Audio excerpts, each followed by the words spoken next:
Hello, good morning.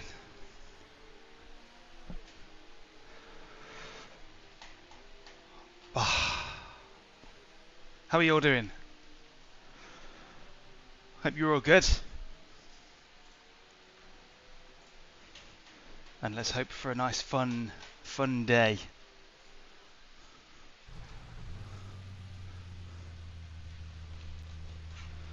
A nice fun day. Speed limit is Porsche Cup 60 kilometers per hour. Getting lots of cool little clips. Lovely moments. Hopefully a couple of wins dotted in there and all. But yeah, we are about to head into the first qualifying session, so it's not going to be long. Straight into the action. Oh! And there we go. So 8 minutes qualifying. Getting into the spirit of things.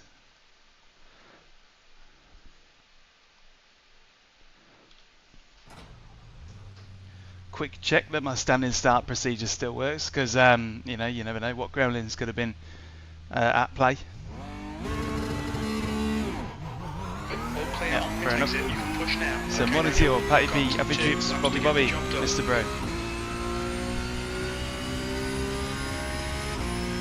The first one's in the door when the door opens. Thanks for riding along. Hopefully it's a nice, lovely, action-packed race session.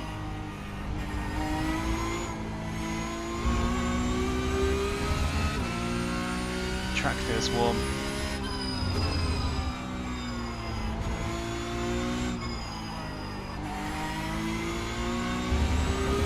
Track temperature is increasing. It's now 47 Celsius. 47, yeah, that is warm.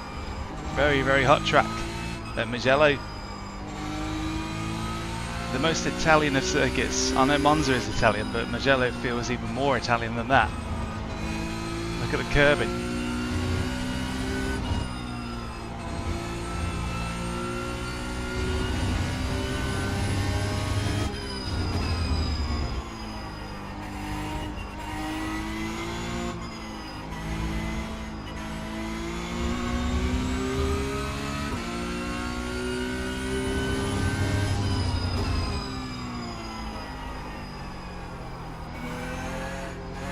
Definitely much hotter track than in practice.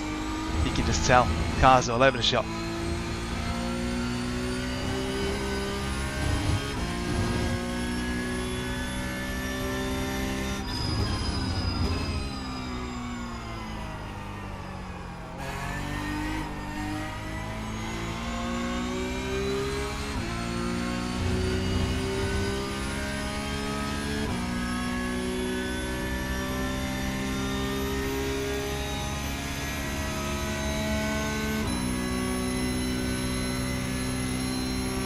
First flyer.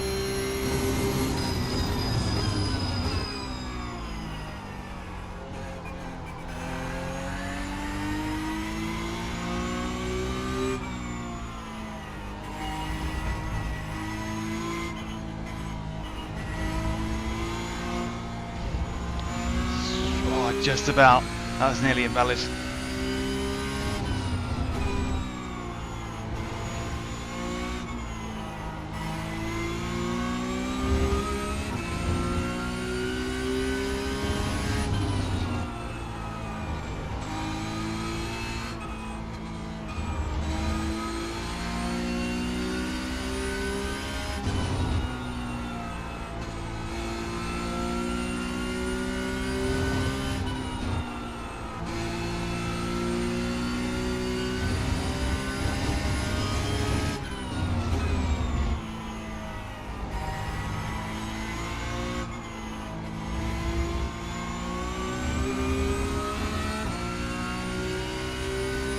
Effective practice routine.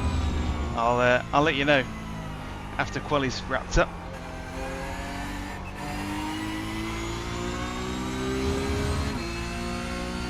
Because that sounds a lot like me.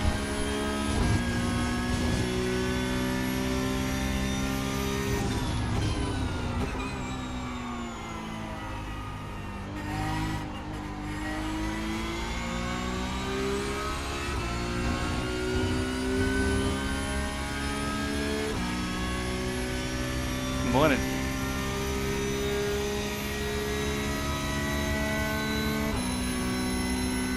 That's Paul. That lap was at 153.9.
Morning, Paul.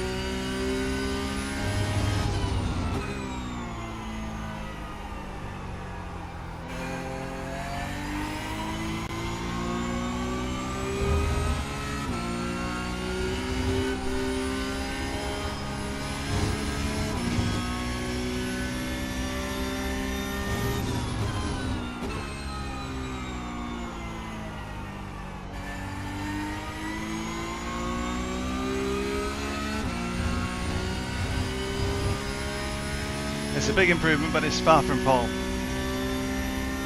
But I'm also far from optimised, so I'm hoping that the fat will be trimmed throughout the course of this race. I can get into the groove. I bet my quali laps at the start of the day are absolutely destroyed by the ones at the end. It's just natural. It's natural to get into the groove. But what a lovely track this is.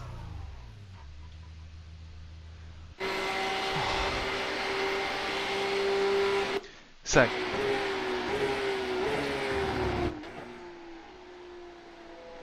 if you got a 9 to 5, then in my opinion, the best thing you can do is just join a practice server for an hour. Because I don't know about you, but I tend to get better when I do several short sort of stints. I don't tend to improve much. If let's say I want to practice for a race, I would rather do 3 sets of 1 hour versus 1 set of 3 hours. And I wouldn't spend 3 hours practicing for something, but I'm just giving you the demonstration. So to practice for this day's streaming, did about 30 to 45 minutes of just open practice running last night. And I would always recommend joining an open practice session with other people to properly benchmark your pace. So practicing on your own can be a bit counterproductive because you've got no idea what to aim for. So if this was an open practice session, I would know that there is a lot of time to chop. And if I know that there's a big gap between me and Pole, that would increase my aggression, and I would think to myself, you know what, we're kind of going on a Sunday drive here, so I need to really stick the boot in a bit and try and find where some of that pace is.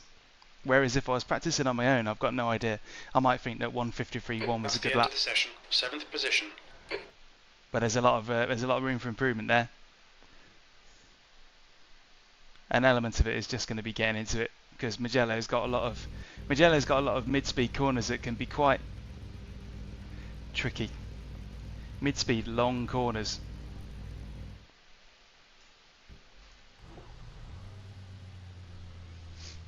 Did you mess it up? Best of luck to you. First race of the day, come on. Be a good one.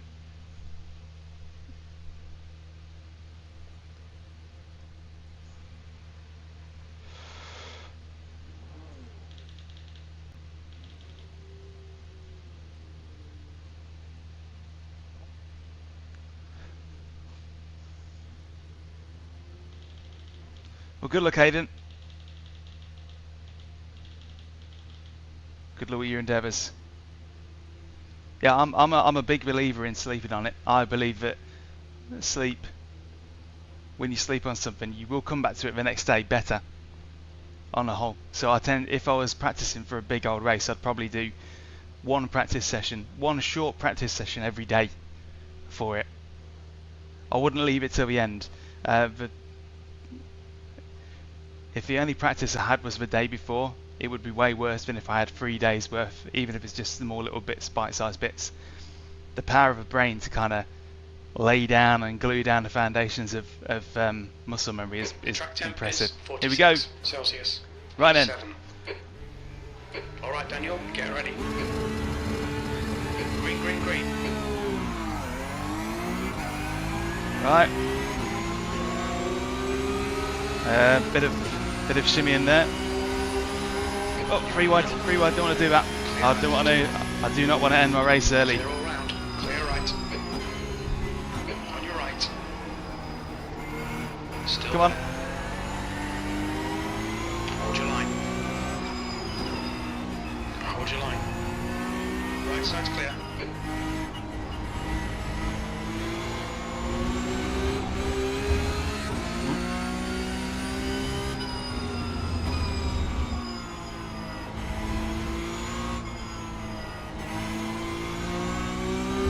Oh.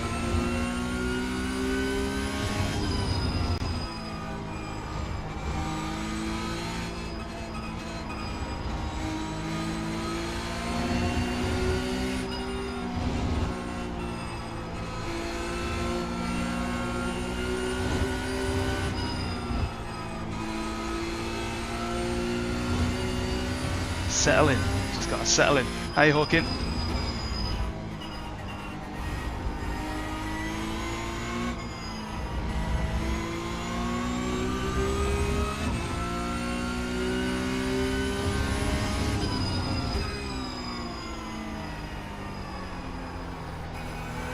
Right side, clear right.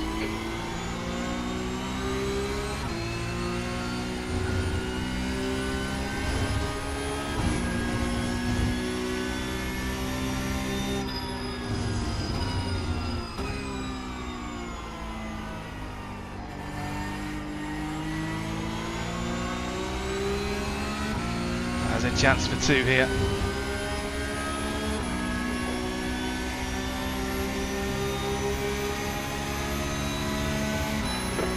Car right. Right side's clear. P6. Car right. Clear right.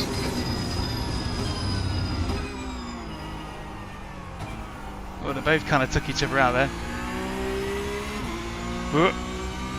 Okay, Daniel, the next car is Tom's. That was pretty sketch. Whoa. God, these car tyres are really, I feel like jammy Dodgers.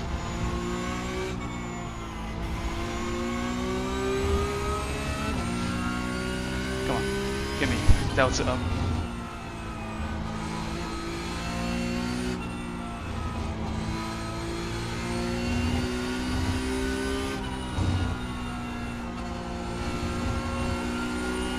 Oh, you can tell it's been a week.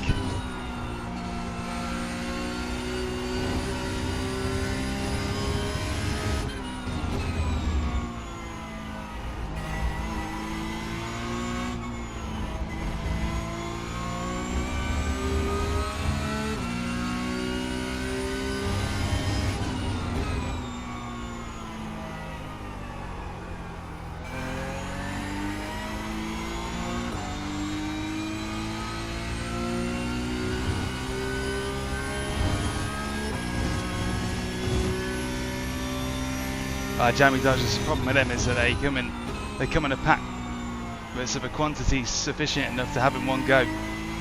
Maybe that's just me.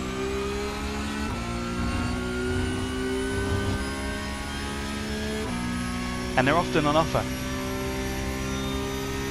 The leader was just on a 152. You never pay full price for a Jammy Dodger pack of biscuits. Come on, fight.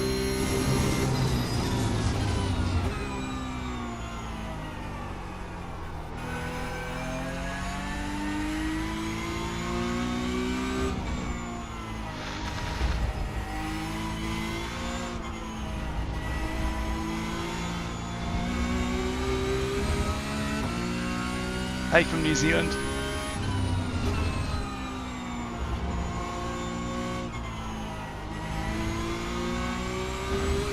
I'm jealous of your scenery, but not your time zone.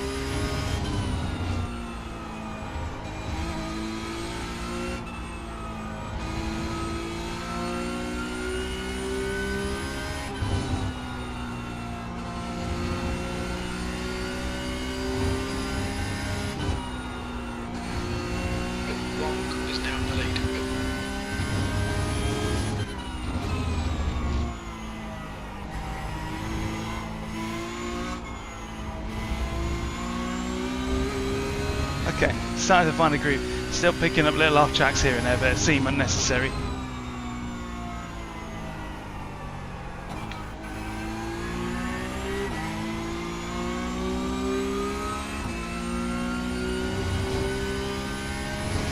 The track temperature is decreasing. It's now Also, I can't really tell if I'm gaining on the cars in front either.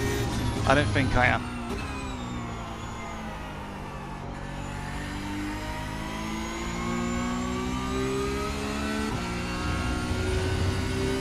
Find out. So I'm currently plus 2.4 and now plus 2. Oh no, plus 2.8. Yeah, the cars in front are still pulling away a little bit.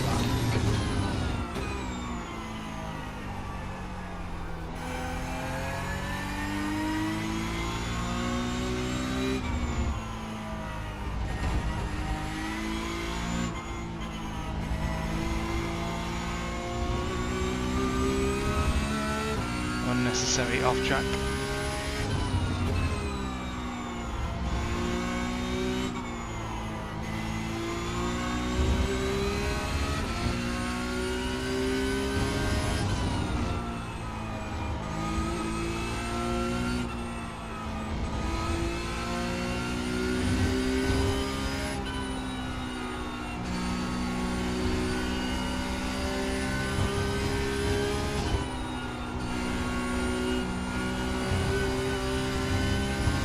And another.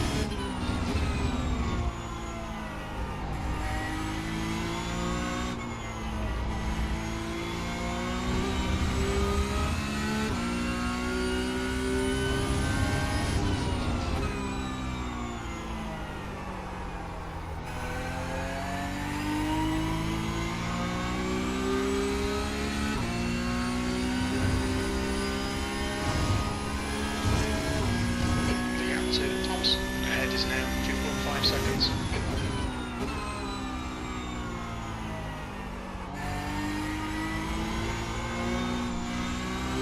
Push. Now I'm going to need them rear tyres.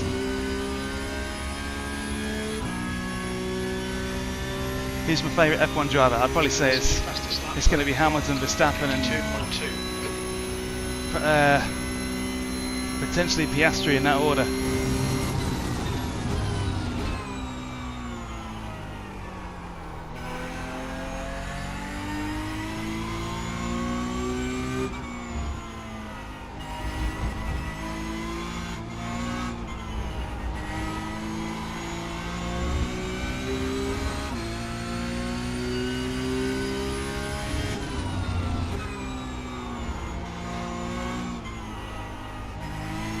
Getting a bit squirrely now. I don't want to be losing time because the rear tyres get a bit chocolatey.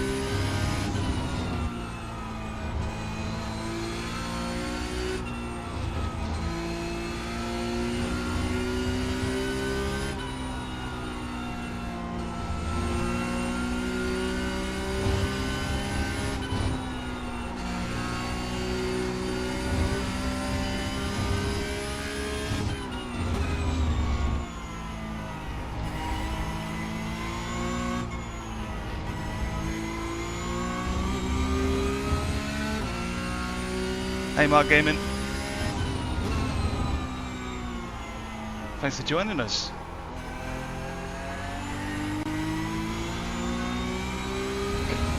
He's leading the race.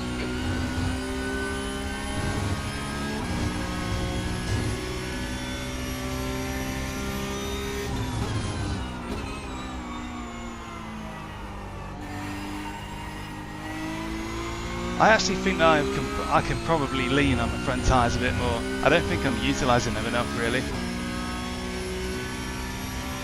I don't think I'm pushing them enough. I always end up with oversteer over the race stint rather than understeer.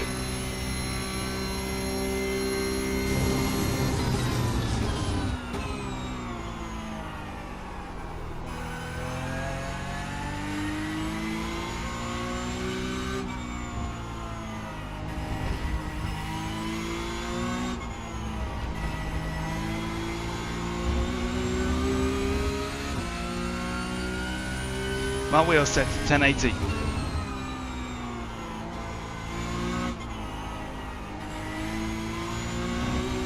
And it's also a pretty big wheel, 330mm. Any bigger and it's going to be Euro Truck Simulator.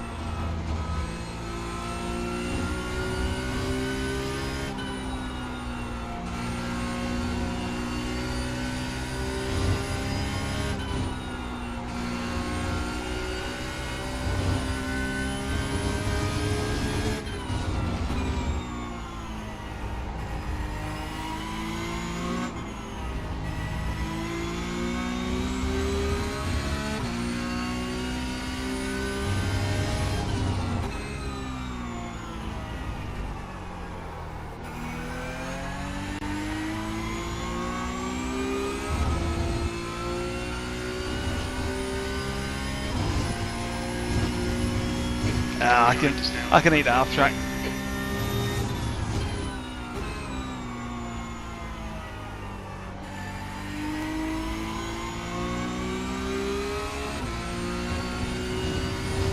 Yeah, that top three have definitely got something that I don't right now. You fastest lap from Wong, 152.1. That last lap was at 152. The higher the wheel rotation, the more kind of detail you can feel, provided you've got the power to sort of power it.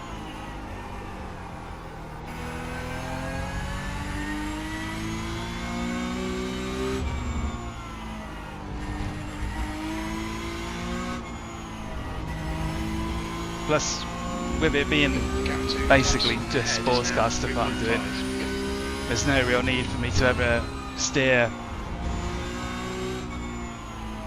It's rare for me to have to steer past 90 degrees unless it's a really tight hairpin. So being able to use that whole range of movement, so to speak, I think helps with precision. But you go with what's most comfortable to you.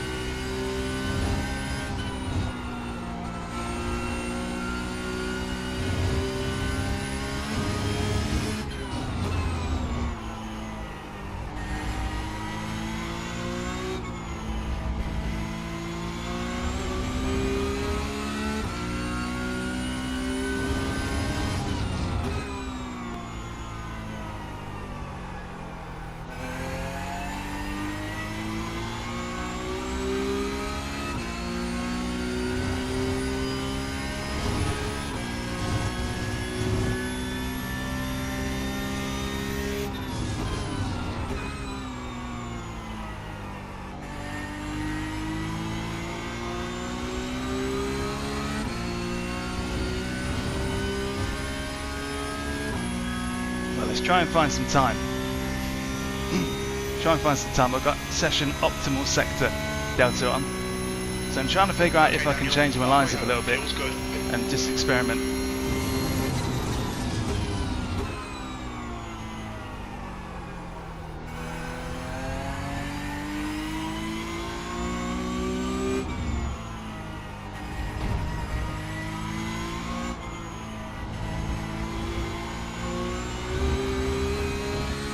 There's a 10th.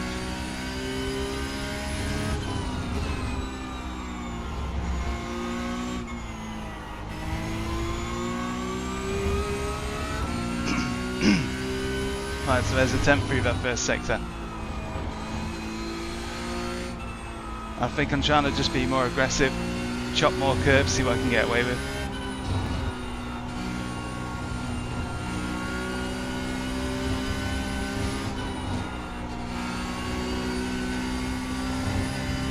Just being more attacking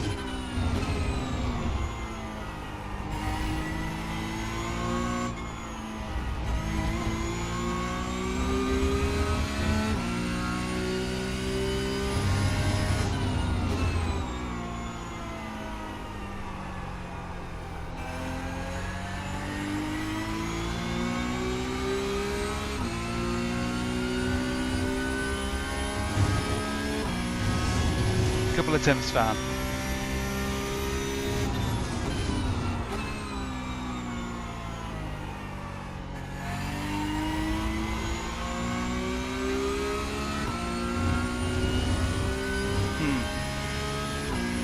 Not mega loads, but like the thing is, if I did that from the start, if I found those 2 attempts from the start, then maybe I'd be 0.6 behind instead of 2.6.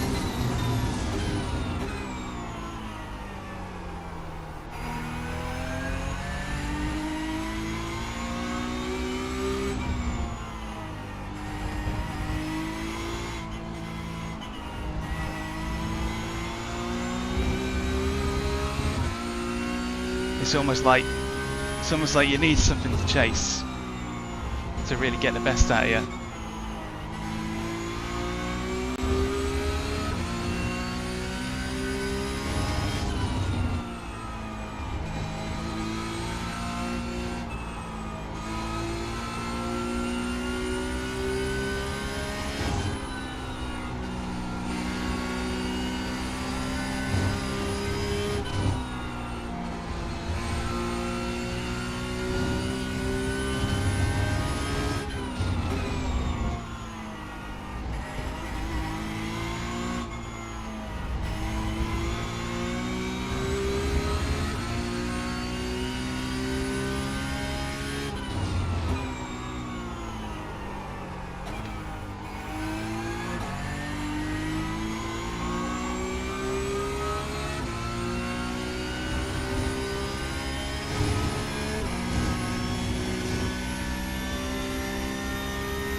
Tough track though this, for a rear traction limited car, this is a tough track. There's so many long corners that just go on and on and on.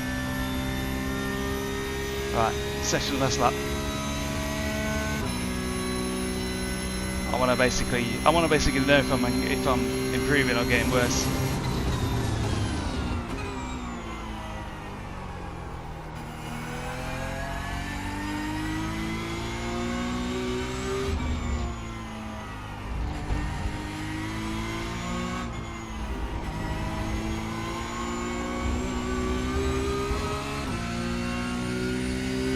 Track is hot.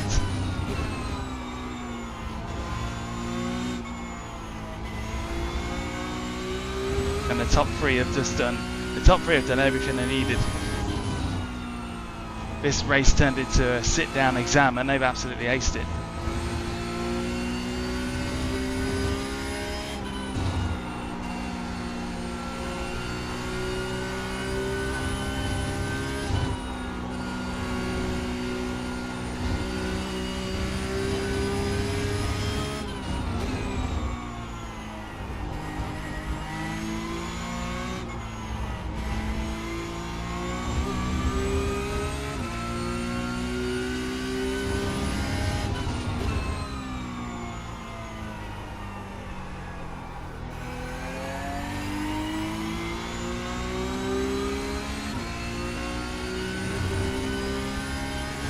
That's probably the most dangerous bit on the whole track, I would say, because you don't want to not go through on full throttle, but if you enter too tight a line,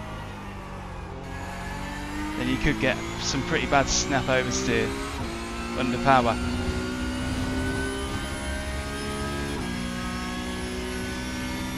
Fifth is a long way back, but third is just Gap 2, Tom's in front is now. It's just keeping that gap, maintaining it.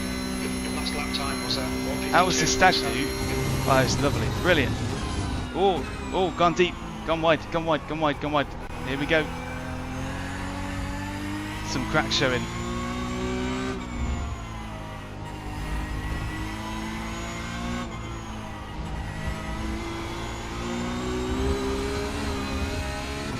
Here we go.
Or I don't mind eating a couple of off tracks here.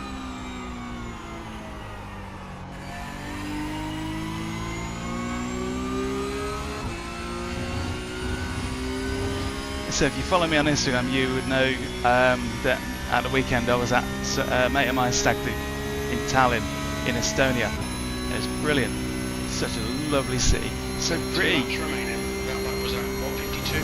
Tons of pubs, tons of everything. Great place. Very clean, like super duper spick and span. It was just beautiful in the sunshine.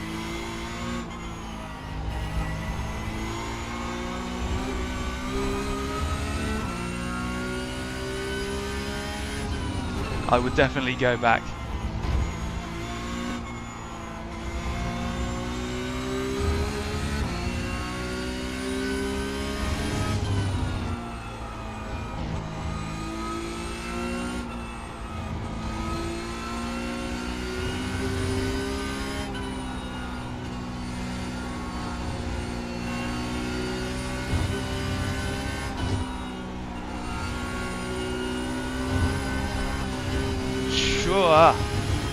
Right, this is dog with bone syndrome here now. No, dog chasing car syndrome. Just trying to get this guy at all costs, even if it's like very scrappy.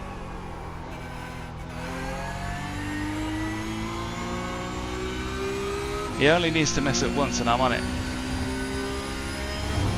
And he's already messed up once. The gap to Tom's ahead is now 1.6.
He's not putting a foot wrong, is he?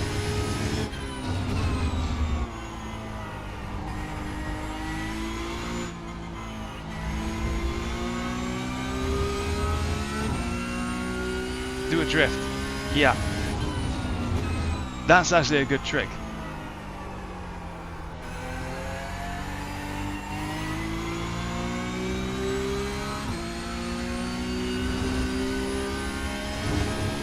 I'm going to tap one of the shoulder buttons now and bunny hop the car into a drift.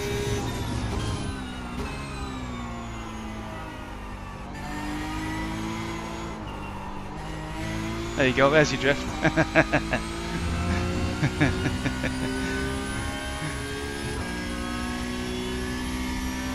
Hey, for a Porsche Cup, that's quite a big one. There we go, first race Bosch in, but it's obvious. E4. Okay, it's over. Good drive. It's obvious that there's pace to be found, a technique to be analysed.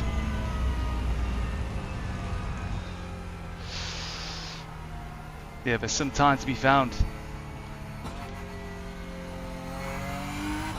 I'm missing an ingredient. I need some analysis. But first of all, I'm just going to check back on lap 1 because I think that there was a bit of a neck curve bump with somebody. I reckon.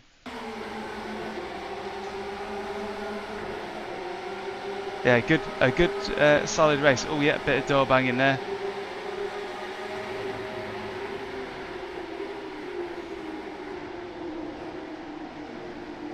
So there we are.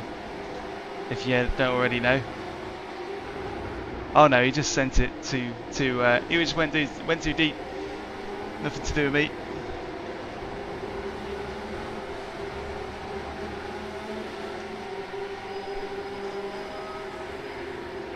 And now I realise that I didn't have trading paints on.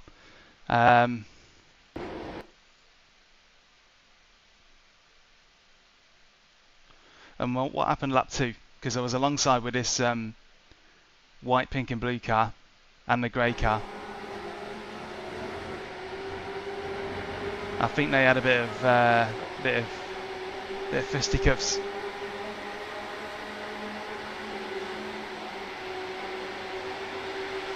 Whoa! Look at that. So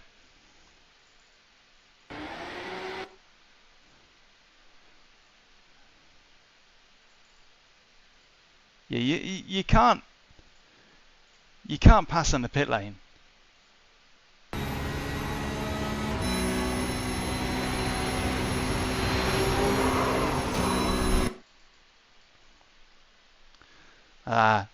Yeah, Eduardo, thanks for letting me know. But it's the problem, you've always got to do a bit of housekeeping all the time.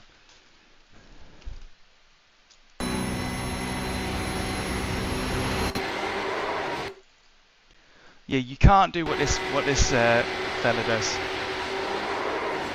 You can't do that. You got to keep it in the track. And then what happened to Enriquez? I'm sure they've had words together. He did a good 360. Oh.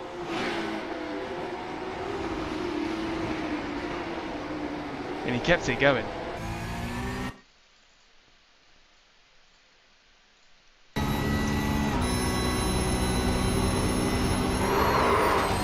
Yeah, I'm glad I had nothing to do with that. Whoa! That was almost a money shift.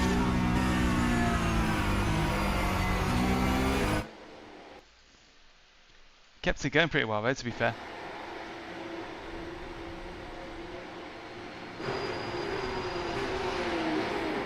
That's instant karma, that is.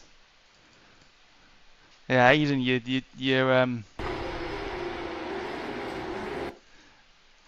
big dive that was. But yeah, you delivered some instant karma in a way.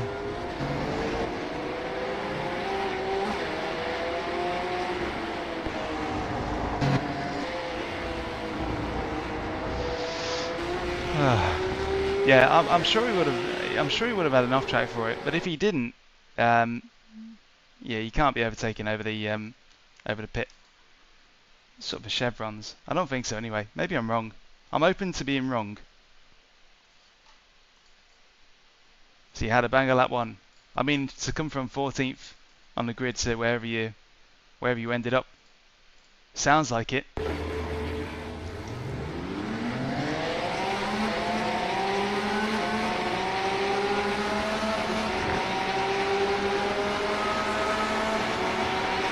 That's really good to send it. It's like Porsche Cup has become a Porsche Club.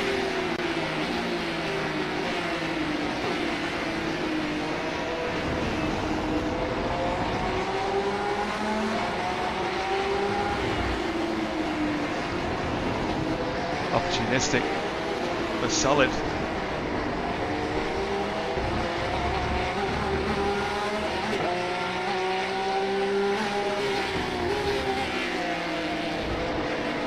Ah, beautiful, great stuff. I'd have been very, very happy with that. I'd have been very happy if I'd have done that. I would have been chipper to be sure.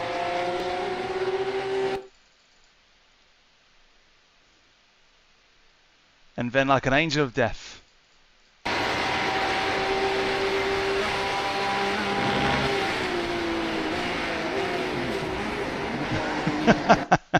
That was quite a clout, that was, wasn't it, anyway?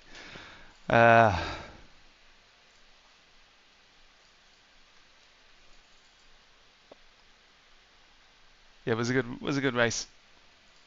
Good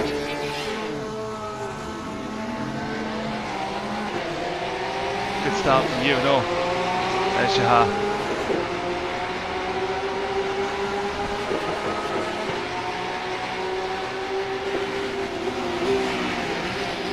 Yeah, you get mugged then, don't you? You get mugged and clobbered.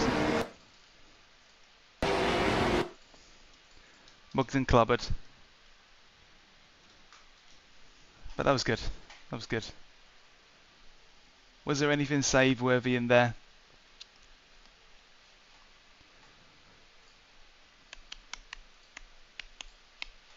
I'll do it anyway. I can always delete it later.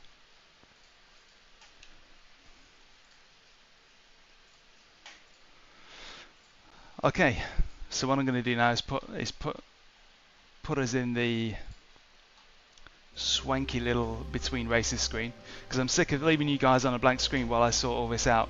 I'm going to take a look into my VRS telemetry, and we can have a little dig and dive and see what's wrong. What could I be doing better?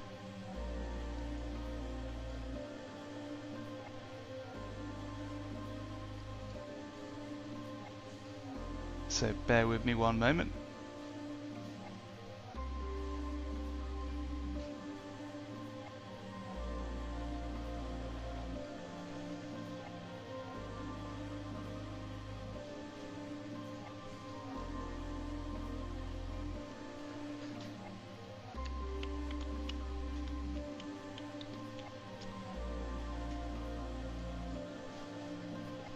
It hasn't quite uploaded my telemetry yet. But yeah, thank you for joining us for that one. That was great. More to come, obviously. Loads more to come.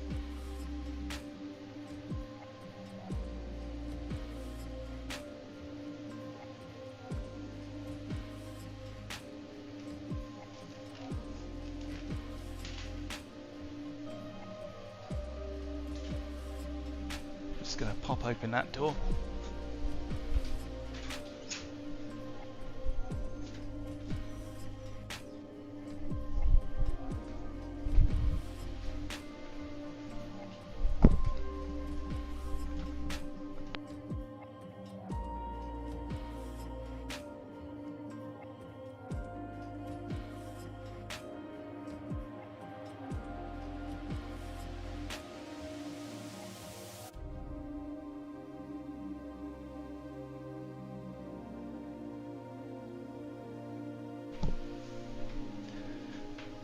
Right, let's have a look and see. Why am I slow?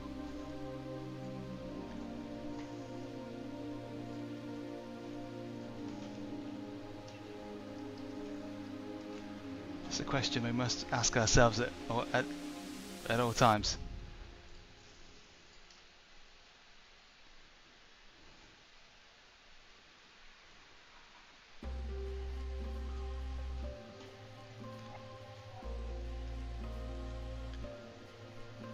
So what I'm going to do in a second is I'm just going to pass you guys over to the VRS telemetry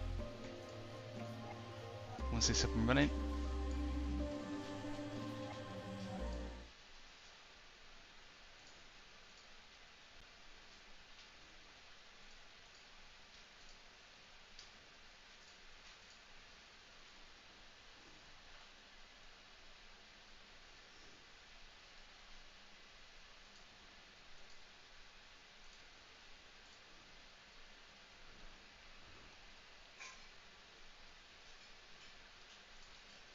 There we go.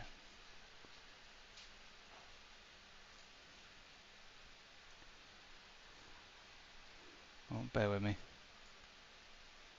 Bear with me.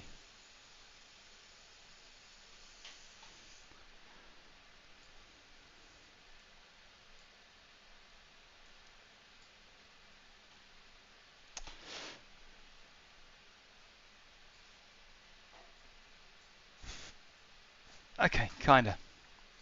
So I'm about to find out what the differences are between my lap and the pro lap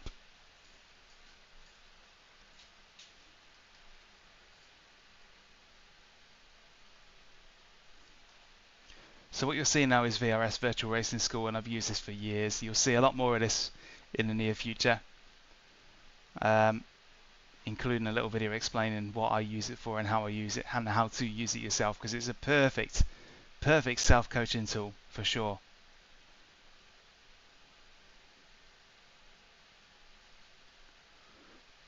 But I always forget where the blooming Porsche Cup lives. Porsche Cup.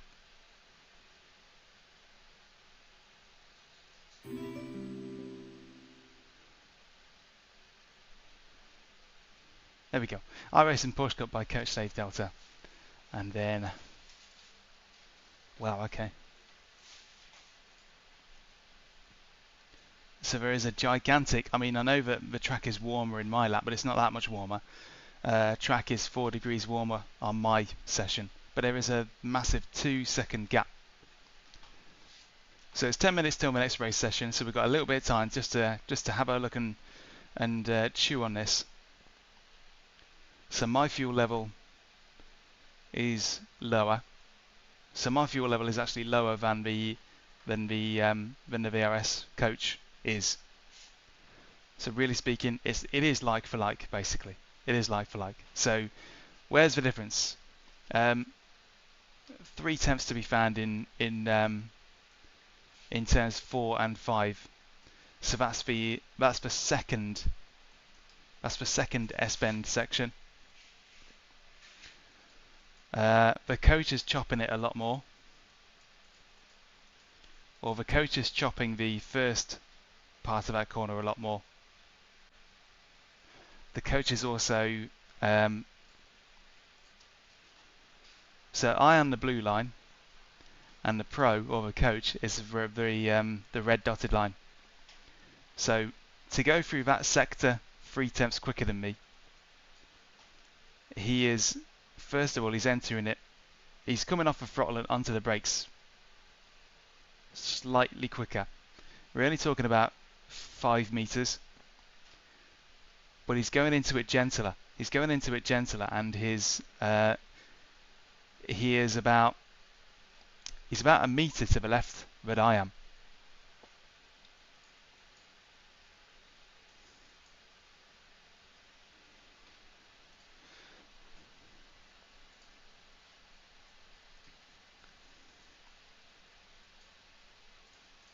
And when he's right in the middle of that corner,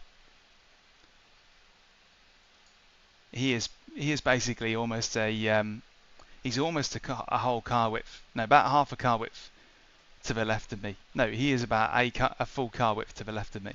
So I need to chop that first part of that S section. The first part of that S sector, I need to chop that a lot more. So zooming out to the track, there's turn 1, there's 2 and 3, here's 4 and 5. So it's that second S section.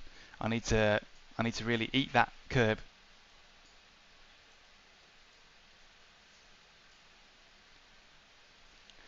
I'm faster in the first sector, but it's killing me for the second. So he is basically chopping that first sector. He's chopping that first curb and really opening that second half, which is giving him a speed advantage all the way up the end.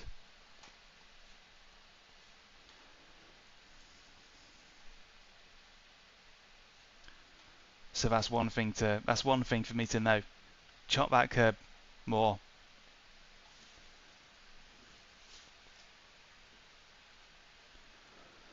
So here are the two really long and fast right-handers.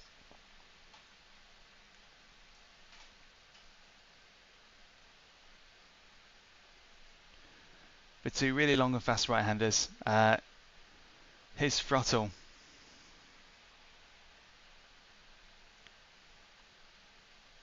First of all, I'm using a little jab of brakes into that, and I probably don't need to.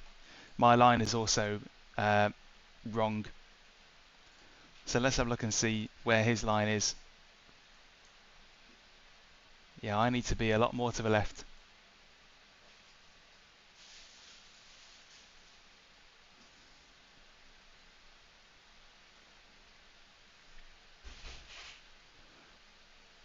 The way we sort of negotiate the throttle, it isn't that much different.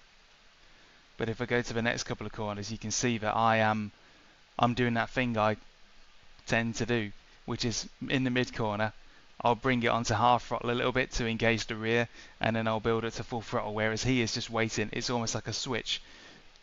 He's off throttle, waiting for the right moment, and then on throttle again. He's only just breathing on the brakes, and his speed is much better. He's got a few kilometers an hour a few kilometers of an hour advantage on me. Just fair. So there's two things that I really kind of need to do to gain some temps, and maybe that will crack some other things loose. I need to chop turn 4 much more and go into it a little bit gentler. And turn 8 and 9,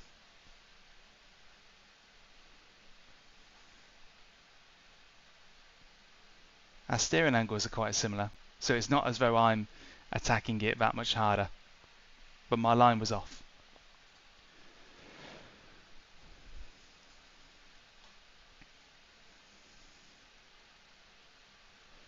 There's a 3/10 difference between me and the coach in turns 10 and 11.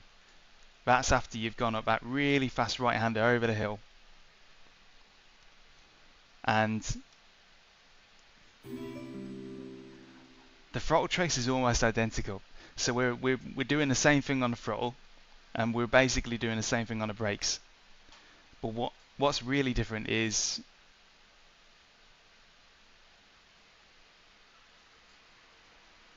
he's chopping it a lot more than me. I think he's chopping the little yellow sausage curbs. I think he's chopping them a lot more than me. I think I need to be a bit braver and take more of a chunk out of them. The back half of the lap isn't that bad. The back half of the lap isn't that bad, but where Mugello is really killing me right now is those S-bends with the sausage curbs. I think I need to really experiment and just try, just chop the hell out of them. Try something that I've so far just kind of mentally avoided doing. This is the last turn, so the really long last turn, and it looks to me like the coach's line is much tighter. Almost everything about what we're doing is the same. So our throttle trace is the same, nearly. I'm getting on it a little bit quicker than he is, but that's because of my line.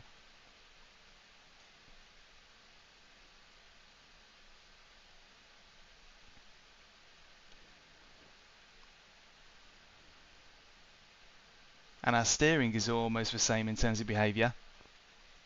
But it is just that he's pointing the car into that curb much more than I am. So you can see down in this corner basically a live action replay.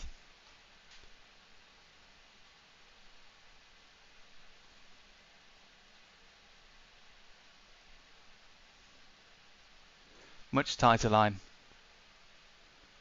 So our speed is essentially the same, but because I'm going wider, I'm losing the time. A bit like how in the Olympics when they do the 200 meters and stuff like that. You know, the inside line always has the advantage. That's why they start them staggered. So the coach is gaining time on me just purely by taking a tighter line. There's no need for me to take there's no need for me to lunge wide, really. So I'll try to do that. I'll try to stay deeper, because on the exit our line is basically the same, so I'm not getting the advantage. I'm not getting any advantage from taking that sort of wider line to kind of curl the car around. And this is my optimal lap here. This is my optimal lap. That's the best I've ever done that last corner. Okay, a couple of minutes until the next session, so I'm just gonna sit there and digest that. A couple of minutes till the next race. I am registered. I haven't done the old forget to register doodah.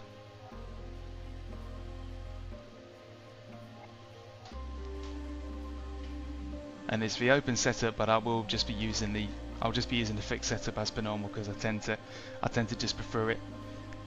Week after week after week, I'm just preferring that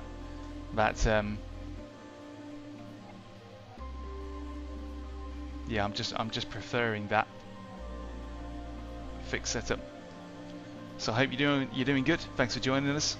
I'm just about to jump into the next session, and I'm glad that I haven't lost all the ability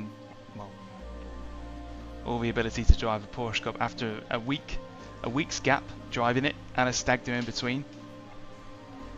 I think most of us are aware of what that can do to you. You don't come back the same.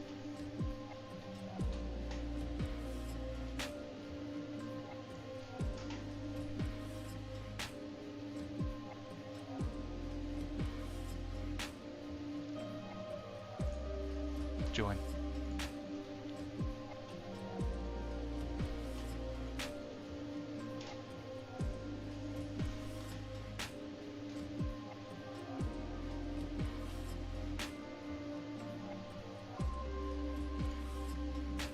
The round 2, second race at Mugello, and it's quite a small field, because I think we're getting split in two. There's 1, 2, 3, 4, 5, 6, 7, 8, 9, 10, 11, 12, 13, 14 cars in the grid, which ain't much, but there's too many for one grid and not really enough for two. Not yet, anyway.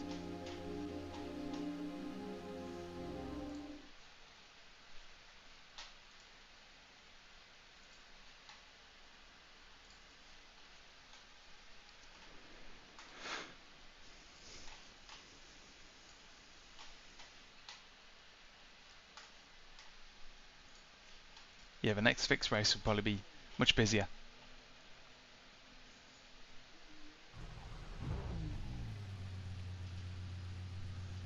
But one thing I do need to make sure I don't do again is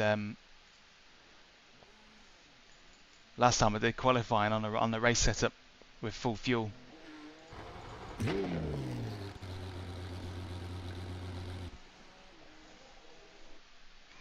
I'm almost tempted to run the Snetterton setup. I know that sounds mad, but I reckon I'm going to try it. I'm going to try it in between this race and the next. Exit's clear. Stay behind the white line.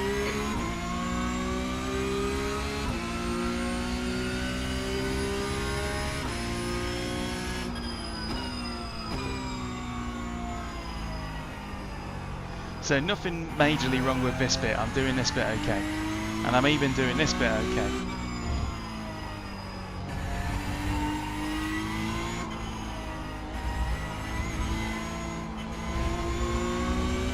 But it's the next corner. The corner that's coming up next is the one I need to chop. Okay.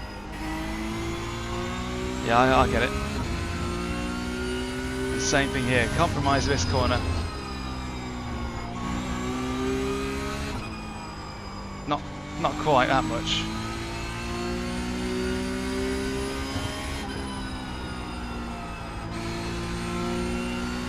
And try not to sort of half step the throttle, because that will make the car understeer. Need to try and just chop more of that curb. Yeah. Oh no, slow down. That was too much. Okay. Cheers, Aidan.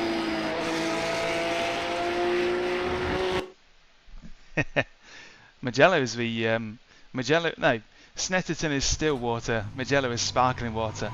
Because I mean, the scenery. You've got 2 laps. Let's get this done. Can't argue with that scenery.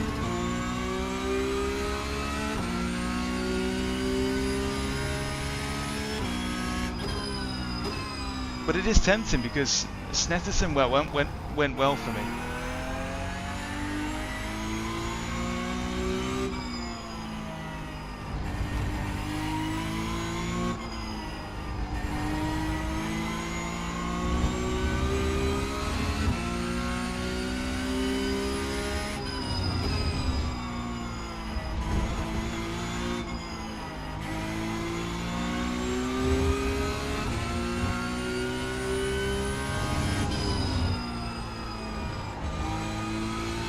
This is, yeah, this is just Snetterton with elevation changes, isn't it?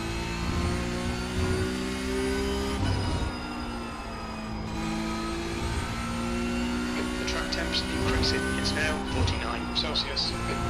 And sunshine. Snetterton with elevation change and sunshine. And patriotic curbs.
It's not amazing, but it's bankable.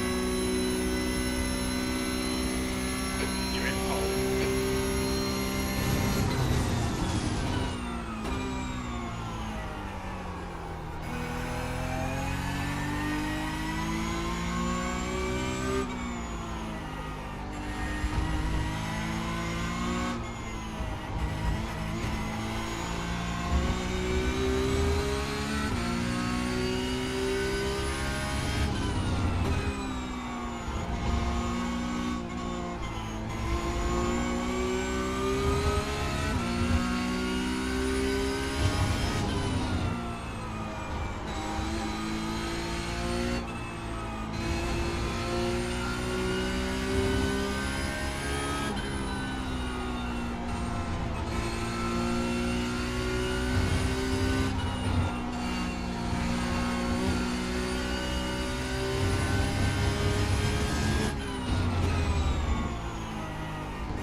Better than my first lap, and it's almost equivalent to the all-time best lap. But oh well. It'll do. That'll do, pig. Yeah, pretty much exactly exactly equivalent to my previous best. 52.527, down to the thousandth of a second. So I have not yet done better than that. So it's something. But is there anything that I think I can tweak about the fixed set?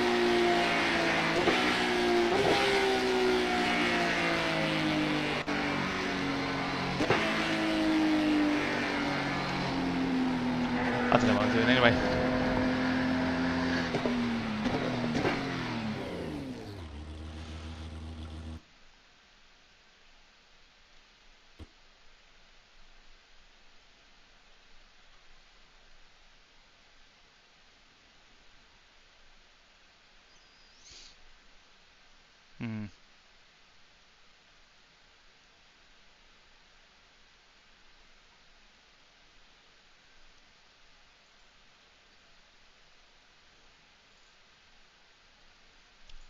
No. There we go. Currently third. So it's a good position to start from at least. And I'm not yet feeling that kind of perfect synergy with Mugello. Not just yet. You know when it feels good, and at the moment it doesn't quite feel good. So I think that there's definitely some setup tweaks that could be helpful. I think there's not the confidence there yet. Just out of curiosity, I'm just wondering what the Snetterton setup looks like.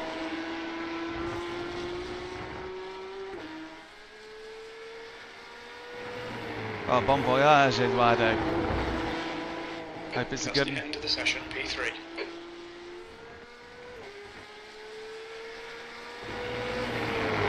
So the Snetterton set has a rear ARB of 5, and Mugello has 6. So I think that's basically it. I reckon that's where it comes from. I reckon that the rear is just a little bit too kind of. I think the rear is probably just not glued quite enough. I think the ARB could probably come down a bit, but I'll try that. I'll try that in the in-between time between this race and the next, because I'm not yet feeling it. And that stiff ARB might also be causing the sausage curbs to feel pretty chunky.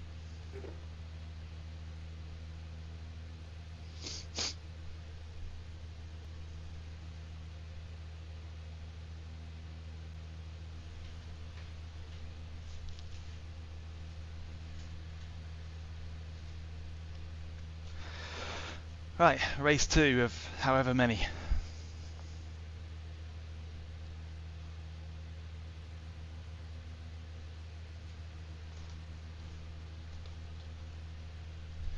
Cheers, Scott. Tradition.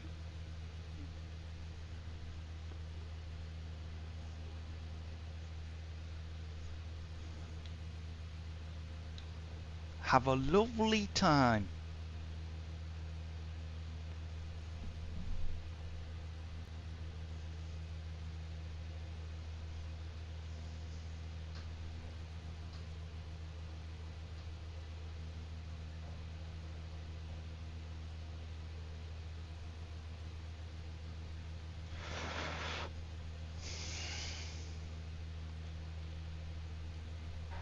P3, the track temp is 48 Celsius.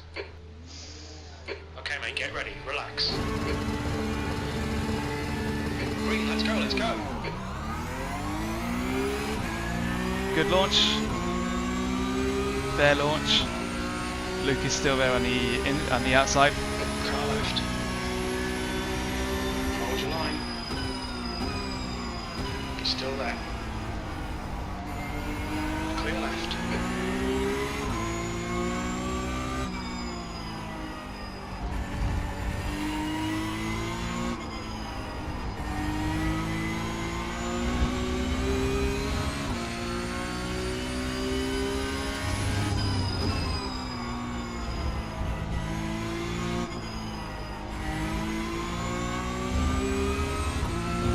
I missed that apex by a mile.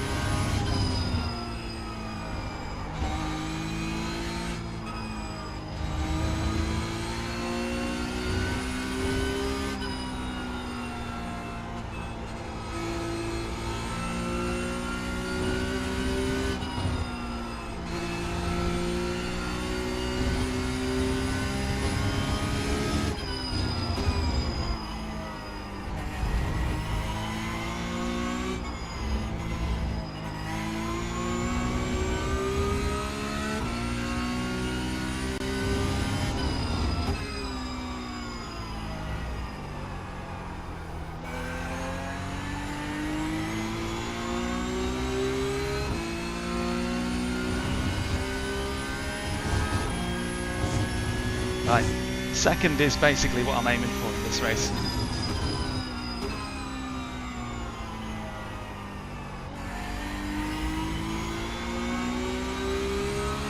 Because Igor is a known rapid fella. So I'm looking to basically keep Luke behind. Luke is slightly faster, but he's prone to getting into a bit of trouble. Well done, Daniel. This is terrific. Exactly what we came here for, V2.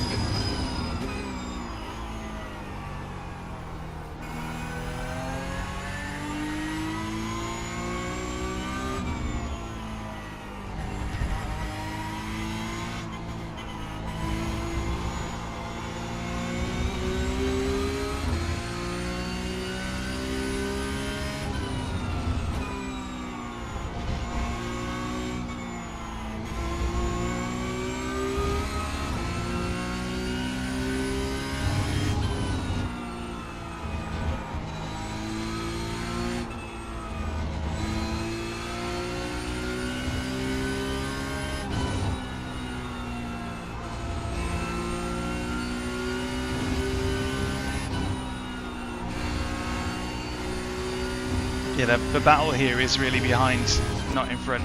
The leader will work his way.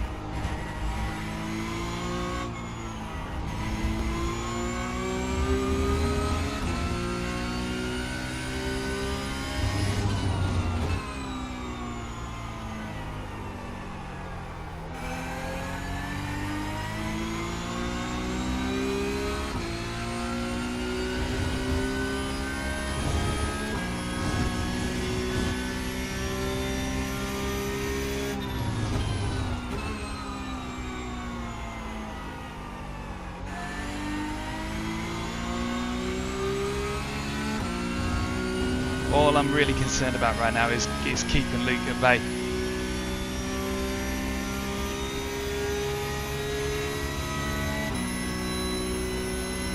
The leader is just done 151.8.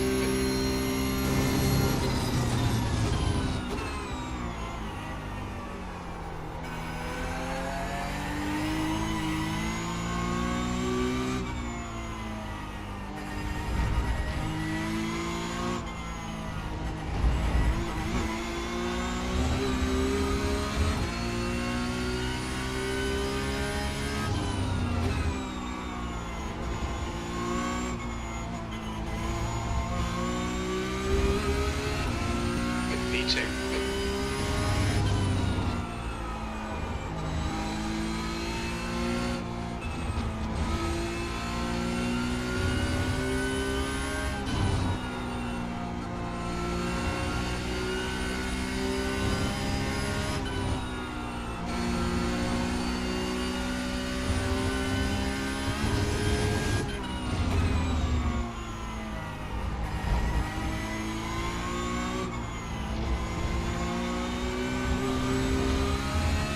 Okay, Daniel, don't let this guy distract you.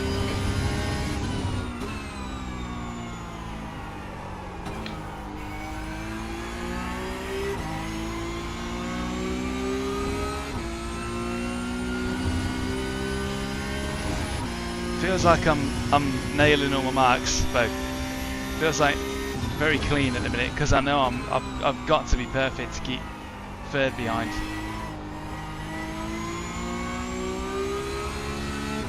That was a little drift there just to show him what I can do. He's closer this lap than he was last lap. big long straight with a nice little slipstream is going to be 0.3. I've got my eyes ready for a big lunge.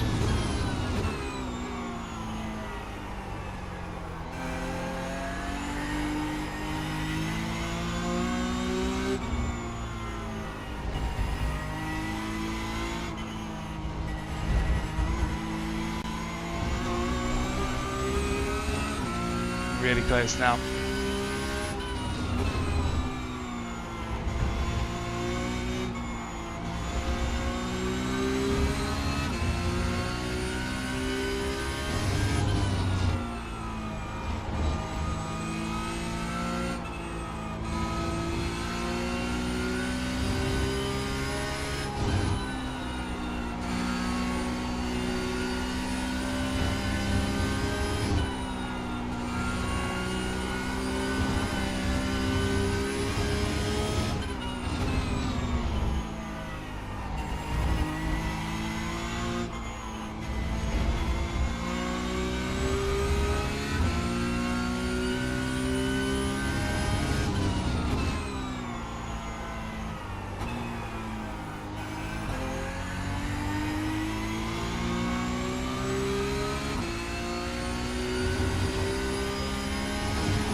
Well, that's further back than he's been so far.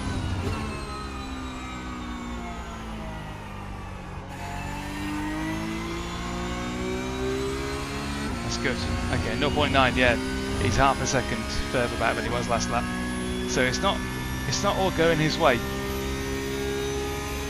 gap behind is now 0.9.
Car feels better this race, definitely. Taking those notes on board by having a little flick through the telemetry means I've got more of like a mental target. I've got a clearer idea of what I'm doing wrong and I'm working to correct it. Just trying to be a bit more actively engaged with what I'm doing. Or to put it simpler, just getting in the groove.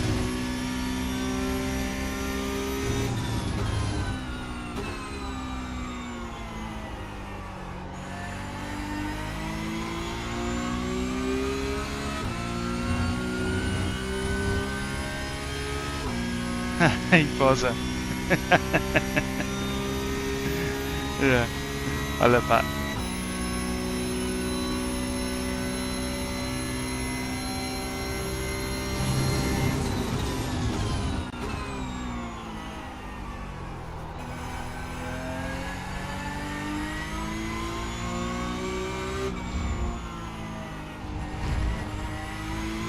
I love that.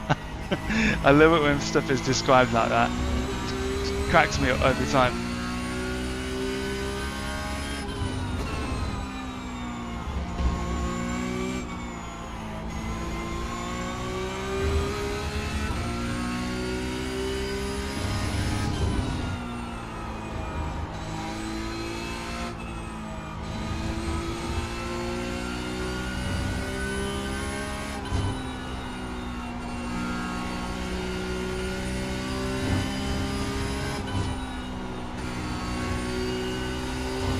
Oh man, this car is actually feeling really good now.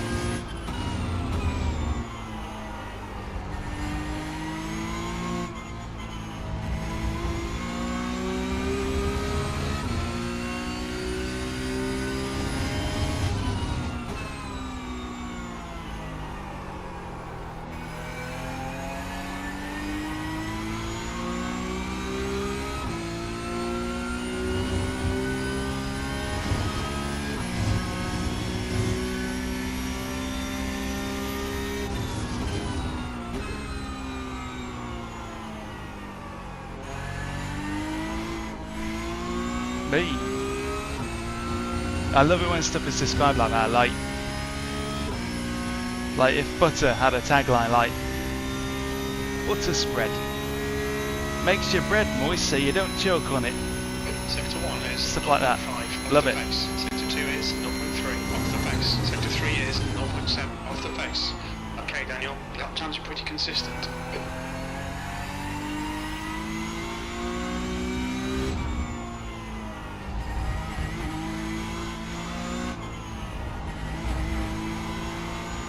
The gap behind is now 1.3 seconds.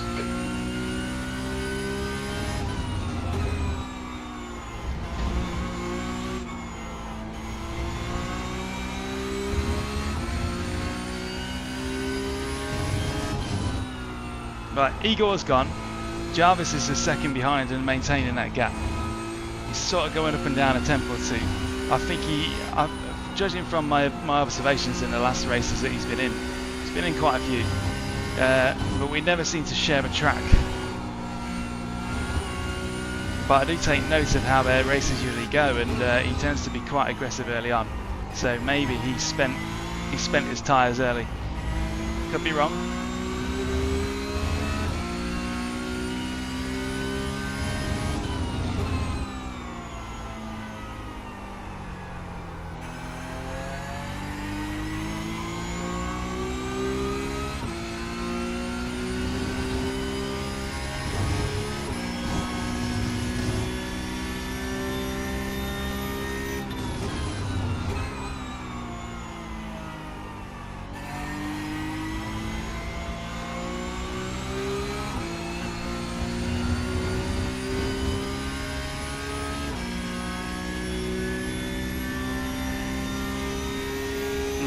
Good question. Good question, and I possibly think that I don't think I really actually have the answer for that, I'm afraid. I think if you don't have a clutch pedal at all, then your options are a little bit limited. If you have a clutch pedal, but no paddles, then you've got the option to do what I do. So I use a foot clutch on the race starts, and I've just got the launch button set up in iRacing.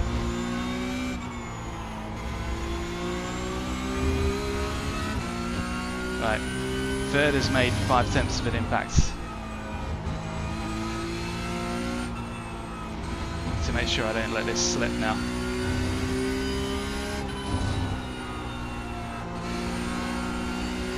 Don't be intimidated, keep behind you.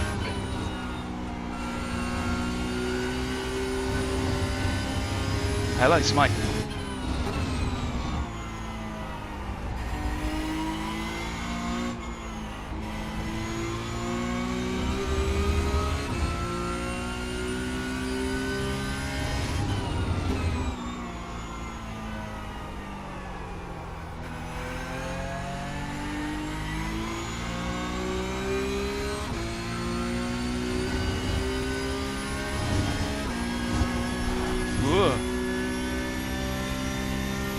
I will do anything but lift up the throttle through that section.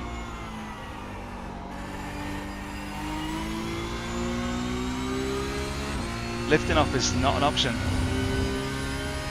It's not in my vocabulary there.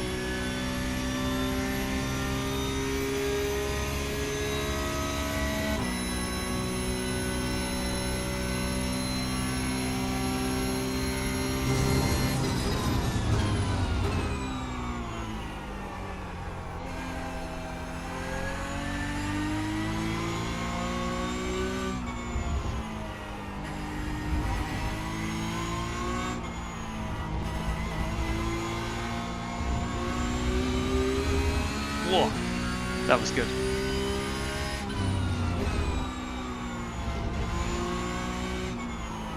That was not good. That was miles away.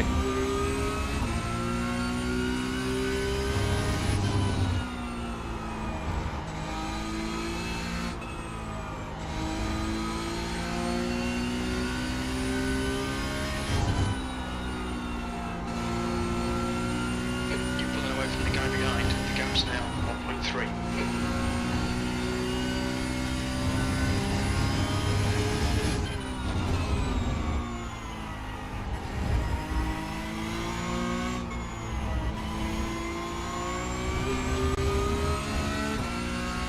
I'm happy with the improvements to pace in this race. From looking at that telemetry, just gave me a bit more of a target, showed me that I was not being aggressive enough on them sausage curves at all.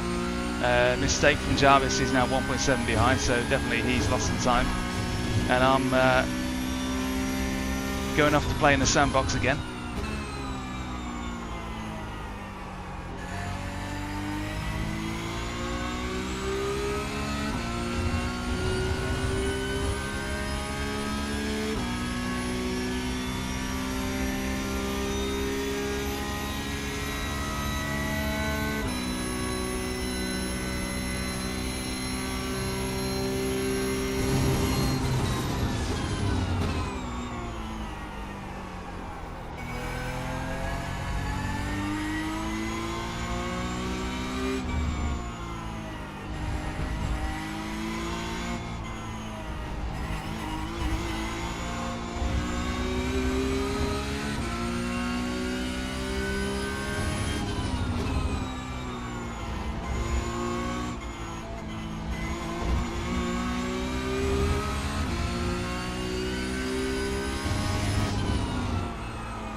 Lovely. I'm just happy to maintain that gap. There's 3 cars within 3 seconds of me, and one mistake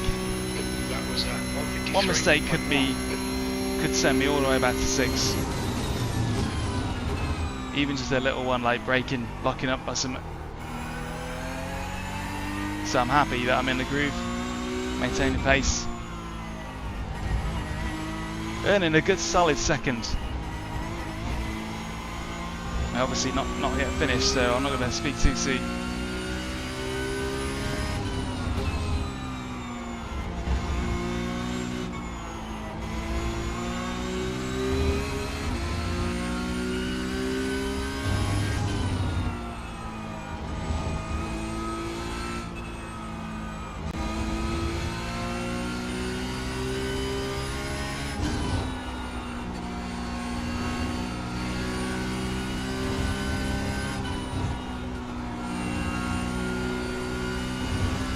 God, that's a good sequence of corners right there. Really is.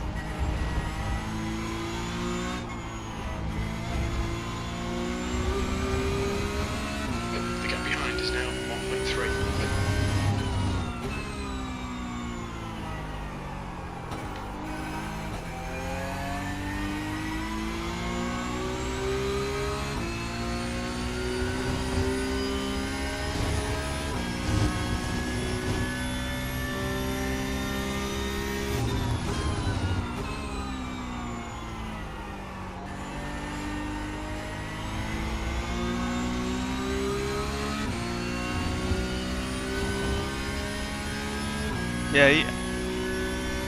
Yeah, Igor is he's very happy with where he is. 2 to go. Keep it together. I don't begrudge him. I don't begrudge him at all. He's a fast guy. Consistency. Keep it coming.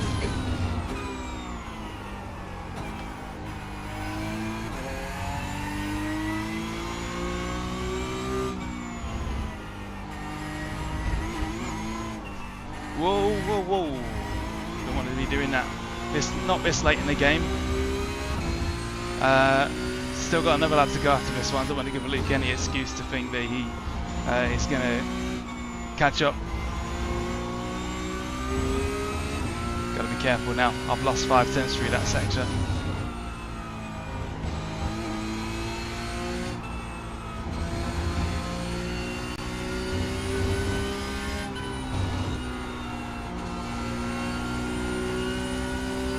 But clawed it back through that sector. I love this sequence of corners so much.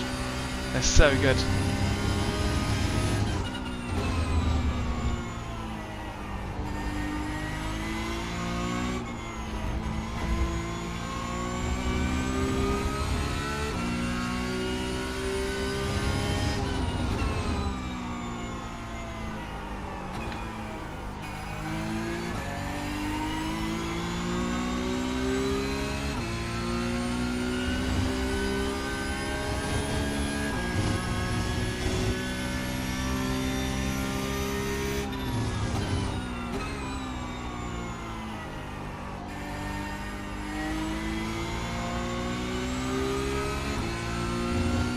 So Smite, this car uses paddle shifters, so you don't need to use a clutch in active drive, and you only need it at the race start.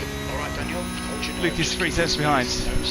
There's no way he's not going to try a lunge because it's his last chance, so he's going to have to do a big one. Defend the inside just to discourage it.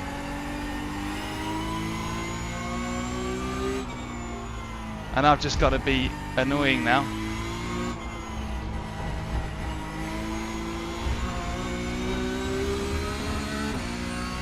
I've got to be a pain.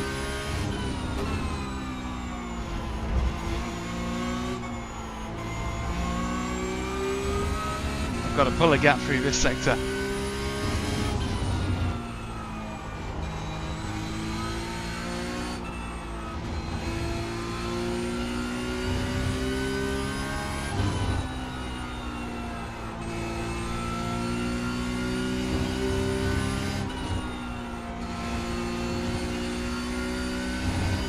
No 0.4 behind. I don't think he's going to get close enough to make a lunge, but I've always got my eyes out for him because I don't want to lose this second place on the last lap. 5 tenths.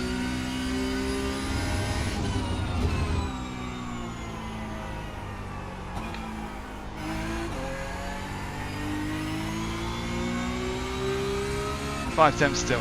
He's not going to be close enough unless I make a silly mistake. That's him done.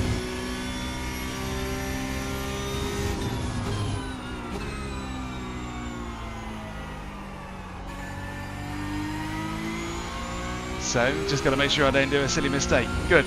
Locked in. His best chance was on turn 1. Wash. Great drive, that's a podium. I mean, there might not have been much action going on in front, but behind there was always somebody holding my feet to the fire. So good race that.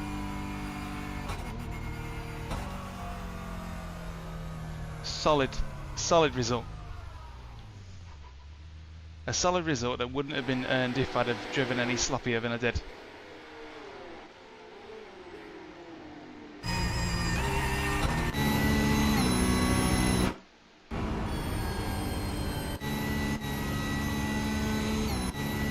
So this is on board lap 13 from Luke's point of view. So he's thinking about doing a dive. He thought about doing a dive. So going into the middle or the inside of a track, so long as you don't mess it up, then you've got the chance to just keep it. He didn't try anything silly there.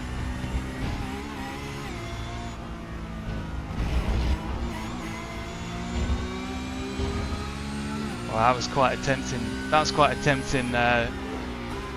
chance.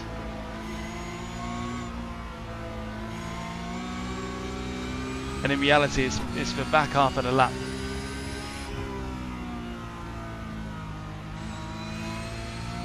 The back half of the lap is where that position is sealed.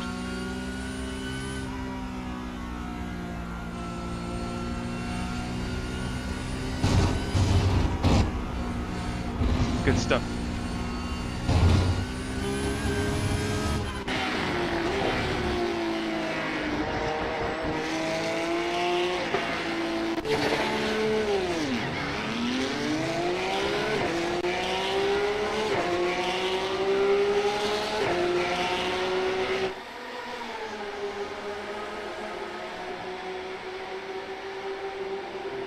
was pretty simple.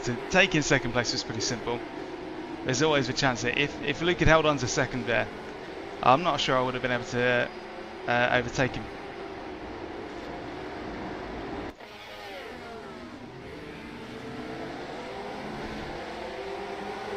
And our starts were just too similar. I had a minor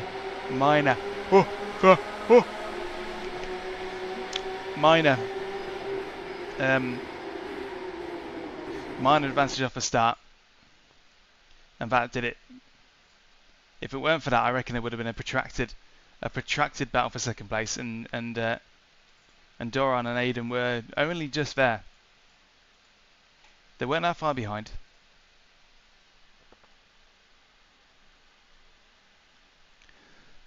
It was there were a good couple of chances there.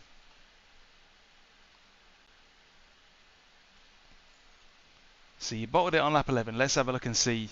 Let's have a look and see a man's demise.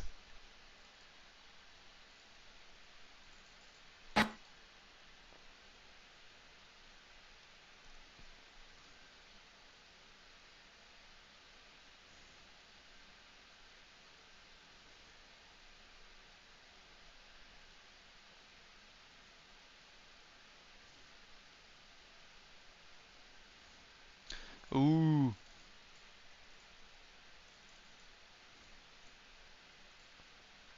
So on board from Jesse Thompson.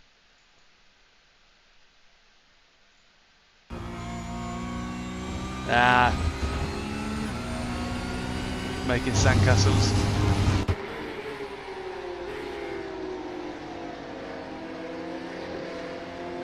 Kept it though.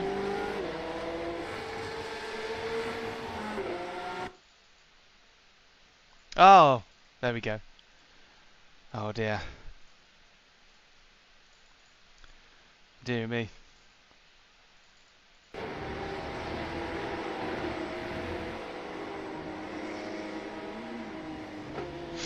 Ooh. Ooh.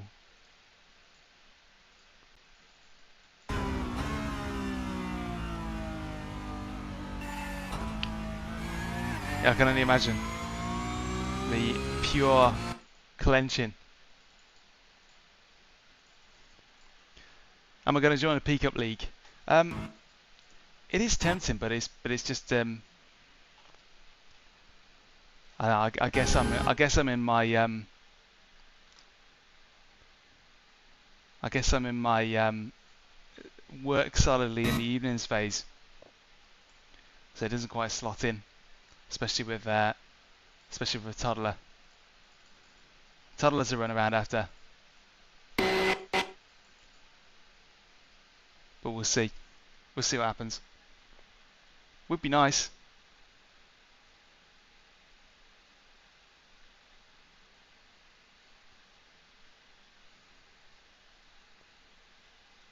Yeah, good race, Luke. You kept me honest. As I've said, if I'd have driven any worse, it would have finished very differently. I would have had to fight, and the more you fight, the more likely it is to lose. And that lap 13, I didn't want to. Oh, crikey! Need a bucket of cold water thrown over me. So let's give Snetterton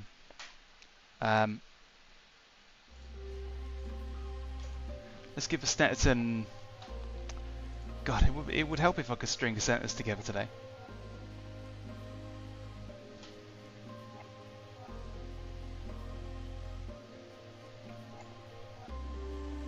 I can't try anyway. It's in the it's a fixed setup race next.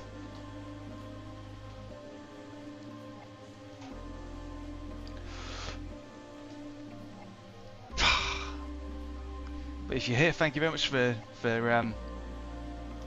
joining, watching. Is there an accessory to drink while driving? Mug.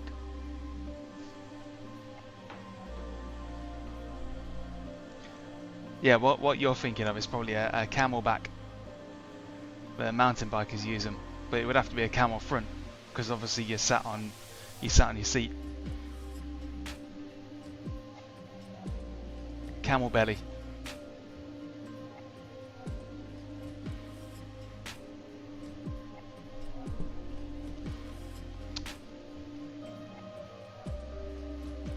This yawning is not good. It's 11:30.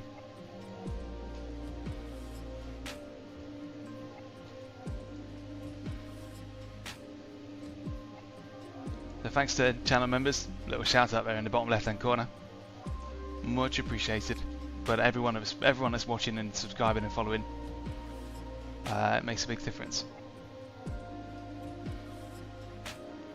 Yeah, the little double beer can wingy things. Although these are already here, so it'd have to be sort of on the top of the head.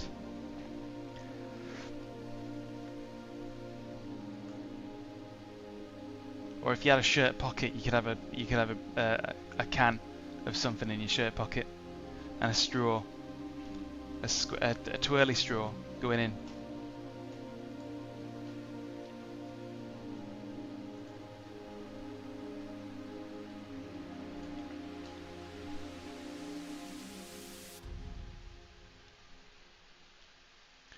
Right, just bear with me a few seconds. Just going to pop and get a quick drink, and then we're into practice. And I'm going to try and just slice some more time off just by being a bit more conscious about what I'm doing. So bear with me a sec. I'll be right back.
Right. The leader has just done a 153.1.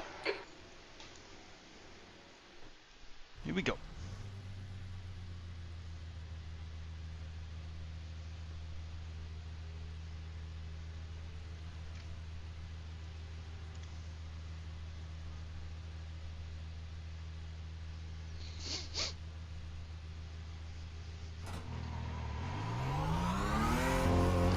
So can I find some time? Time.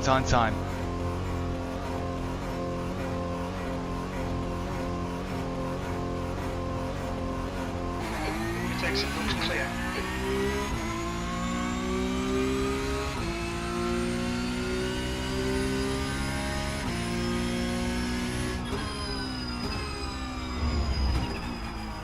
Just got to get out of that way.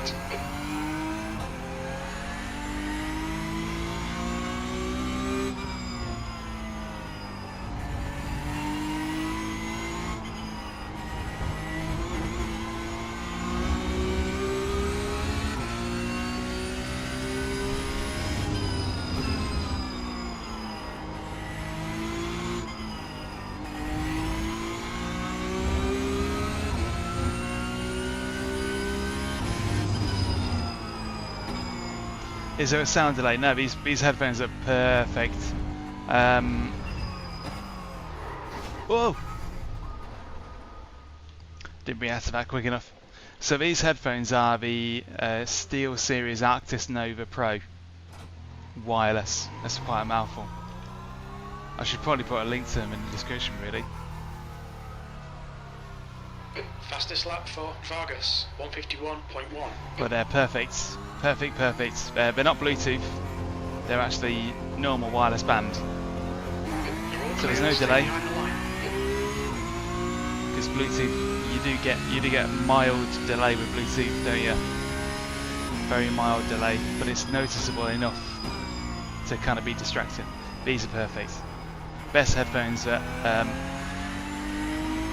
well, they're the only headphones to successfully usurp my old Sennheiser headphones, which I had for literally 12 years. Nothing could beat them in terms of comfort. Yeah, it's using a dongle. So, well, actually, no, it doesn't use a dongle. It uses a like an amplifier kind of receiver via USB. So it's got its own little base station. They're a little bit expensive, but they are honestly so they've really done the trick for me.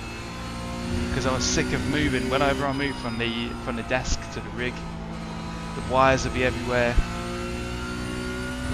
I hated having wires because I'd always have to get up out of my seat and move something, do something.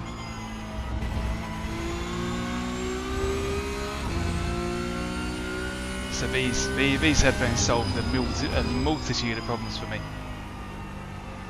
Not having to worry about distance from the PC to the rig. Not have to worry about constantly slinging the headphone cable around whatever I'm doing.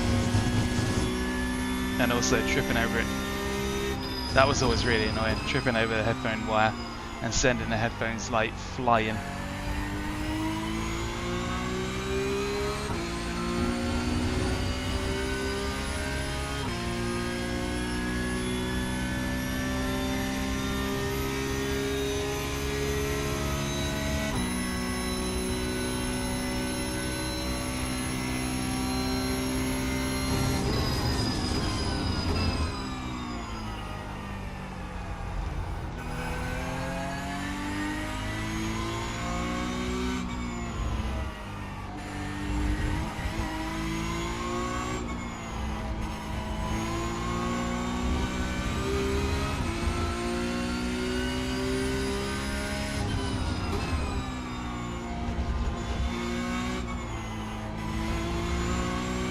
And also the sound quality is very good for what they are. Nothing can match the sound quality of the Sennheisers that I had, but they're good enough. They're definitely good enough for me to go, you know what, I don't want to compromise on the sound quality that I did have. Because I must have returned like 3 or 4 headphone sets trying to replace those Sennheisers, and it just never stuck. I'd always send them back because I was always disappointed. I wasn't willing to spend the money and lose the quality for the sake of a couple of wires. I just ended up thinking, you know what, I can live with it. But these are the only ones to successfully stay unreturned, and I love them.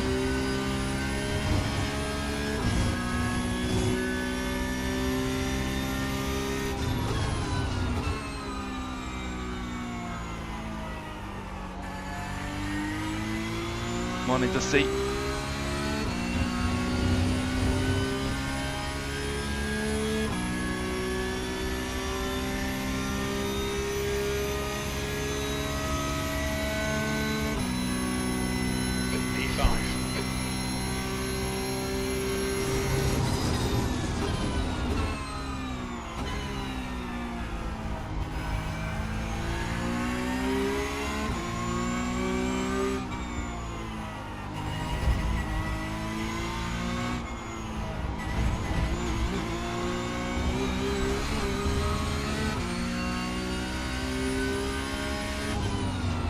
Yeah, Mugello is a little bit dull, isn't it? I'm finding that the sausage curves are what make it dull. The sausage curves really do kill it. What would really liven this up is some rain.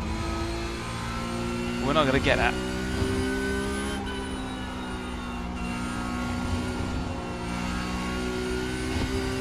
I don't think so anyway. I'm really missing those rainy, missing them rainy races from Snetterton. Chuck some rain on this and we would have a amazing time. This would actually be a perfect rain circuit. Think of all the lines and interpretations that we'd have here. Sector 2 is 0.6 off the pace. The car in front has just done a 152.6.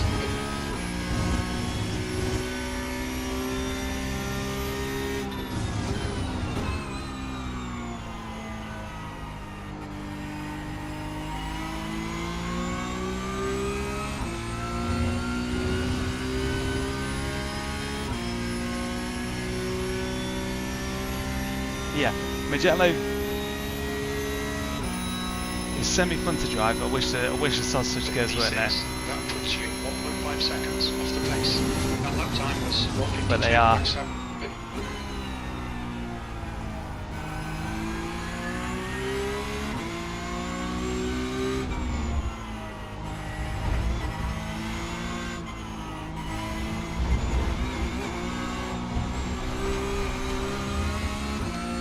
Okay, Daniel, we need to watch these track limits.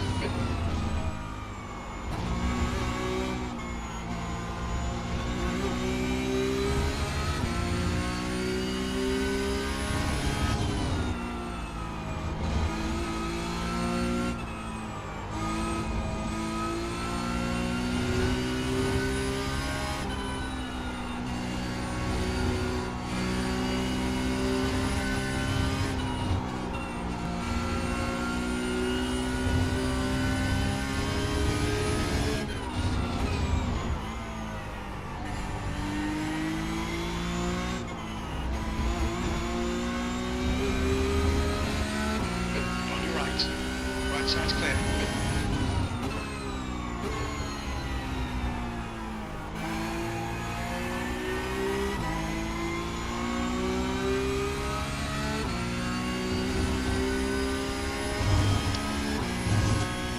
There's time to be had.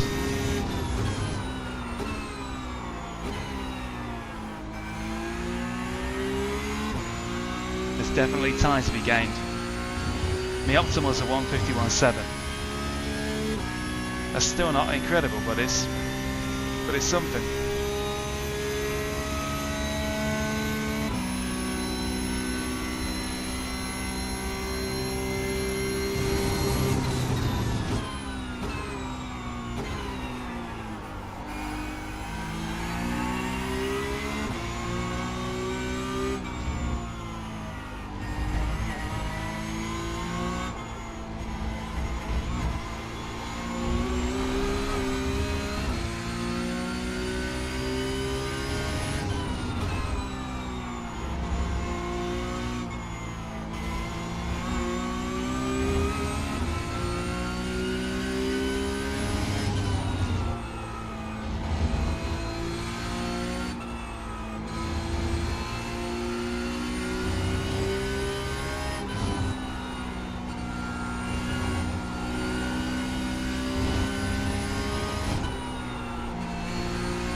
Hey, Mr. Bro.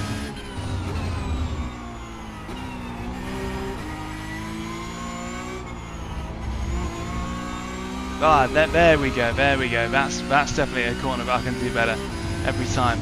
You can chop that first sausage. Sector 2 is 0.3 off the pace.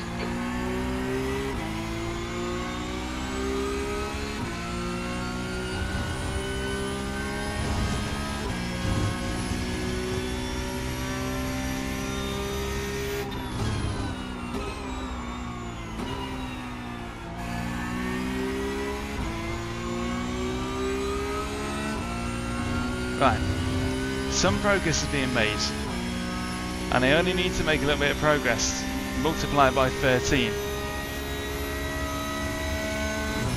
and it can make a real difference. P4, you're now 1.2 seconds off the pace. You've just done a 152.3. Like going down to second is good there. as long as I don't get too greedy on the throttle out, then staying in that second gear power band helps getting up that hill. So I'm gonna make that change.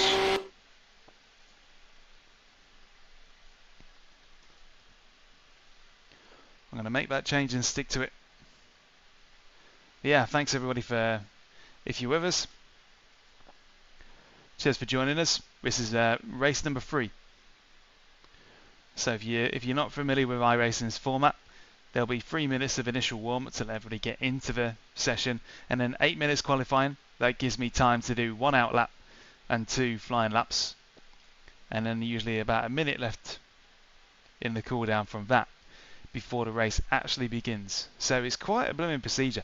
It's about, you're talking about 13 minutes from now until the actual the lights go out.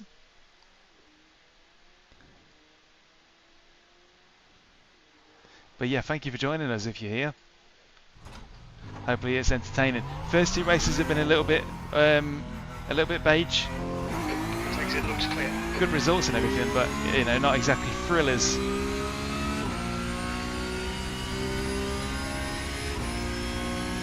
So the challenges have been mainly about the me versus the track.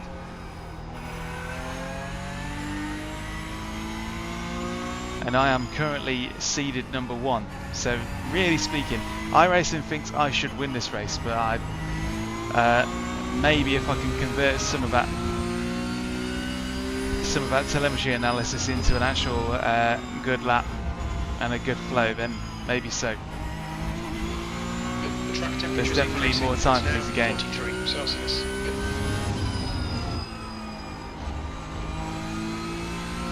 So I'm going to try and find it and win something.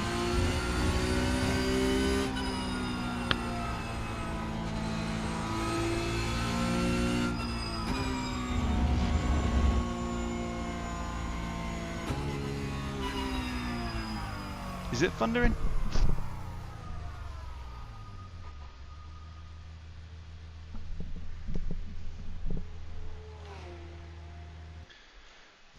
I'm sure I saw a flash then. Did I see a flash? Oh, I'm going to check this cool website called lightningmaps.org. lightningmaps.org.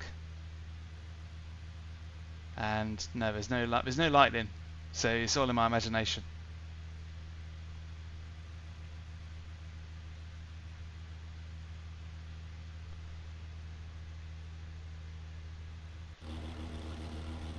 Yeah, there's no lightning, but there's plenty of lightning around the coast of Spain and Switzerland right now, so it was just all in my mind. Is iRacing worth the investment if you're a competitive person but can only play a couple of times a week? Yes, you are exactly the kind of person that needs iRacing the most, and the reason for that is because if you've only got a little bit of time every week, you want to be in the place where the most serious people are sort of, where people are taking it the most seriously.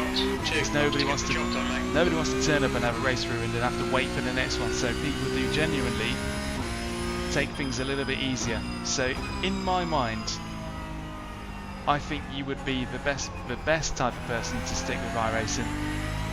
And if you want to go further still, there are lots and lots of league communities that are built up around iRacing. Some of them are great quality. If you're in the UK, I can recommend a few that might be in your kind of time zone. But iRacing is already the place where the most serious kind of it's now 45 Celsius. people that drive like adults will be. And leagues will take that further still with active, well, not active stewarding all the time, but people are accountable for mistakes they make. So if you get your race ruined, then you'll get justice at least, proper justice. But yeah, I know exactly what I know exactly how you feel. If you've only got a limited time to spend, then you want that to be of good quality. And I know there are a few leagues in Australia because Australia is actually quite a big demographic for iRacing. There's loads of them.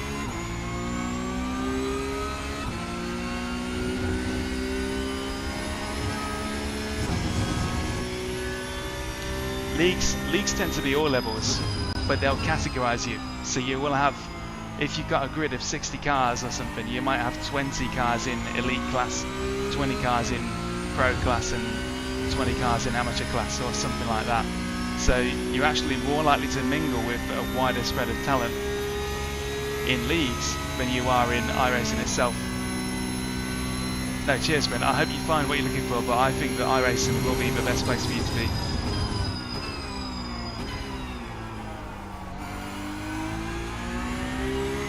And you don't have to. You can join a league pretty much straight away if you just say you're new to iRacing. They will definitely do what they can to help. So you don't have to.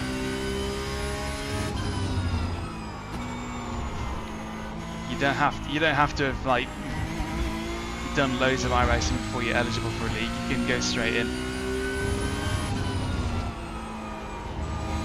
I've done lots of leagues in my time. In fact, in 2022 and 2023, almost all of my actual race time was spent in leagues because I only really had one slot to dedicate to it.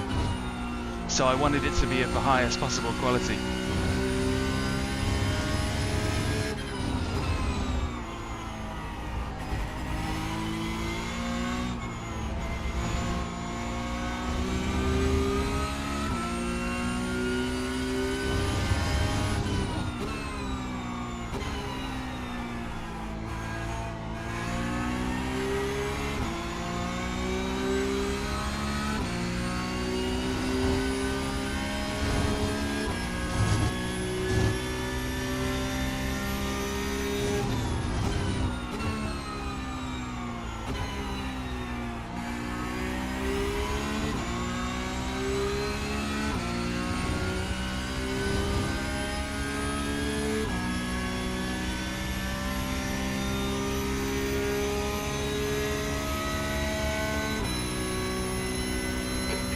Your lap time was 1:52.4.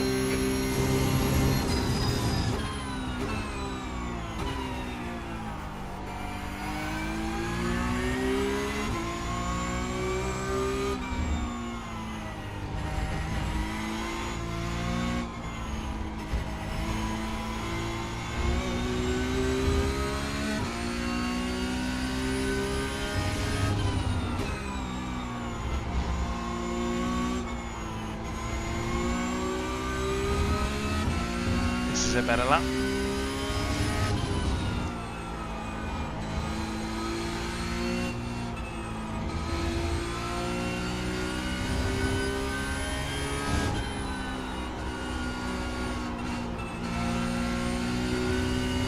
Don't go and invalidate it now, will you?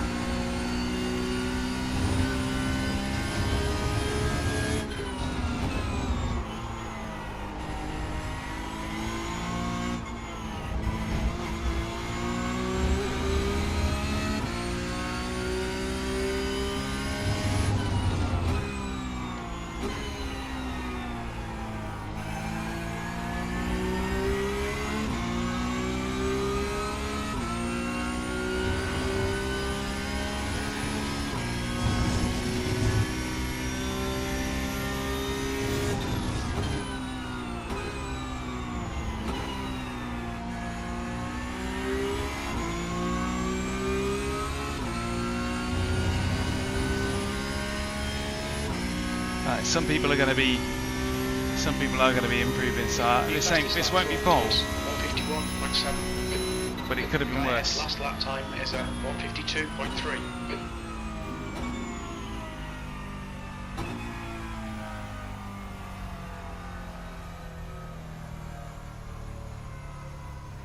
Hey Paul, so you went to the Silverstone single seater experience. Well, it's good to hear that it was great. I hope the things I warned you about in the video actually came in handy with the gearbox and stuff like that. But that is good. Good to hear. But yeah, I bet it was good.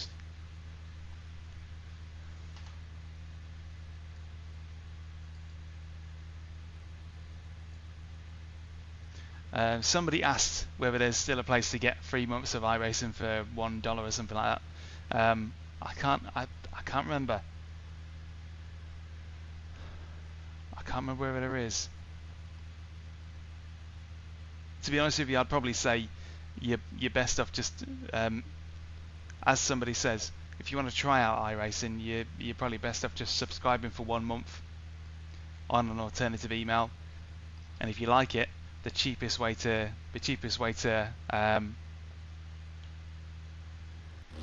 then commit to it is to buy like a 2-year membership with 40% off for new members. But that's quite a commitment. So I'm very confident that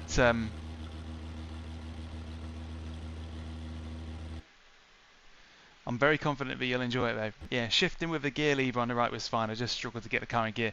Yeah, with the single seaters at Silverstone, it's because of their dog box. They might have told you this in the briefing, but maybe they didn't stress it enough.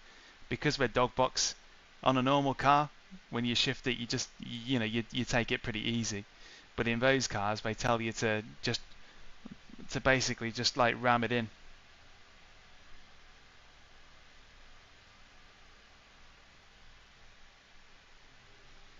It's almost like to go from first to second, you've basically got to just like bang it into gear. It's ridiculous. It feels totally wrong, but it's the best way to go. Okay, second on the grid. That's actually a nice little surprise.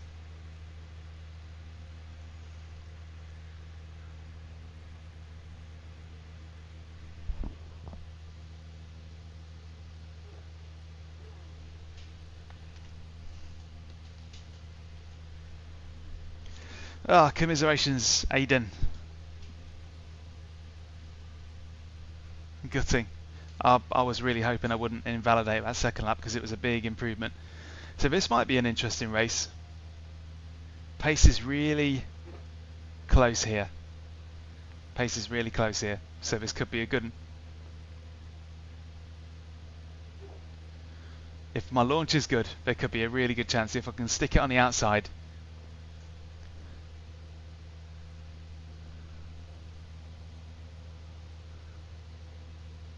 We'll have to see what happens.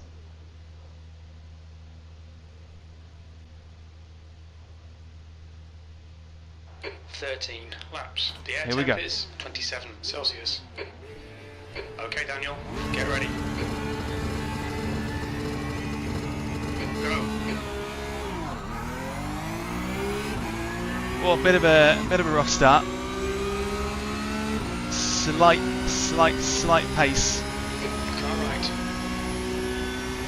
Still there. Still there. Still there. Clear right. There we go. Faster on the outside.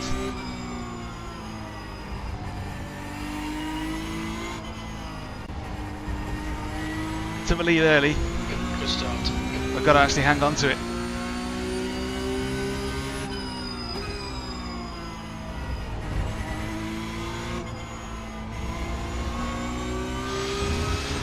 There we go. Oh, the stage is set for a very interesting race.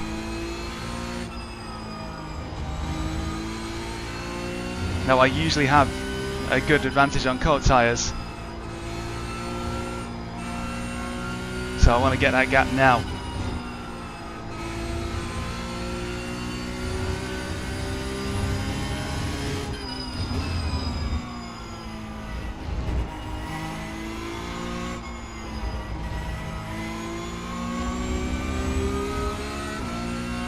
It's very close, very close.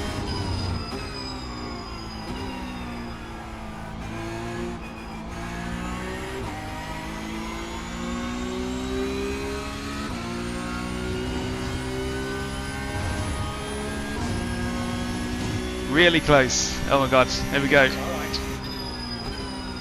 Clear right.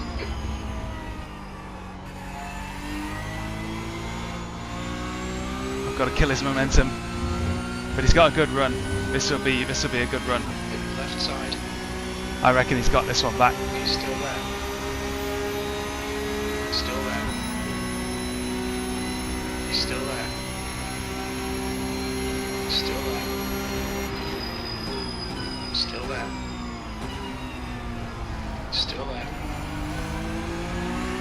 Still there. He's still there. He's still there. Clear left.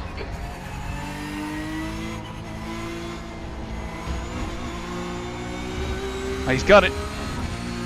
It's a fair fight. This is great.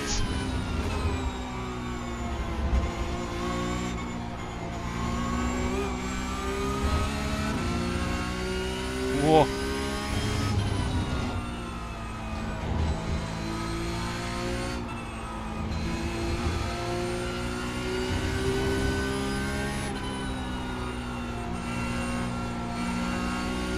That was a good fight back.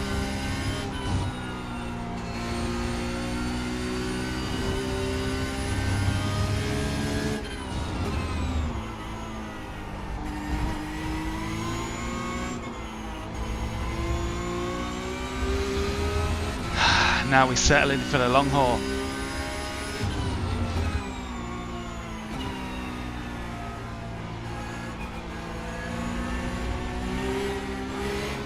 Oh!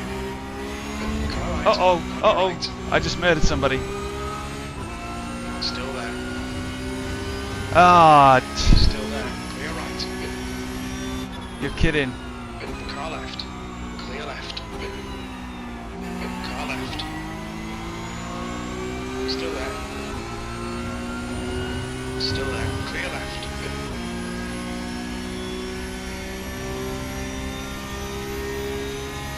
Car left. We think about 23 laps remaining on this tank. 1.6 litres. Man. Wow, holy slipstream. Hold your line. You're still there. Clear left. You're leading. You've just done a 154.5. Man.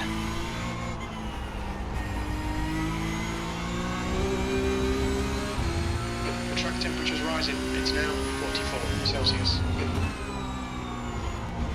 No, that's not accurate, Hunter. If you've been watching me for any length of time, you know that it's not accurate. What was his name? Jesse Thompson, wasn't it? Jesse, if you're watching, man, you deserve that place. We deserve the proper fight, not that. I'm so sorry, dude. Defend your position. Don't let him through. Yeah.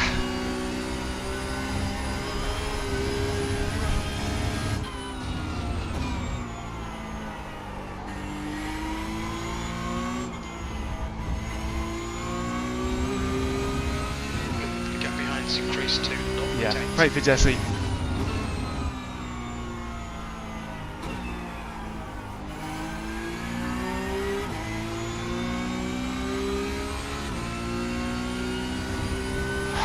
Can't wait to see that replay.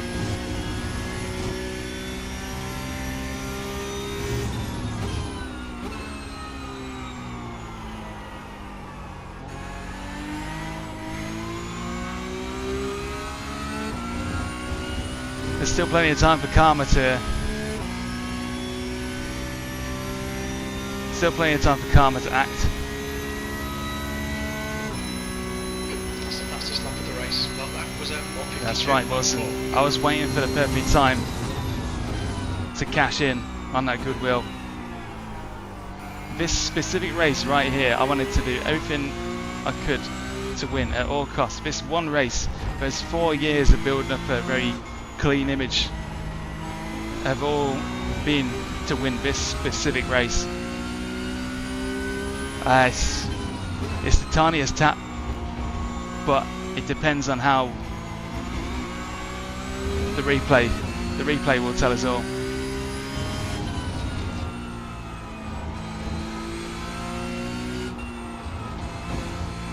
And for that note, I'm not gonna dwell on it until I see that replay, because for all I know, he had just lost it, and maybe he'll say I was already losing it, because he was quite slow through there. Maybe he just did what I did on that lap 1 a while back, just lost the back end and then got collected.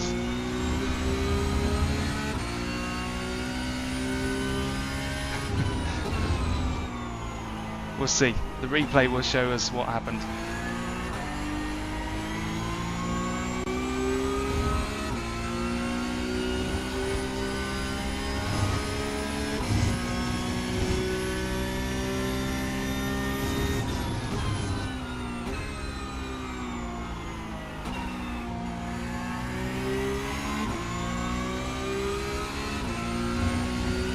right now what I need to do is kind of shut up and concentrate.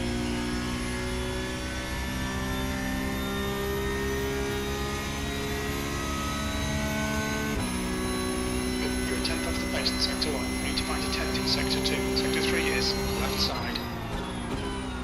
Hold your line. Clear left.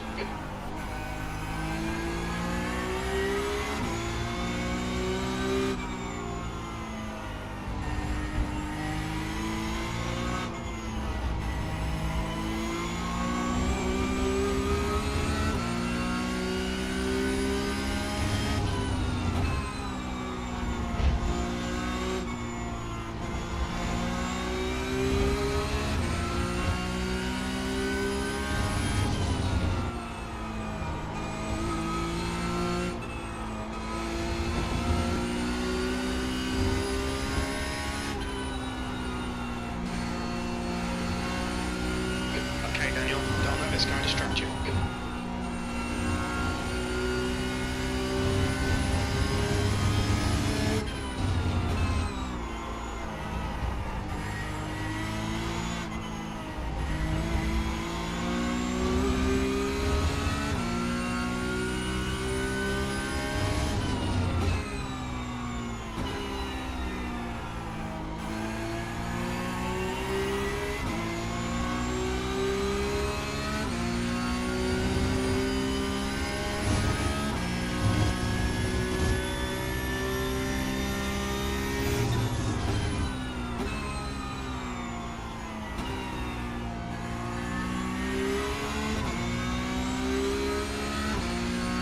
Two cars in slipstream range again.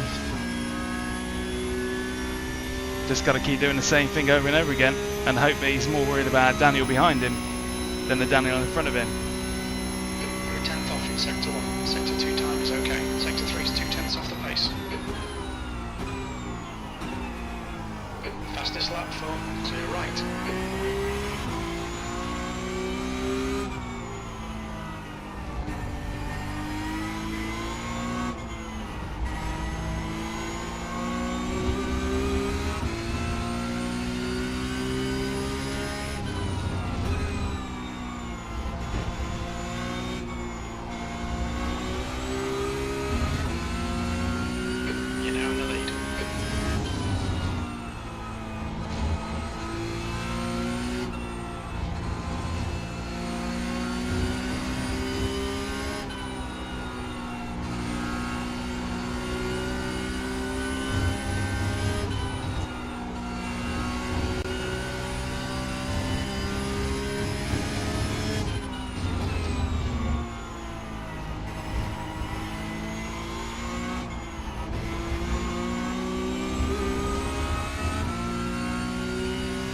Really feeling like I've got a bit of more of a handle on this track now.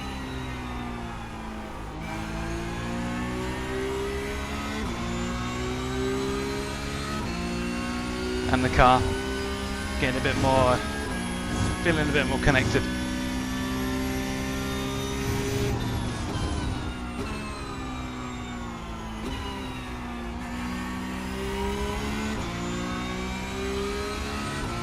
It's 5/10 behind this time. That's not really close enough to make a distinct.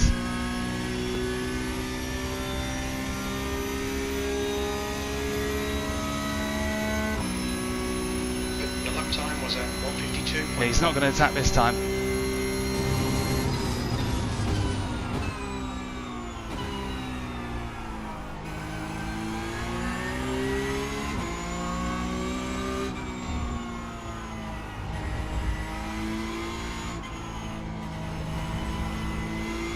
The track, force him to find the gap.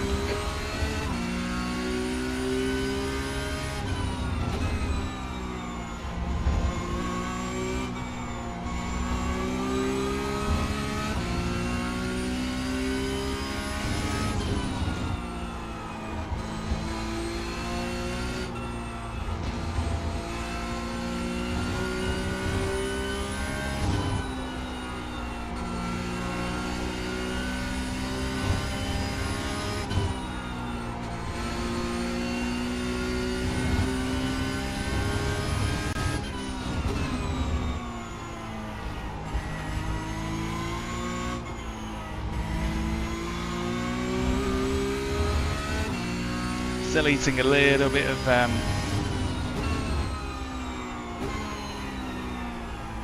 eating a few off tracks, but it's necessary.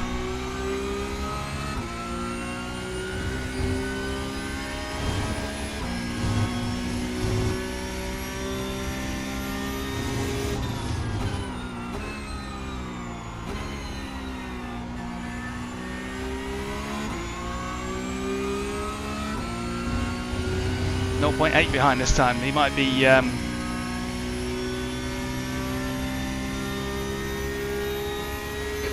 away. The gap behind us now at 0.8. there's a possibility that race lab apps might be rounding it differently. That's the fastest lap.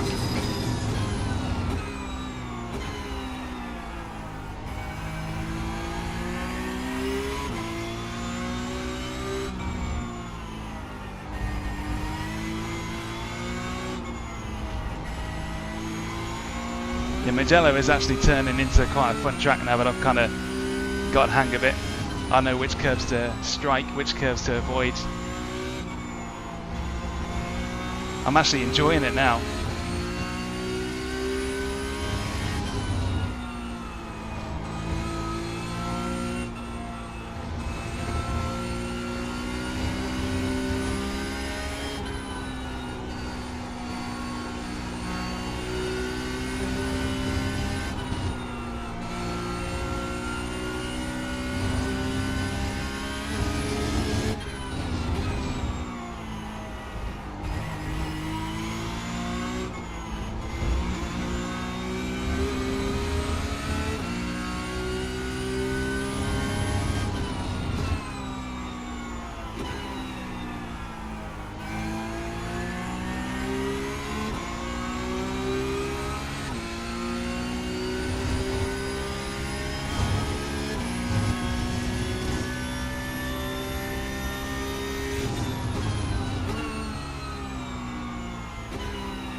Car feels so sweetly balanced. It's perfect.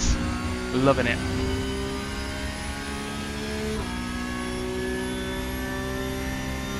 Yeah, the one under the mirror is actually iRacing, but it's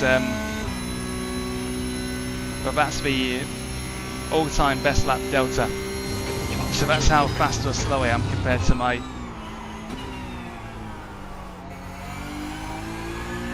all-time best. So I'm now 4 attempts slower than my all-time best.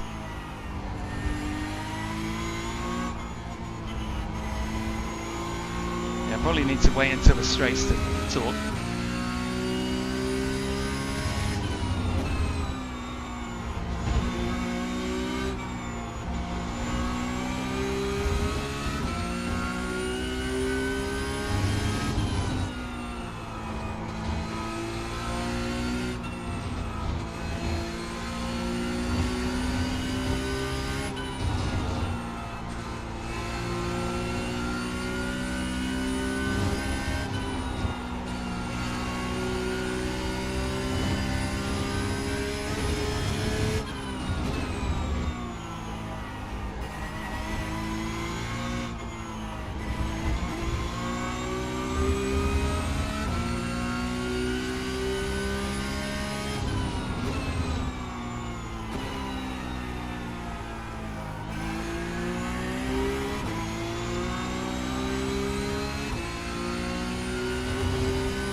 Brake balance at the minute is 42.1 and it feels pretty sweet. And this is on the fixed setup. 152.5. No complaints from me. Brakes good, turns good. Perfect.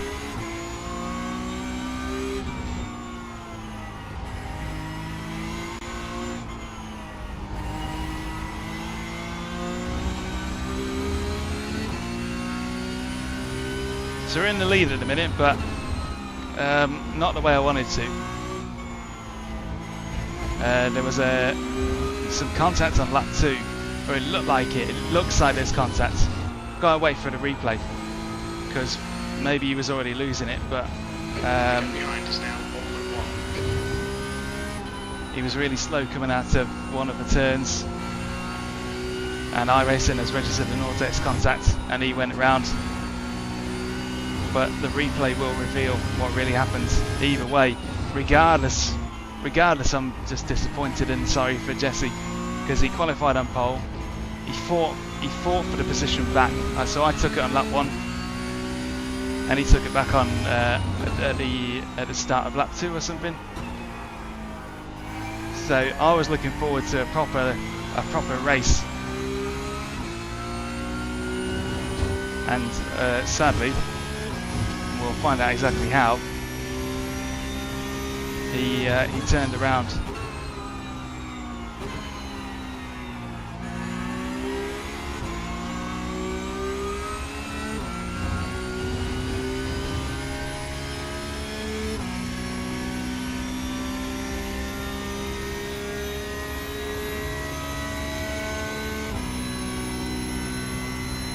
That lap time was 1:52.4. Yeah, I think I definitely hit it. That was my feeling at the time. I definitely hit him.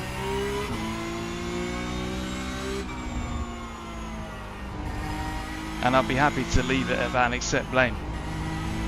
But I'm always wondering why.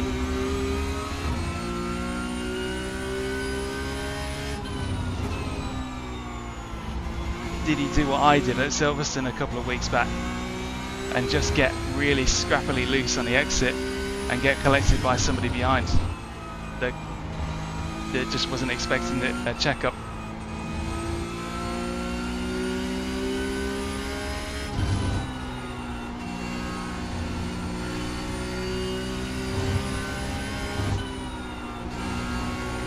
Because I shouldn't have really been gaining that much on him in that sector.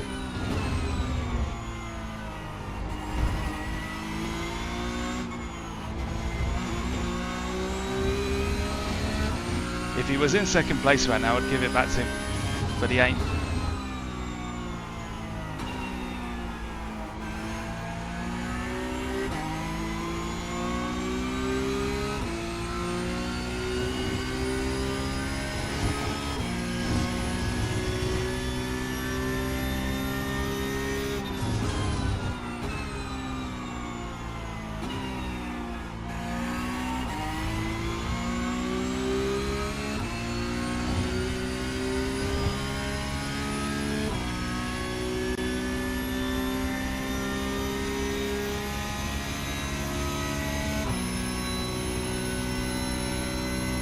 Daniel, 2 laps left. Your P1. That lap time was 1:52.2.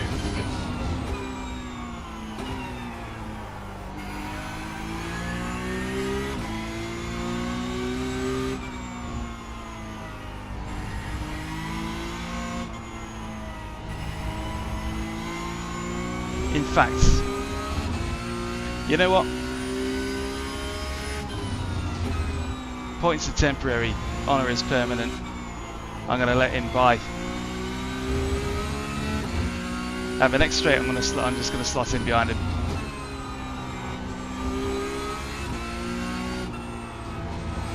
The first place is very sour when it's not done the right way, and I would have loved to have had a proper race with him instead. A race is a race, a proper race.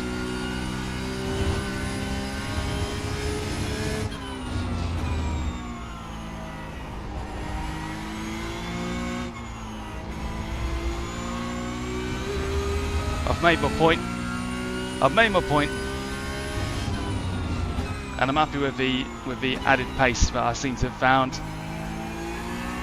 because my qualifying was pretty poor on the first race of the day. But yeah, something that sit right with me, even if it turns out that in the replay it was just netcode or whatever, it don't matter to me. It just won't sit right, not for me anyway. Where is he? So there's a good solid gap between between Jesse and Yannick, and also I can basically give this back without. The guy behind is catching. Last lap, bring it on home. P2, your last lap time was at 1:54.6.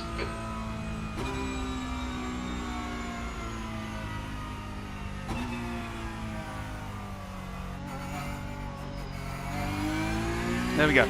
Okay.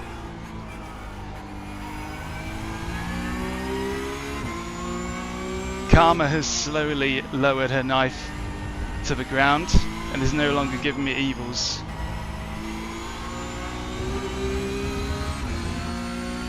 Silly really, but it was even under question. But that's what racing does to you. It makes you quite selfish. Makes you selfish when in other areas you wouldn't be. So if I'm going to win, it's going to be the proper way. Tom's ahead is increasing. It's now 1.1 seconds.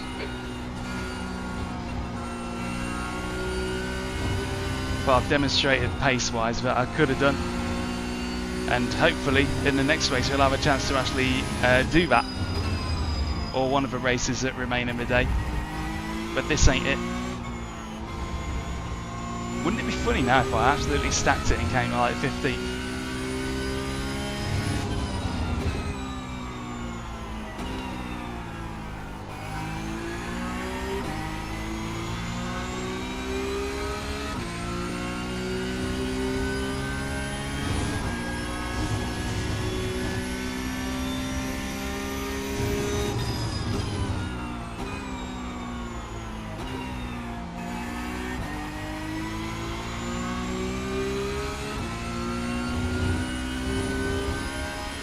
So there we go.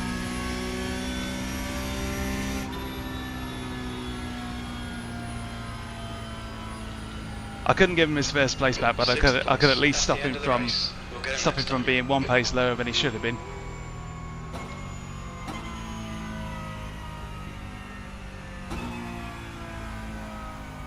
Any other time I'd probably be satisfied with 6. So there will be more chances to put that race pace to the test. I'm happy with that. There was potential for a good 1-2 for a good battle between us. The pace was there, and with that contact we denied ourselves probably one of the many epic races that Porsche Cup has given us.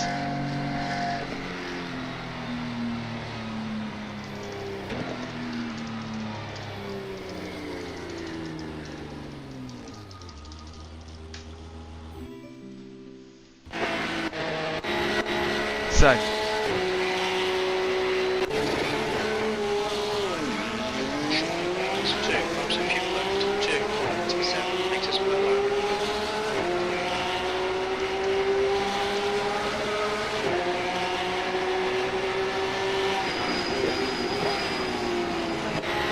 here's lap 2.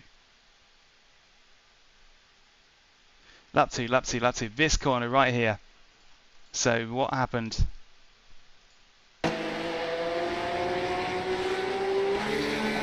Yeah, just scooped him up like a spatula.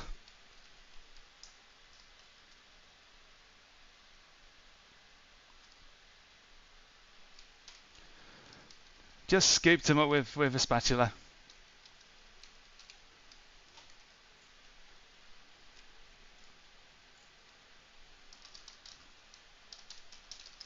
We estimate 2 laps of fuel remaining, 2.7 litres per lap.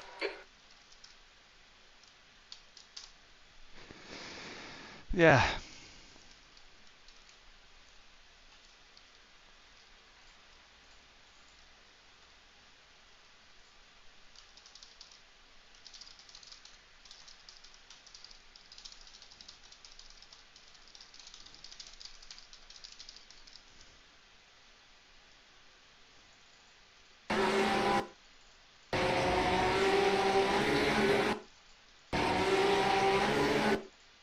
Yeah, just pure.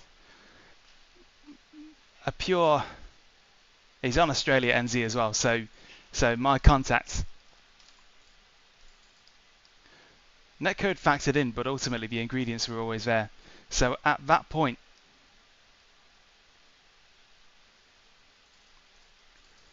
If I do it super duper slow motion, basically, so I'm going from part throttle to full throttle here, and that's meaning that there's a gap closing between me and him, and I back off the throttle, but netcode may have interpreted that as still being like a you know, still a quite high closing speed.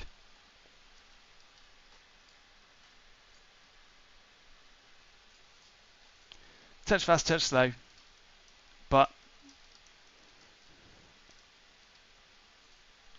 when the prize is internet points, you know, I think I value the honour a bit more.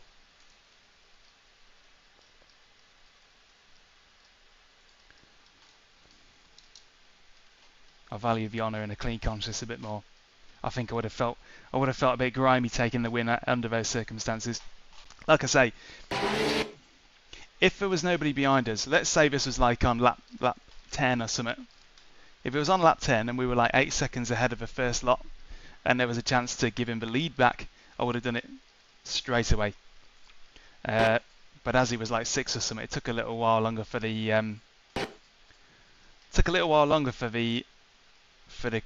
Jiminy cricket on my shoulder to kind of get through to me. So next time, there'll be another chance.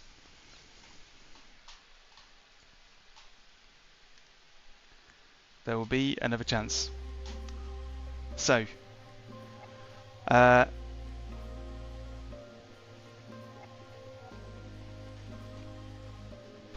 be back in a mo. I'm just gonna let Rosie out. Yeah, he did reply and say all good, mate. But what if he's just as what if he's basically of the same mindset as me, and he gets punted out of place, but he says it's all fine. Don't worry about it. We won before, we'll win again.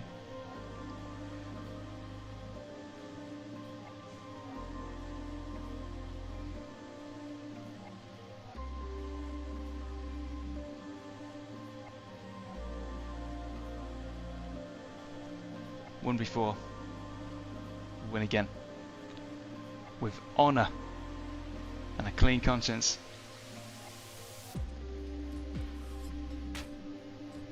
Yeah, unless he was streaming. Maybe if he was streaming at the same time, and on his side he was like effing and jeffing and smashing his keyboard over his head. You know, you never know, do you? But if I see him again on track, I want it to be a good, clean record and goodwill. Anyway, back in a sec. Just gonna register for the next race.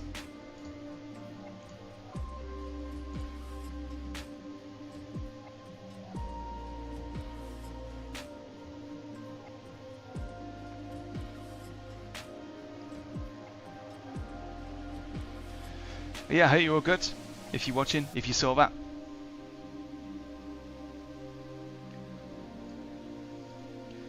Next race should be good. Starting to really hit the stride now. Mugello is starting to feel properly actually good. So there's a win brewing here somewhere. It just wasn't that one.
back. So let's do some setup experimentation just in the 10 minutes between now and the next race session. Let's give things a little go. I'm just going to try the Snetterton setup because that was really good. So fuel for Mugello is 43.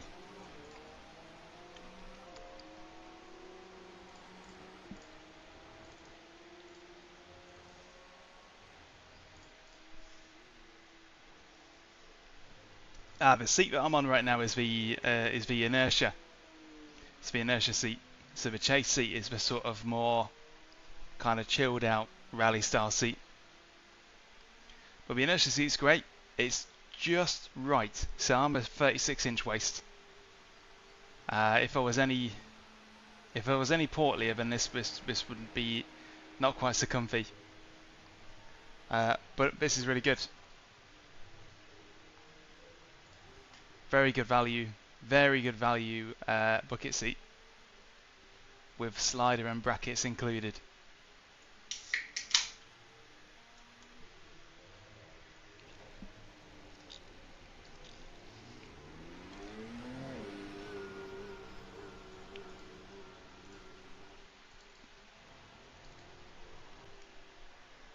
So I'm 36-inch waist and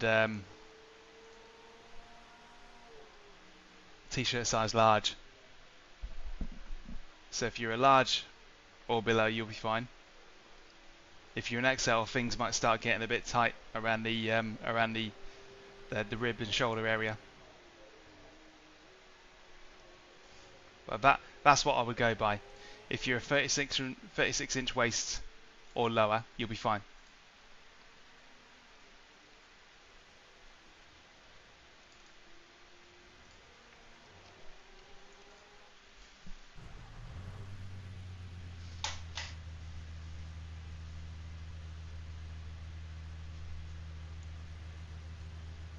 It's just a shame it's only available in the UK/EU at the minute. I've asked them why it's taken so long to get it over to the US side, but no clear ETA yet. Exit's clear, don't cross the white line.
Yeah, I actually think I prefer the standard Mugello setup, to be fair. I think I'll stick with that now that I'm actually feeling like I'm in the groove.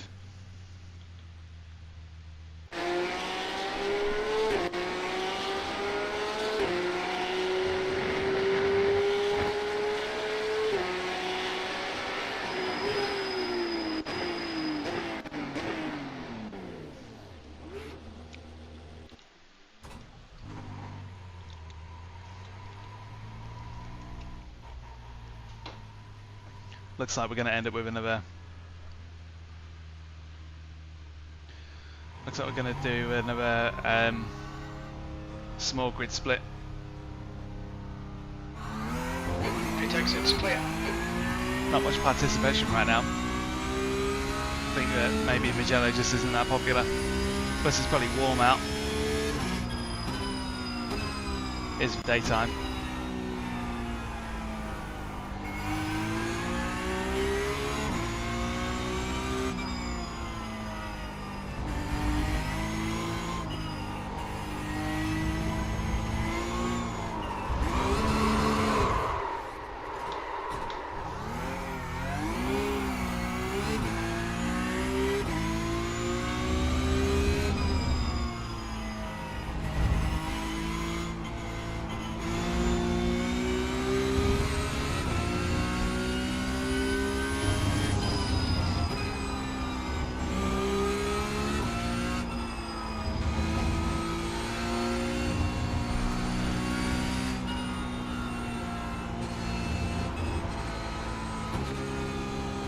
Only a few minutes to the next session. Looking forward to it now. Now that I've got a grip on it.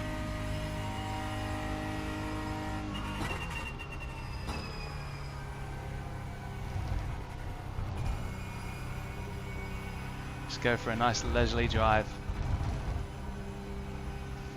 around the foothills of Mount Tibidabo.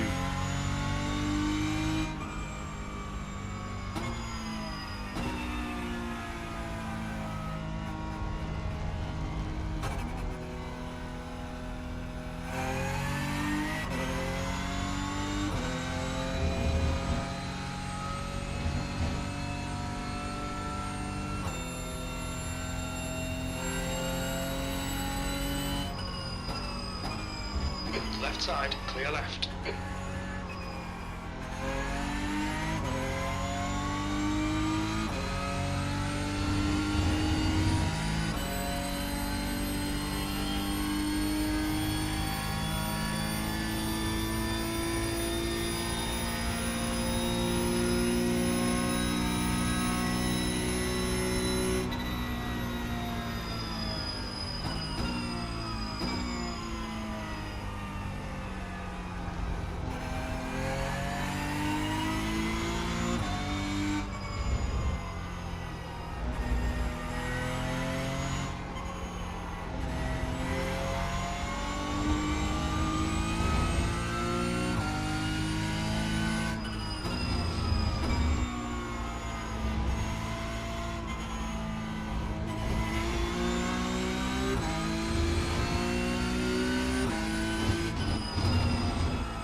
That's a good corner. That's got to be one of the best corners ever on any racetrack. That is a good corner.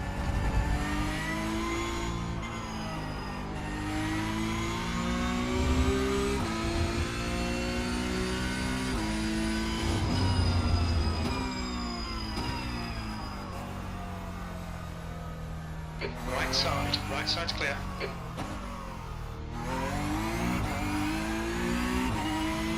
Now there's 24 registers, so will that constitute, if it stays at 24, will that constitute a single grid? I wonder, because that would be best.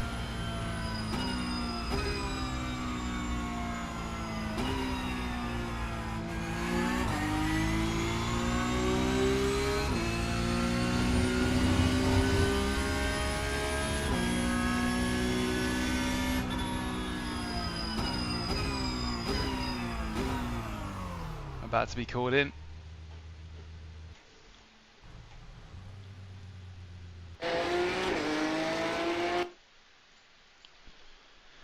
Right then.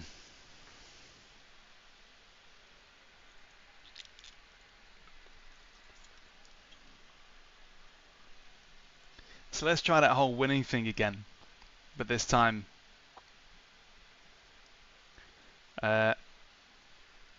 This time no collateral damage.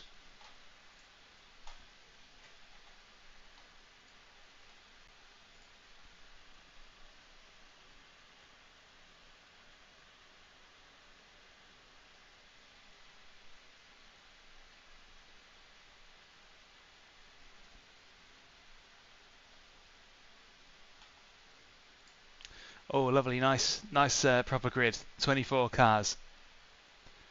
24 cars. Perfect. That's more like it, isn't it?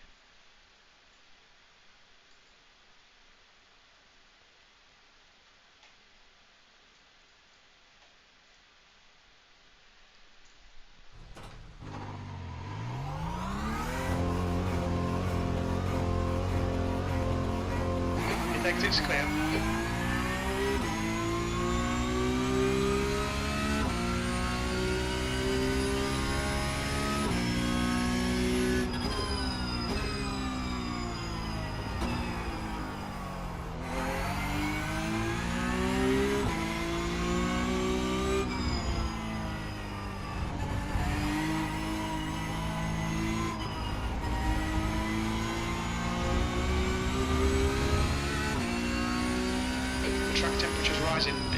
51 Celsius.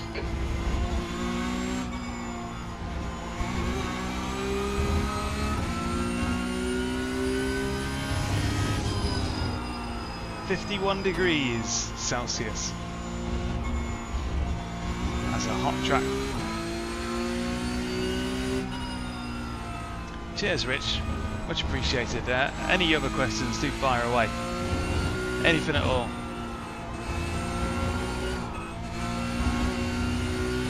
It's one of the many things I'm here for. But yeah, thank you.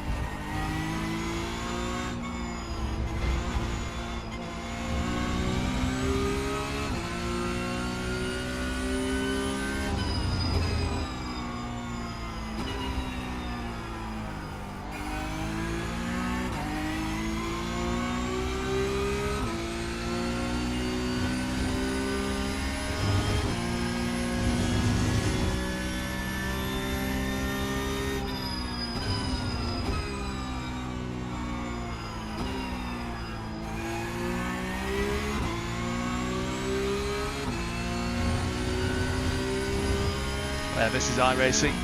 So the sim you're watching now is iRacing. It's pretty much what I do. It's what I film all my little videos in as well. It is basically 99% of my diet, in sim racing terms at least. You'll find the link in the description, or you can just go to iRacing.com to check it out.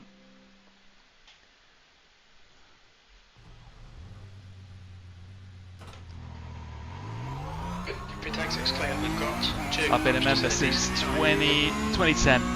There was a big gap in the middle where I wasn't subscribed for a few years, and I kind of put the whole thing on a shelf. LFS is a name I haven't heard in eons. Yeah, LFS is where I started. Brilliant simulator, way ahead of its time and underappreciated, and even to this day it's still a great simulator. If you want to learn how to drive like manual gearbox cars and stuff like that, Live for Speed was basically how I started playing Live for Speed before I started taking driving lessons. And it's a perfect simulator. The track temperature is increasing. It's now 50 Celsius. The last time I used Live for Speed in any kind of serious capacity was a long time ago, sadly. In fact, I came to iRacing from Live for Speed specifically because I realised that people were winning races on mouse and keyboard, and it just seemed like it was kind of exploitable almost in a way. Nowadays, I wouldn't worry about that so much. But I came looking for a more serious kind of simulated motorsport experience, and that's when I found iRacing, and I was immediately hooked. So Live for Speed sent me into orbit. Yeah, I'd love to do Live for Speed.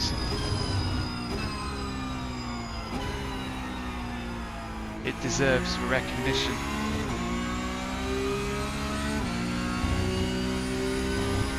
and it's still a great simulator today for stuff like auto solo simulation. You can set up auto solo courses and it's so realistic.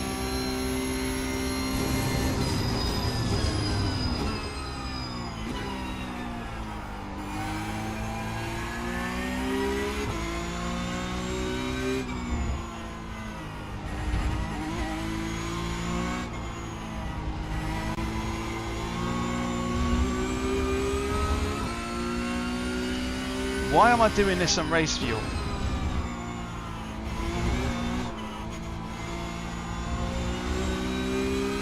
I've got the blooming race fuel configuration then.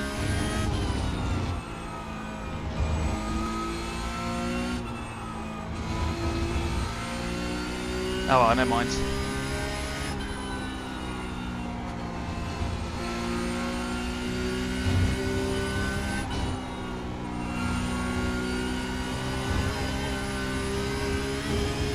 Laps invalidated anyway.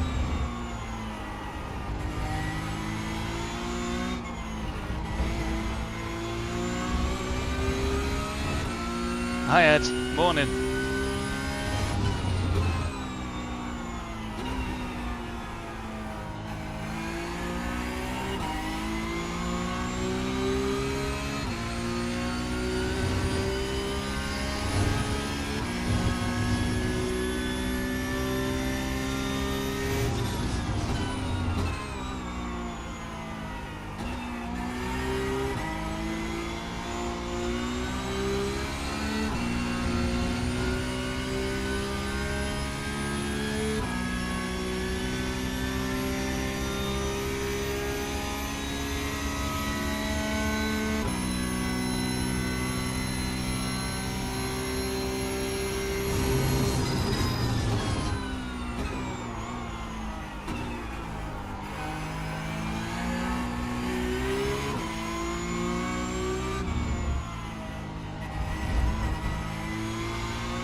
Whoa, that was close to invalid.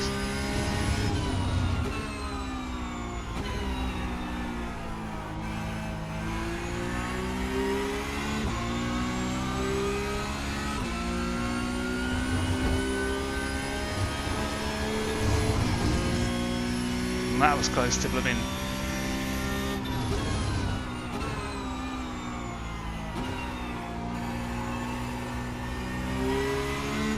A very, very poor lap. That is. That's a very poor lap. That's going to give me a lot. That's going to leave me with loads of work to do. Oh dear.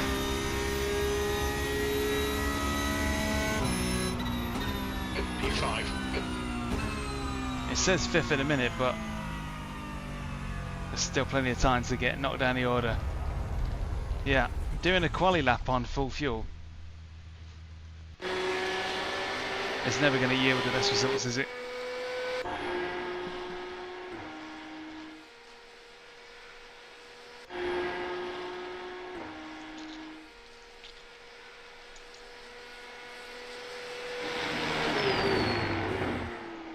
I think personal best at Mugello was a 151.3, but you know, conditions are a factor.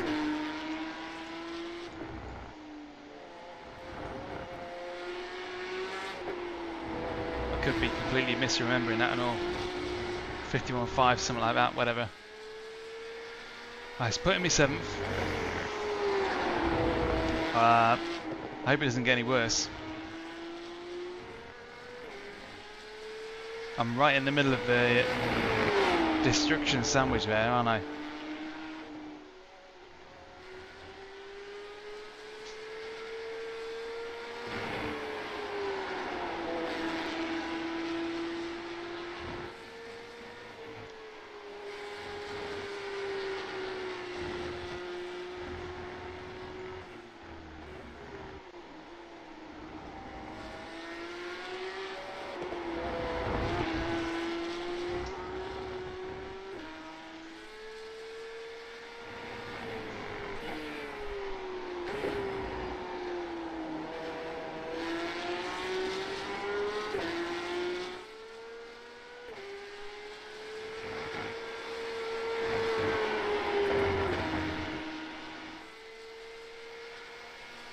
You gotta love it.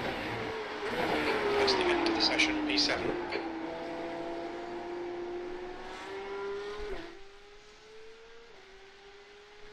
P7, so 7th on the grid.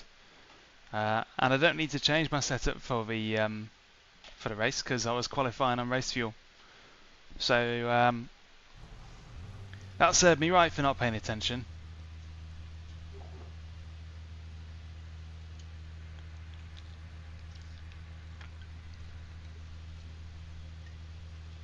Yeah, the track temperatures are really, really hot. Really hot, as I'd imagine it would be in real life, I guess. In Italy right now, it would be scorching.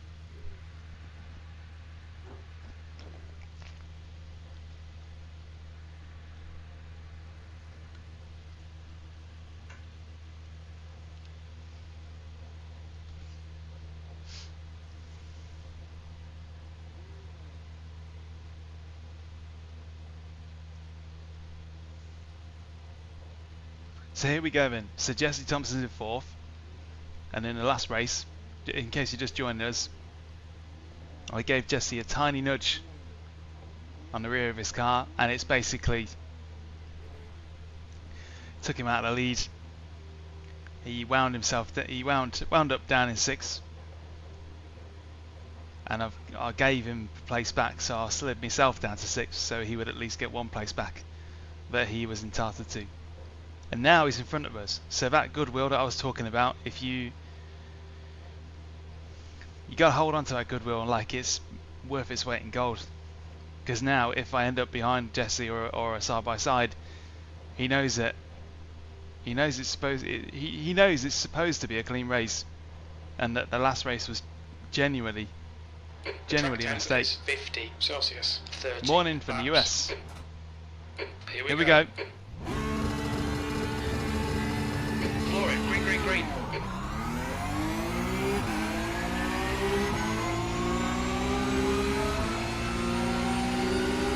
What decision do I make here? On your left. Still there. Still there. Well, at least locked up a bit, so gaps opened. Clear left. Good. Awesome. Couldn't have gone any better if I tried. Wow. That was lucky. Well done, Daniel. Good start.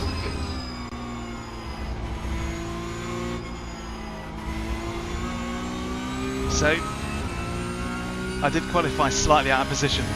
I'm not expecting to catch 1 and 2. But 3rd is definitely not safe.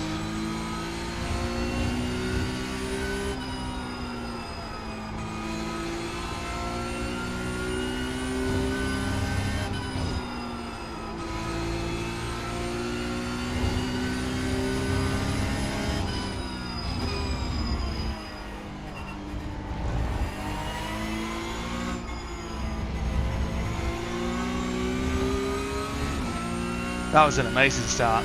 Very, very lucky.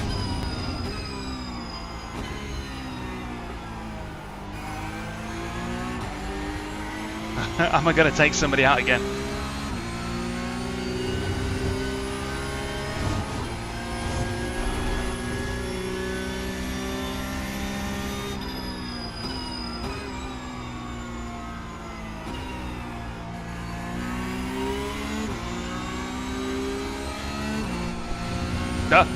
Oh. It's not going to be this lap.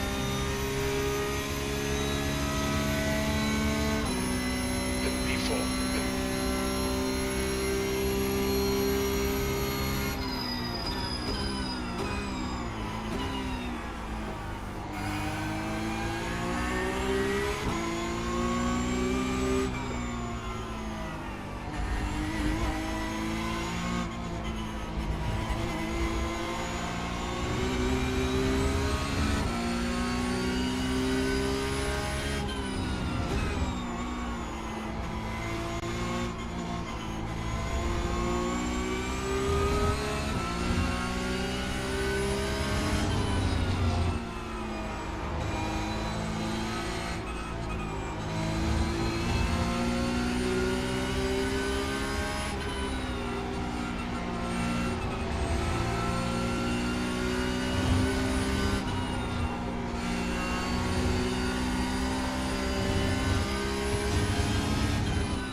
Alright, good. Good. Not a good. And now we've got a possible double slipstream going on here. It's just on the left side. He's still there. I'm confident. He's still there. Still there. Clear left. That was a 153. Very confident on the brakes. Perfect. Nice front. Really good. And he went through it all. Wow. That was good. I need to make a break for it now because that guy was quite slow through the twisty bits. The faster twisty bits in the middle and the second half of the lap. He was pretty slow. I say pretty slow, just a couple of attempts down.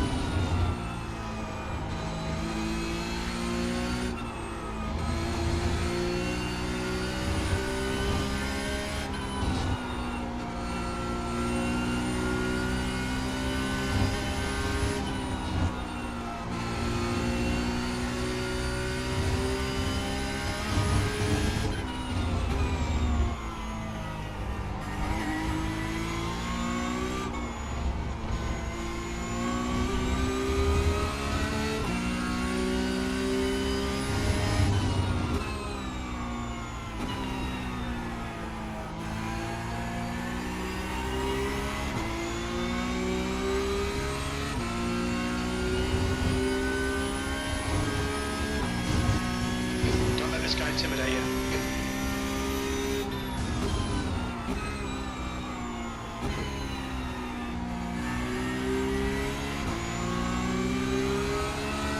Right, Ilya is very close. Very close. I think 1 and 2 are going to run away with this.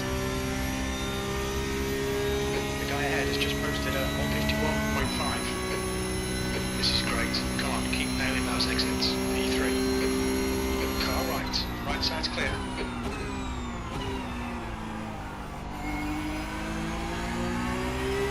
There we go, game of chicken on the brakes.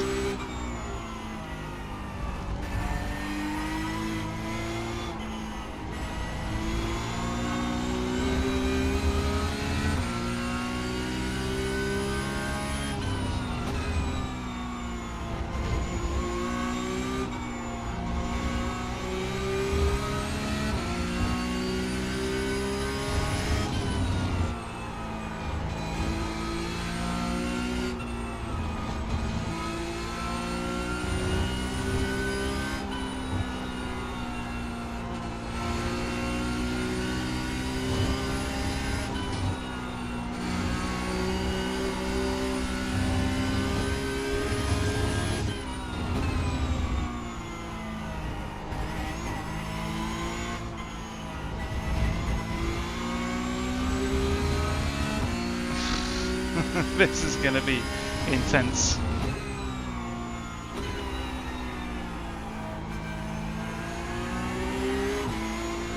He is slightly faster than me right now, but will he remain so?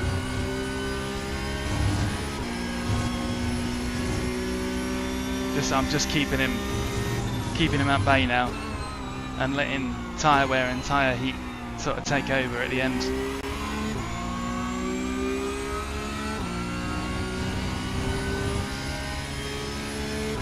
I don't think he's going to be close enough to do a distinct dive this time. Who knows? Maybe. You've just done a 152.6. Nah, 3 temps, not close enough.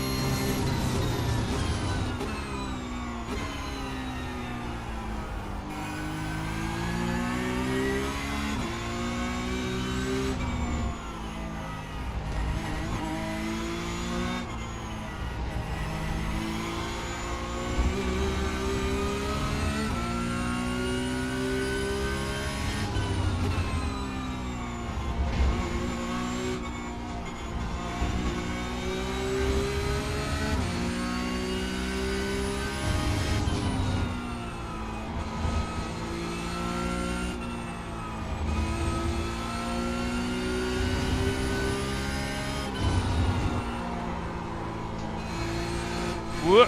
On your right. Right side's clear.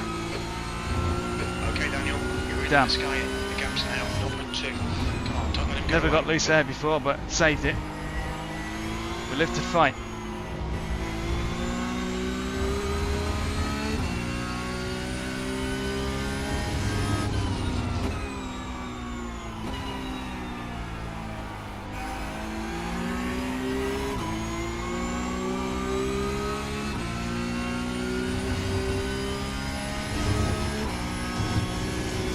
That was close.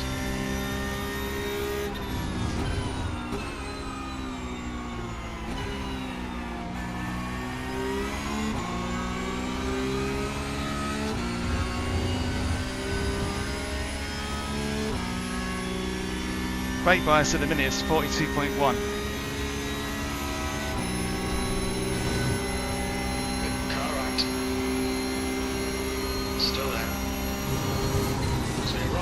Nice and smooth. Come on, let the race come to us. Car right.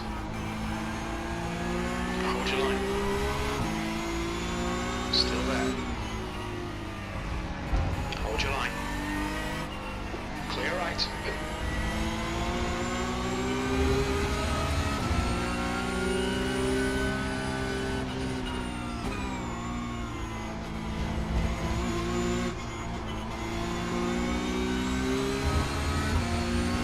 Whoa.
He's pulling a little gap.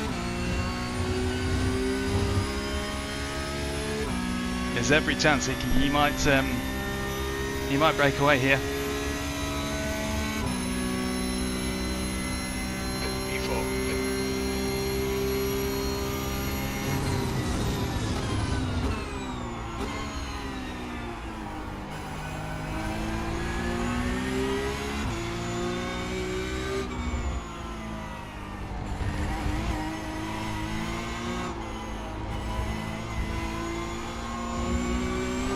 Gotta start respecting them rear tyres.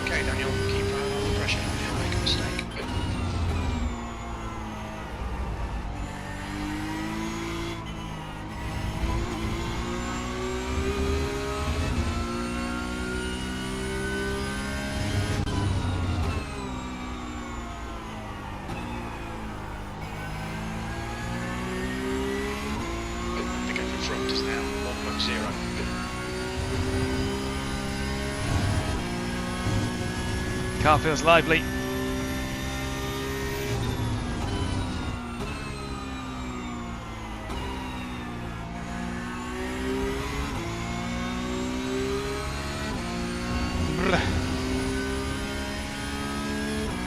That was a good fight, but that's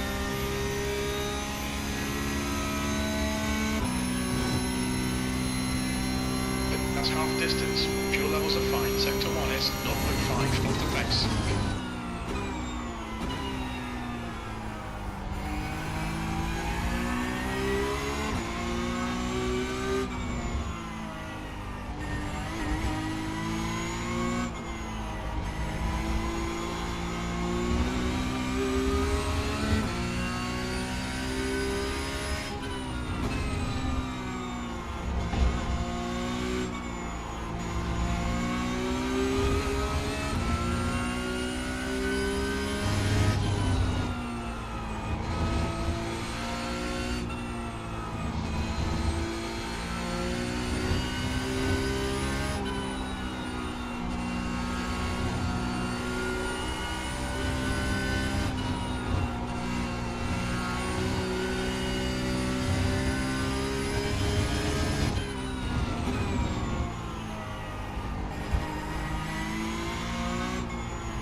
trying to avoid rear wheel spin now.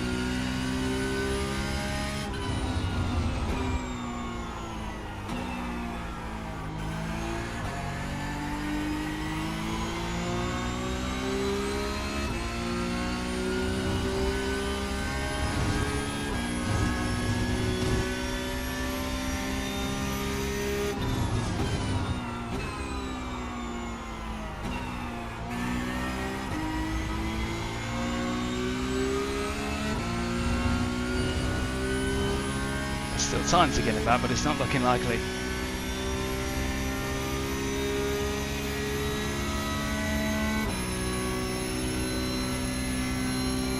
That lap was at 152.4.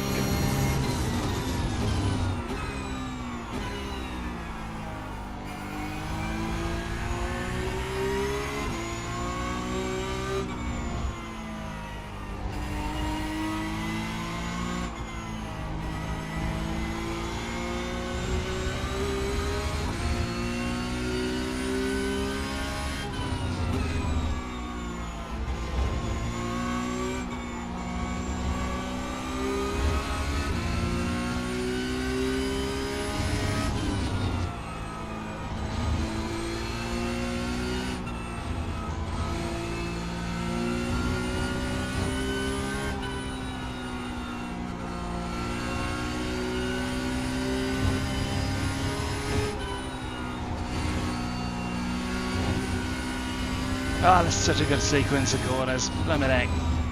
So good.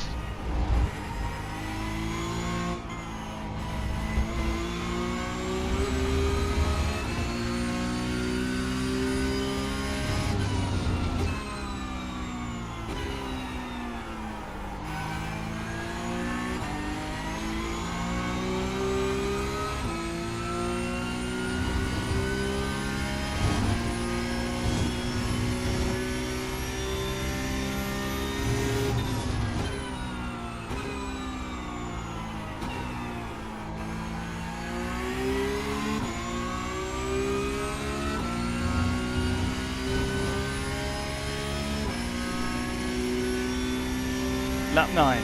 Oh no, lap 10.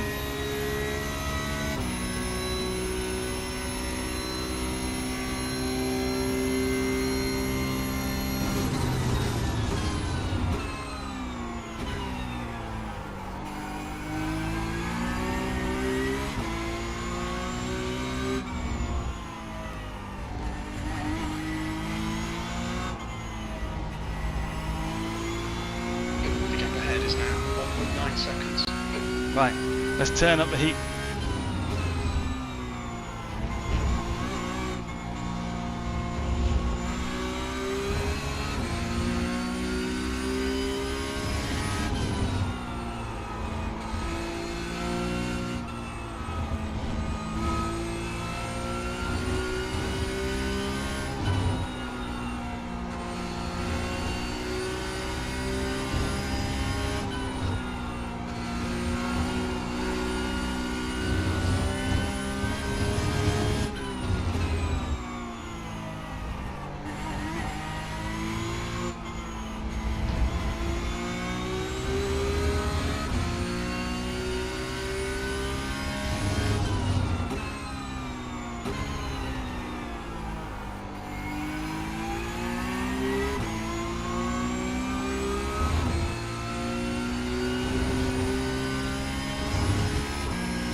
You know what?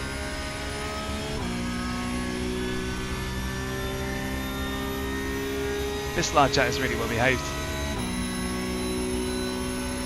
One spanner's one spanner's adequate. So for those with a bit of context and background, Tradition is somebody I've known in real life for a long, long time. I'm talking 20 years, if not more. Yeah, more than 20 years. I've known Tradition for more than 20 years. Tops, it's getting closer. The gap's now 2.7. So after all this time, I was like, look, mate, I've known you for long enough. I want to bestow upon you the finest honour there is. A YouTube chat spanner. I was like, look, no need to thank me. No need to thank me. Your appreciation is enough.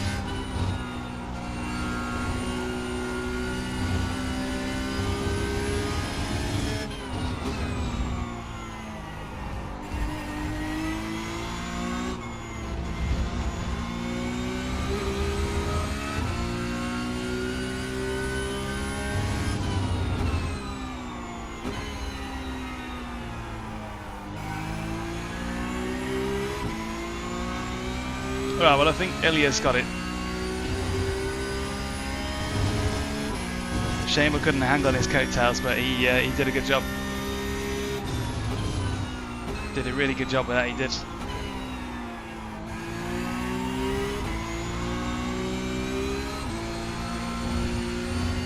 And this will be lap 12.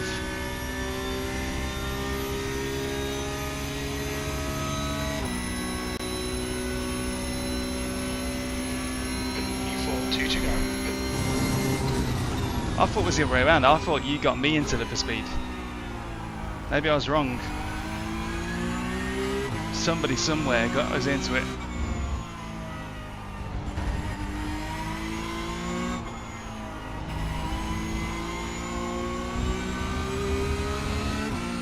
Used to play Live for Speed on a mouse and keyboard until eventually got my very first racing wheel. A Logitech Momo wheel. Well, that was the first 4-speed back wheel anyway.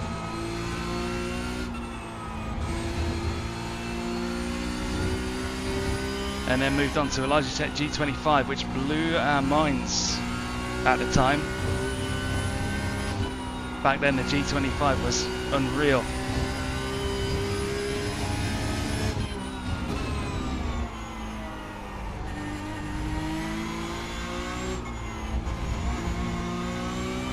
At least to us.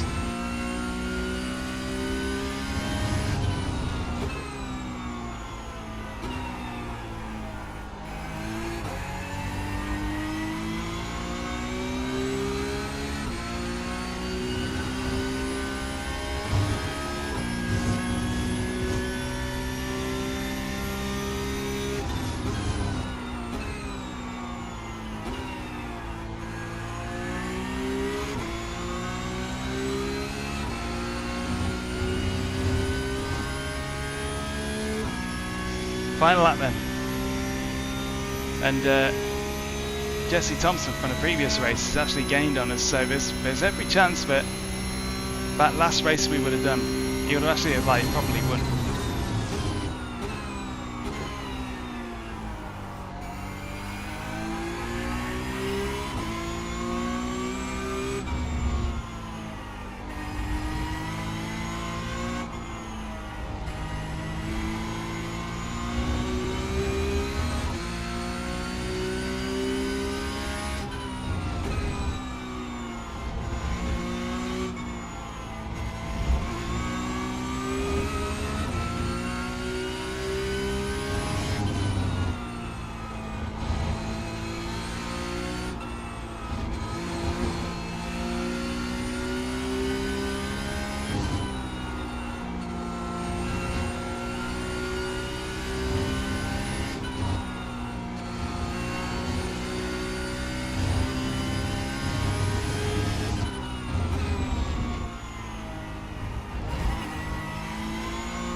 just keep on hovering up them off tracks.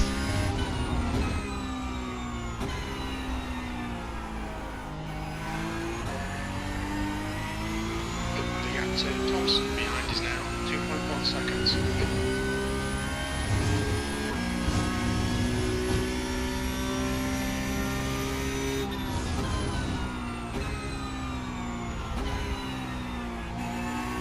Final corner of the last lap. Here it goes.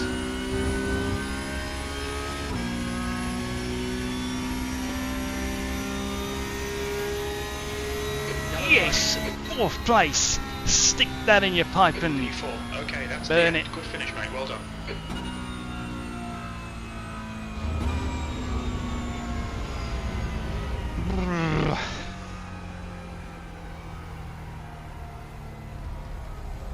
It's a shame. I wonder how long I would have kept Ilya behind were it not for that mistake.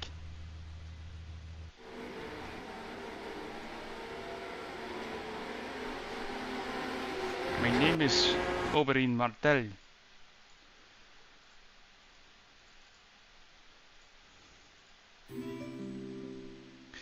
Bing bing bing.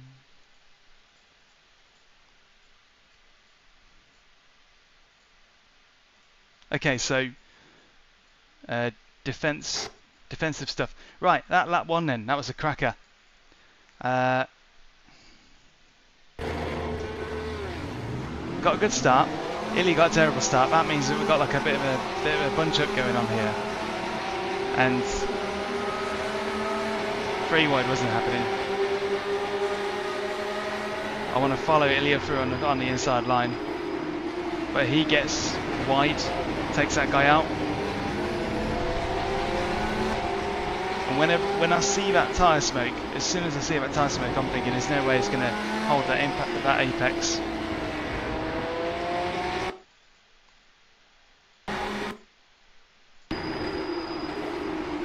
Yeah, literally that. As soon as I see that tyre smoke, that tyre smoke tells me he ain't going to make the apex, and I've still got enough manoeuvrability to sort of just duck underneath. So that was great. I love that. Was on this guy's case for a long time.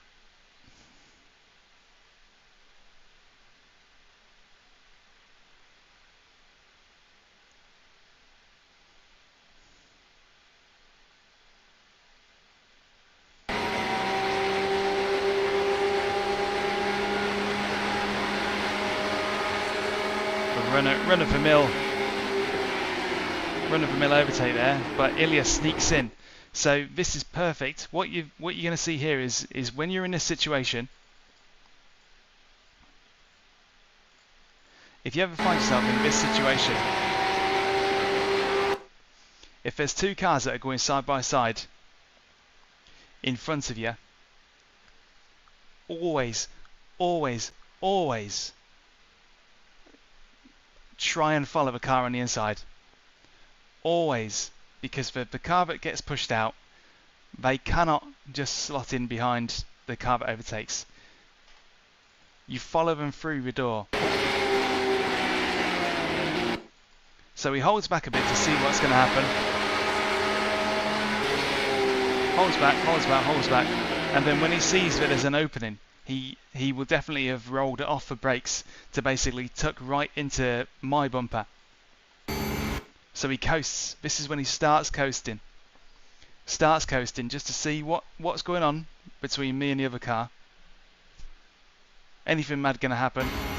And he's like, yeah, okay, he's got ahead. I'm gonna follow him in and block off the car from slotting in behind me.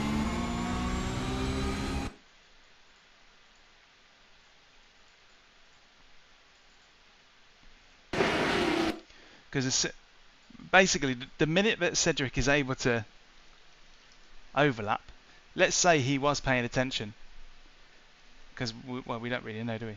But this is what happens when you get overtaken, and there's 2 cars behind you. He gets back a bit, And before he has a chance to slot back in behind me, he sneaks in, takes a spot. Perfect. So whenever you find that you're behind 2 cars squabbling, that's the right thing to do. Follow them through the door. If somebody opens the door for you, follow them through. Just hug them.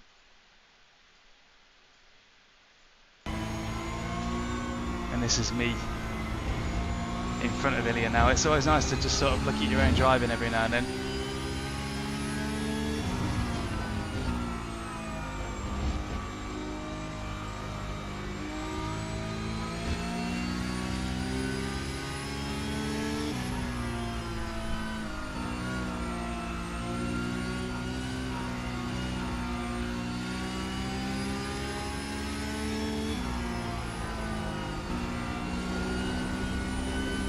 Yeah, not too bad. Not too bad through that.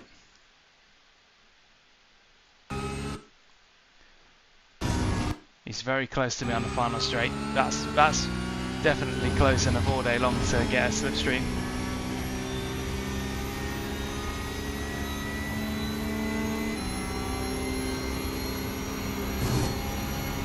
So I basically squeeze him onto the inside.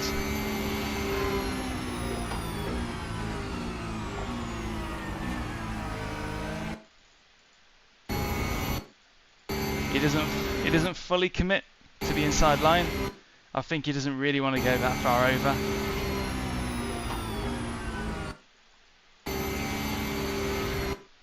And that's when he thinks, you know what? Probably don't want to do that.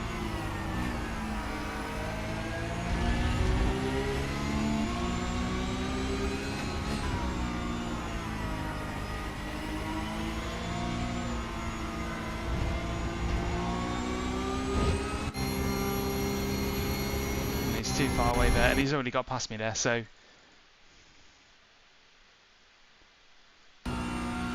pretty brave and bold overtake. Just got a little bit loose on this first section.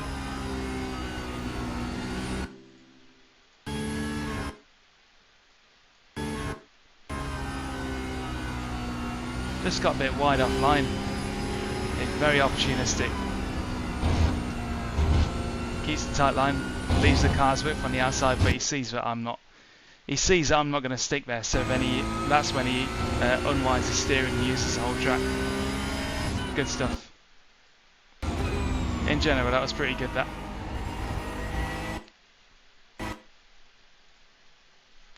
Lovely jubbly. So, next race is going to be in 15 minutes.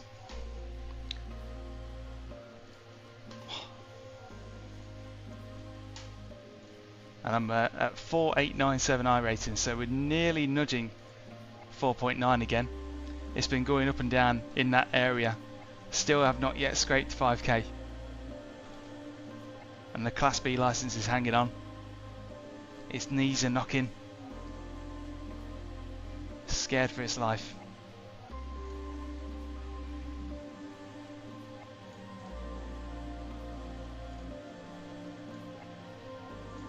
And the next race is the fixed side.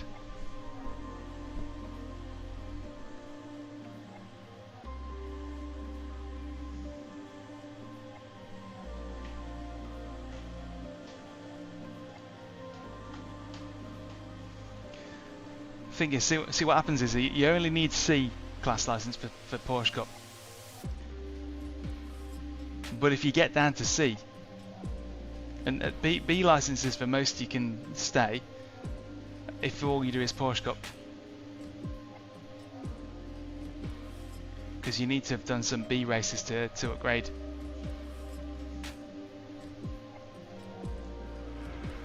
Good lordy lord. Whew.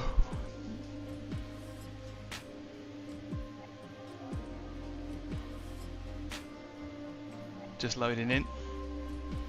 Hope you're all doing good. Those of you who are with us, thanks for joining.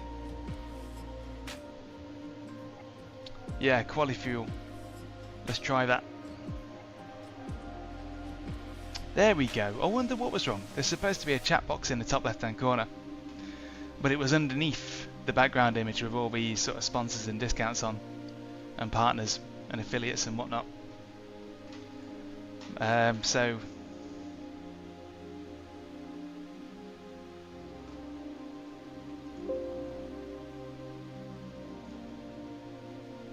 basically a layer, and I wonder why it does that. That subscriber count that's just at the top left hand corner.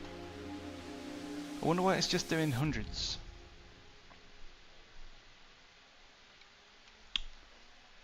Why is it just doing hundreds?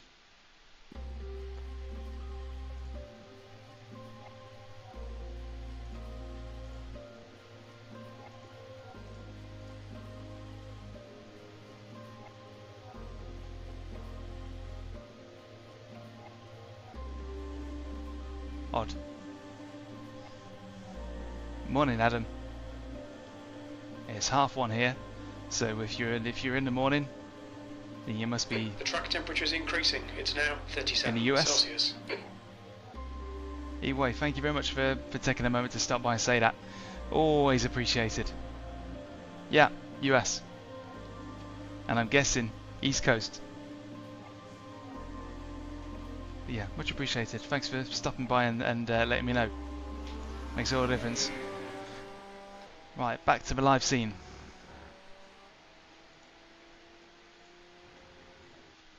Back to the live scenes at the scene.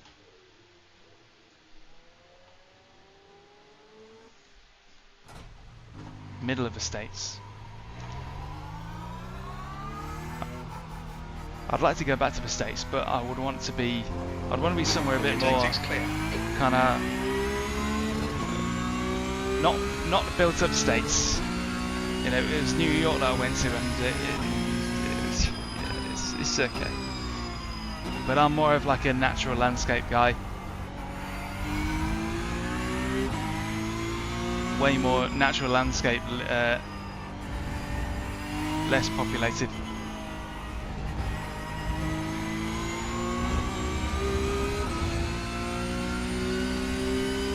That's the new fastest lap for area, 152.1.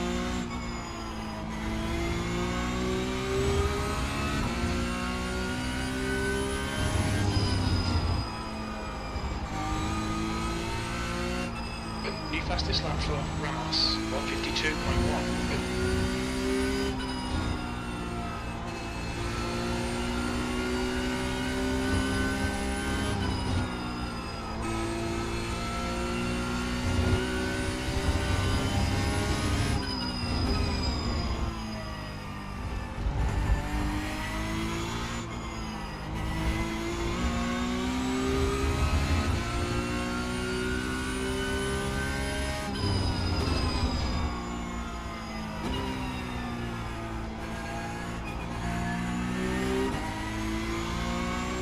Yeah, somewhere that kind of feels like culturally American. I mean, New York is obviously culturally American, but you know, think of it this way: if you visit England, there's kind of two sides to England. There's London, and there's the Lake District. So it's London and the Lake District, or the Cotswolds. There's three different flavours of England right there. You know.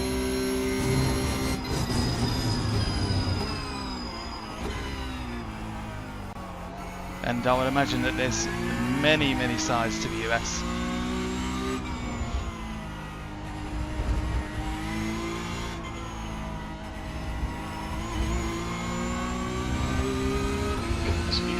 Hey, Osama. Area, 151.7.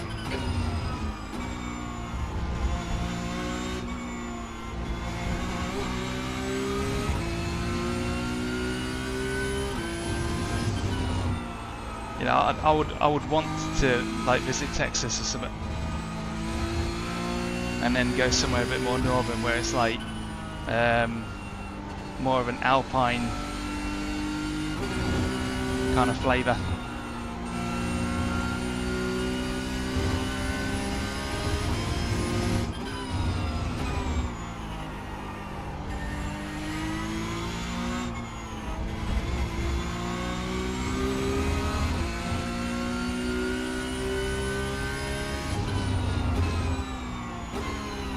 I mean, it's all very hypothetical because it costs a bomb to travel that far, doesn't it? Plane tickets being like $1,000 or something silly.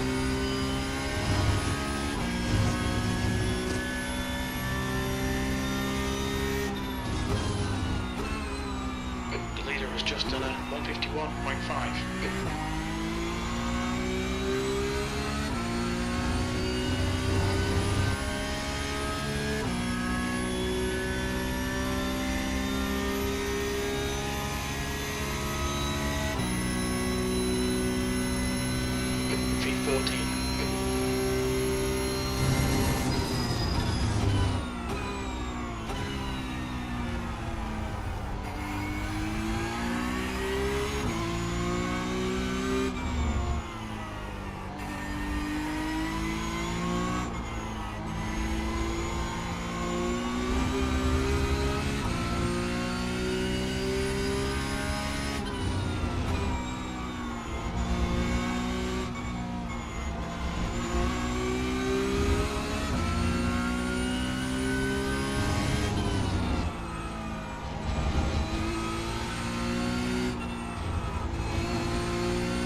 God, that's such a good corner. That's one of the best corners anywhere. Celsius.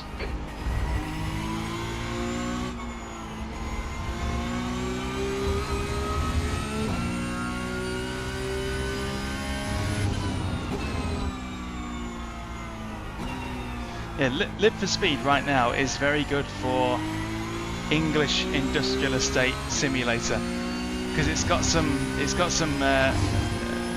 driving layouts now that are basically they're like driving around a classic industrial estate in England. It's like so scarily English because obviously the primary developer of Live for Speed is English.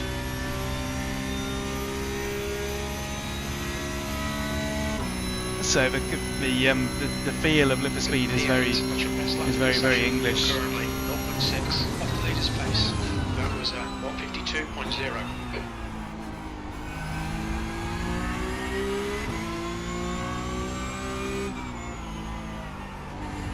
And there's an auto solo layout editor where you can put cones and stuff down in a course and make your own auto solo rallycross. Autocross, auto solo, auto test. It's a really good simulator for that kind of thing.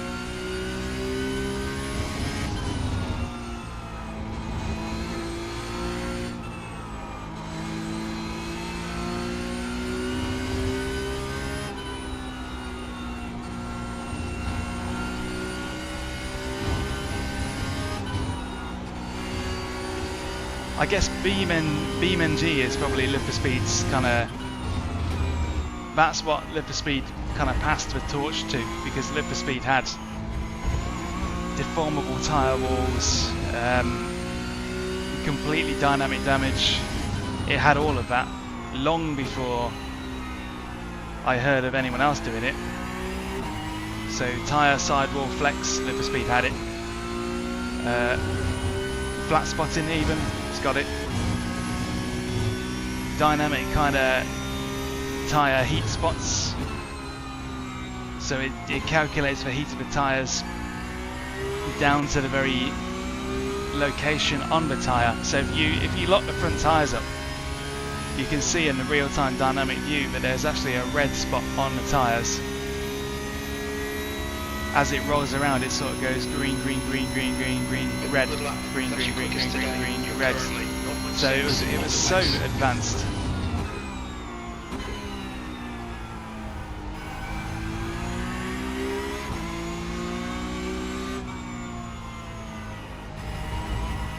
It had the potential to become huge, really.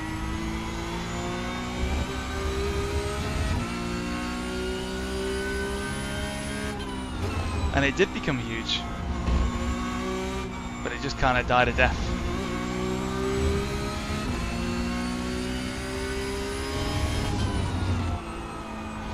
is still very much active today. Especially when they opened up mods and stuff like that for Live for Speed. When they opened up mods, that really did sort of send it into the stratosphere and give it a kind of a second wind. Yeah, BeamNG is amazing. I wish I could sort of like spend the time to play more of that, because it does genuinely feel like the spiritual offspring of Live for Speed in terms of it just being a pure driving simulator. Like, if you love driving, then BeamNG is the one, and Live for Speed would also fall under that category. Whereas if you love racing, if you love competition, then iRacing is the best one.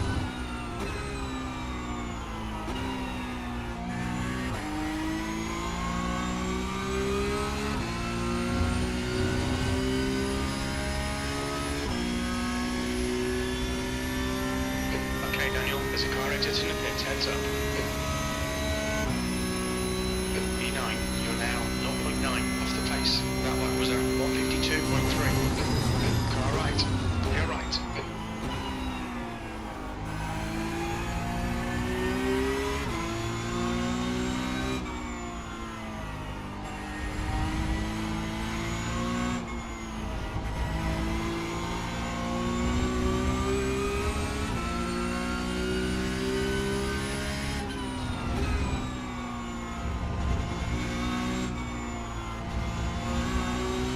Yeah, what I need to do really is get a really good shifter back, like one of the BDH shifter, the big massive mechanically engineered one that's like from Yorkshire.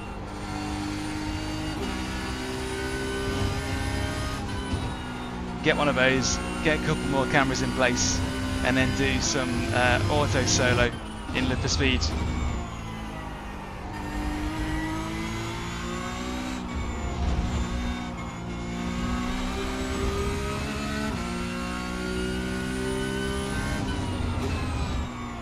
That would be cool.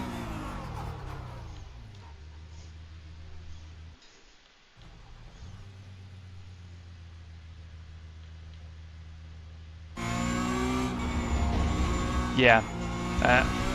Have I tried sim racing with a shifter? Yeah, that's where it all started. I would say that sim racing basically taught me how to shift gears, essentially. Got a shifter back in the day and learned to drive with that, and it was just so good, so fun. But I just haven't needed one for a long time. It's not been the thing that I do, driving with a shifter, but it would be nice. It would be really, really nice. So maybe I'll have to go begging BDH to try theirs out, because it would be fun. That would, the more realistic the better. That would be so good.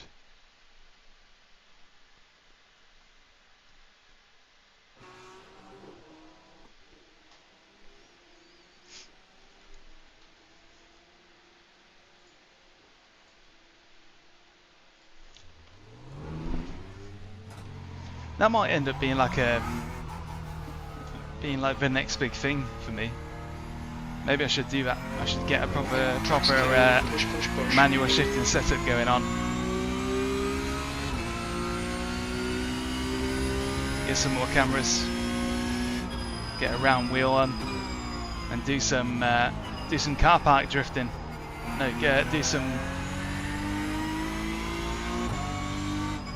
real driving, as it were. Some real fake real driving.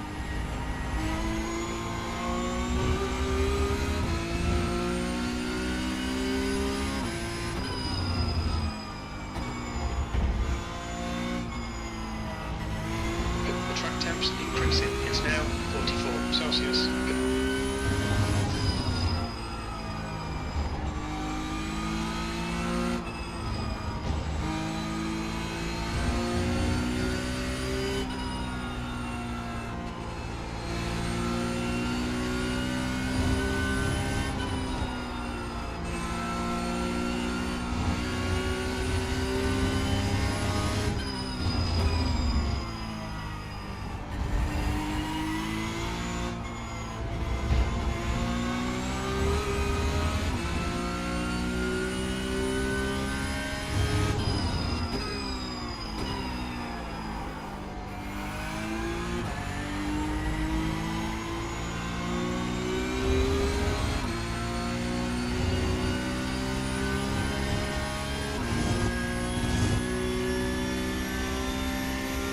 I'm currently using a single 34-inch ultra wide.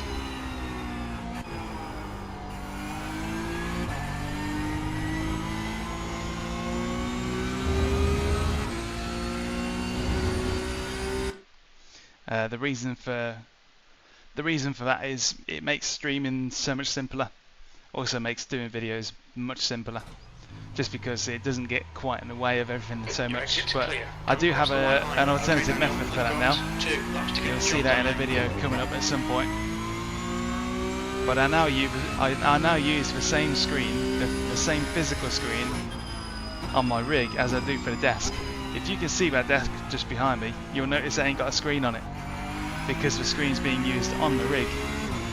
So I've got a quick release monitor mount that allows me to basically use that nice big 34-inch ultra wides between the racing rig and my work desk, and that's been quite handy.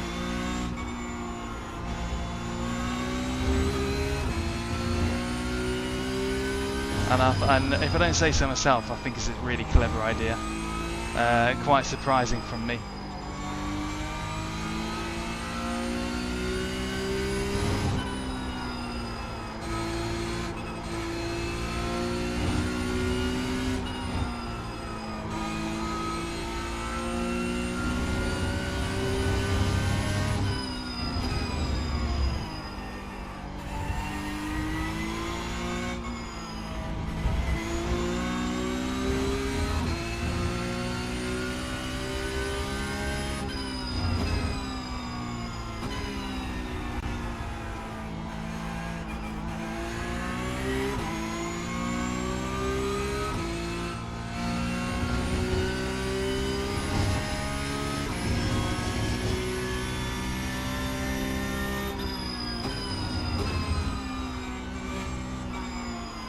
Right, first flyer.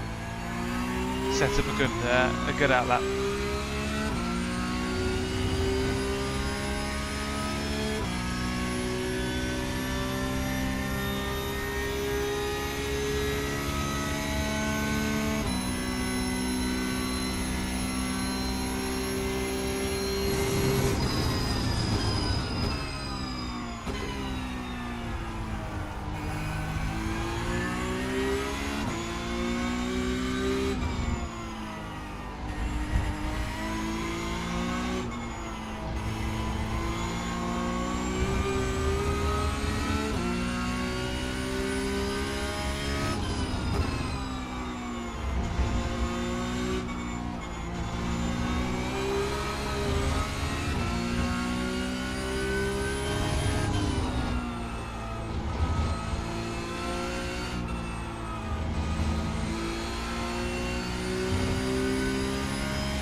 Still valid.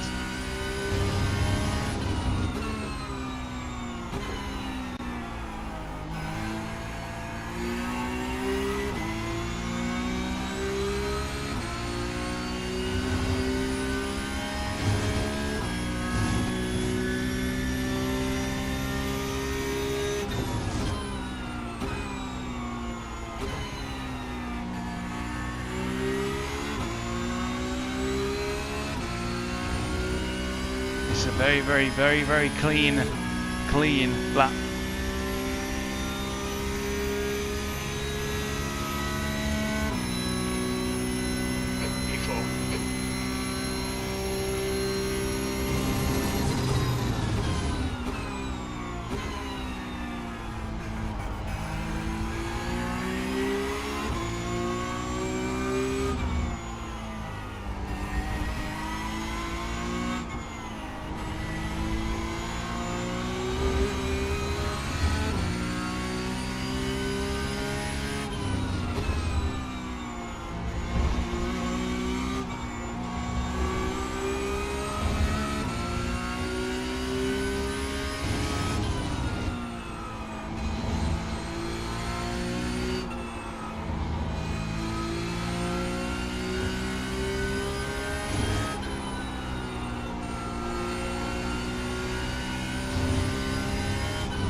Yes!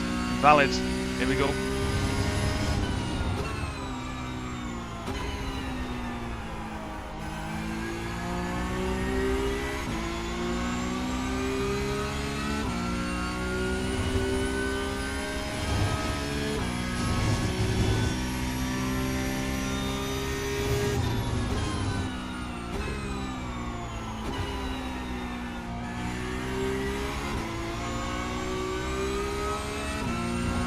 Come on, come on. Let me have that 3 temps. 450.8. Come on. Guy in front has just done 50.5. Might just salvage 6, 7. No. Okay. Wow. Fast people coming out now.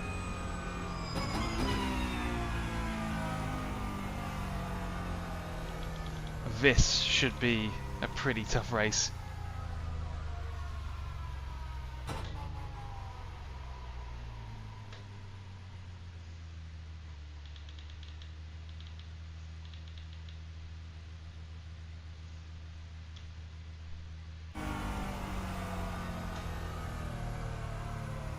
Let's have a look back at that.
That's the end of the session, P8.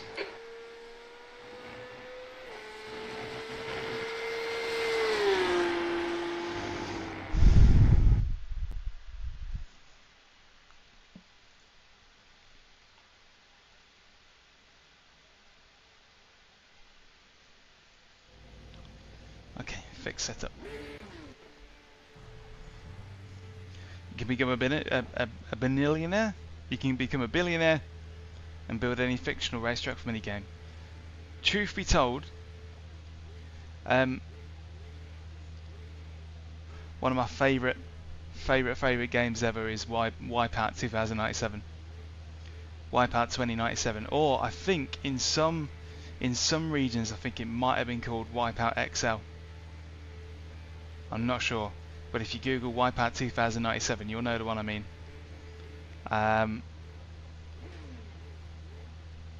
I think I'd build one of them. Any of them really.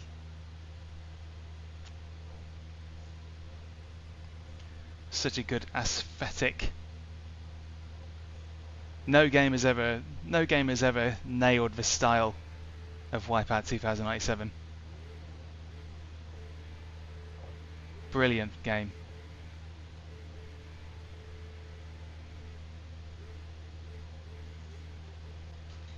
Here we go.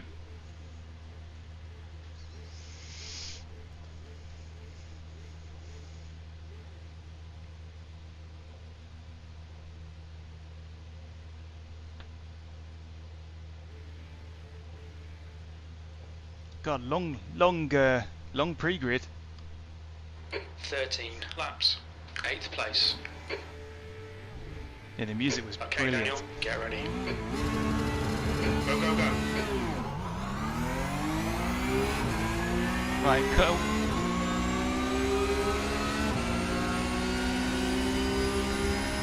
On your right.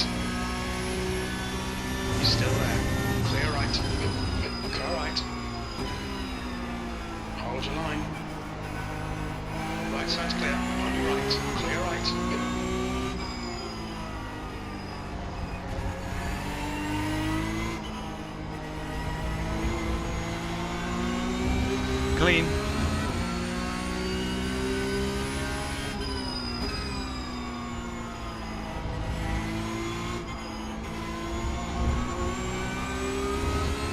Great start, well done. For me at least.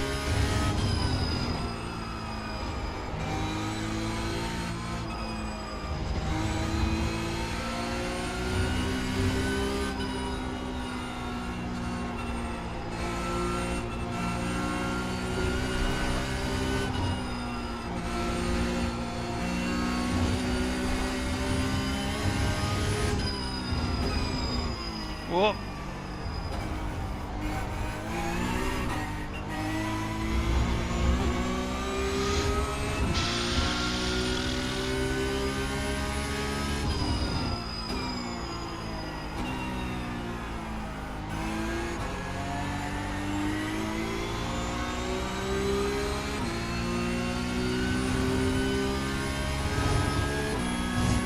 Good start so far.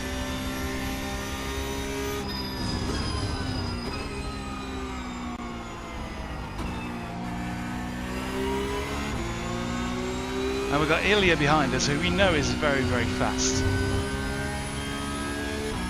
So what am I going to do here?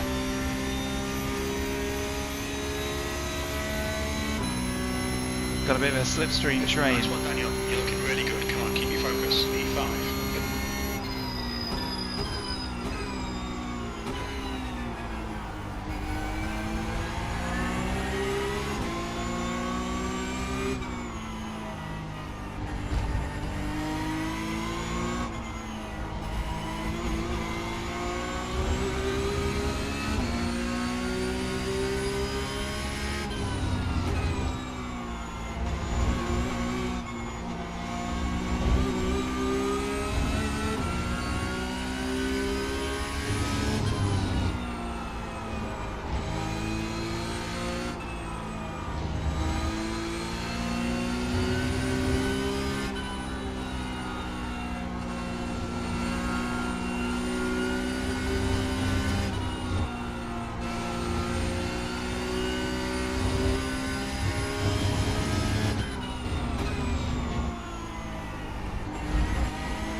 No.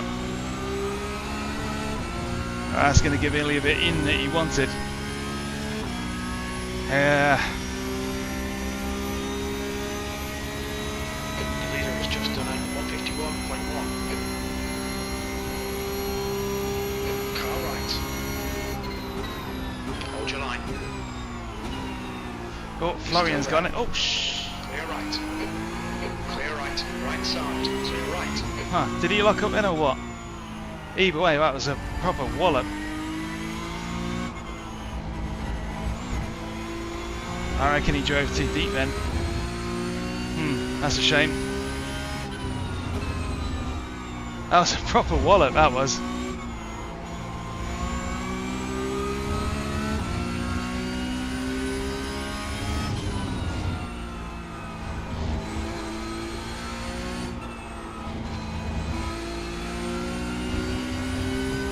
Yeah, absolutely. That was a proper whack, that was.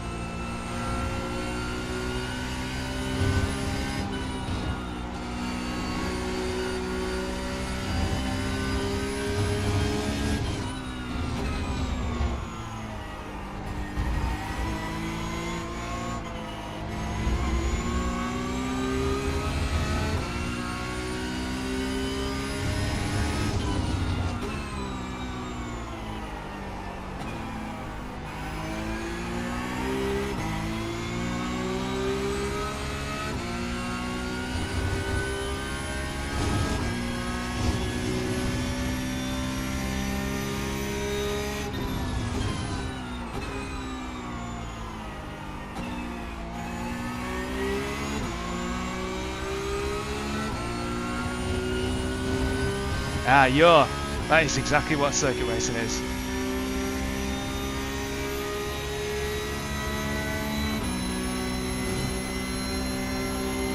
Sixth place. Car left. Clear left. Left side. He's still there. Still there. Hold your line. Clear left. Well done, mate. That was There we go. I'll take that.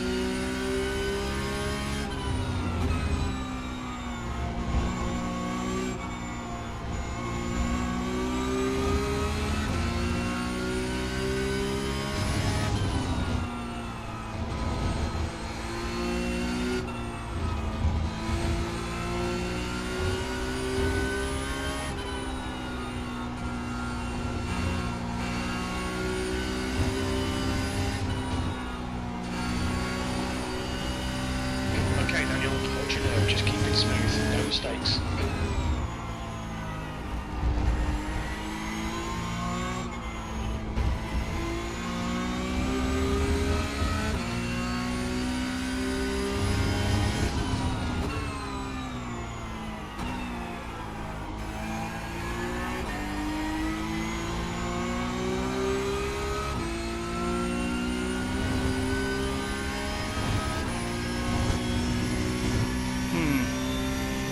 Is it going to be the same deal this time with Ilya? Have I got any kind of pace advantage on him at all?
Ilya's pulling the gap.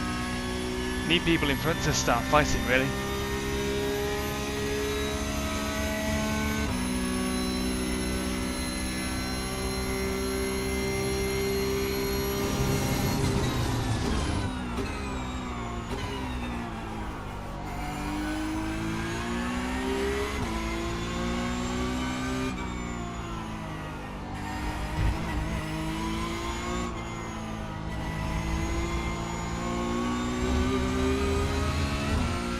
Roman is actually catching up a little bit.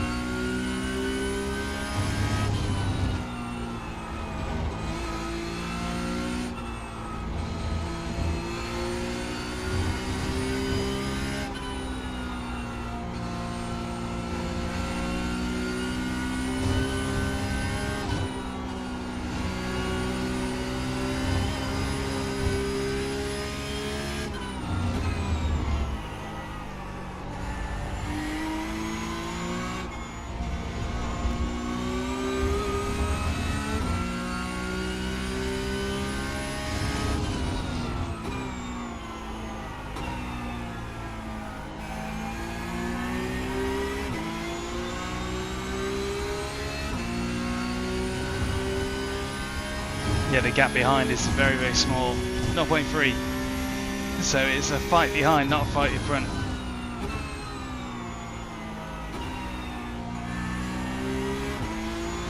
And he's going to be close enough potentially. Oh, he's just dropped back a little bit. Bobby. You gave me the play-by-play 20 minutes ago.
The gap behind is now 0.9. Cheers, Bobby. Thanks for coming along, and thanks to everybody currently watching. I think the next race will be the last for the day.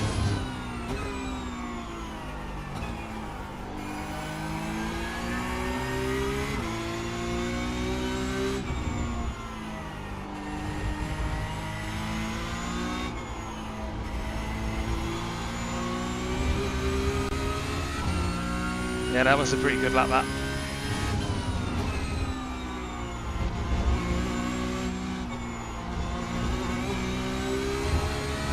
Actually gaining on Ilya a little bit.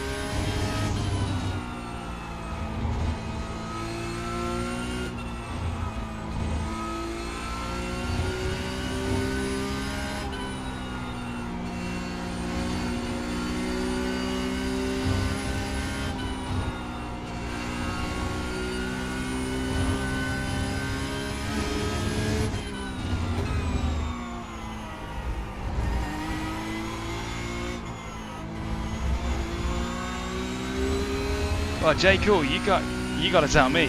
What does it look like? How would you describe it? Oh, Ilya wide.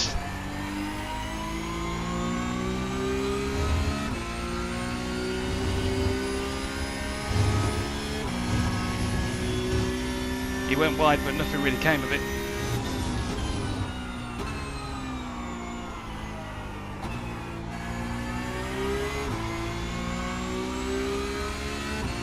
He's maintaining that gap, but he's looking a bit rough around the edges. Yeah, this has been a really enjoyable race so far, I've got to say. Like every lap seems to have felt really smooth, like a hot chocolate. All right, Daniel, that's good consistency. Keep it up. The rears are behaving, everything's feeling pretty decent.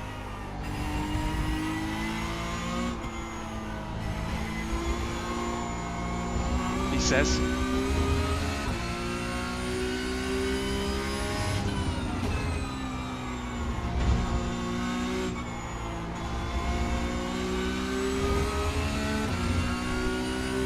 And Roman's still hanging on a little bit.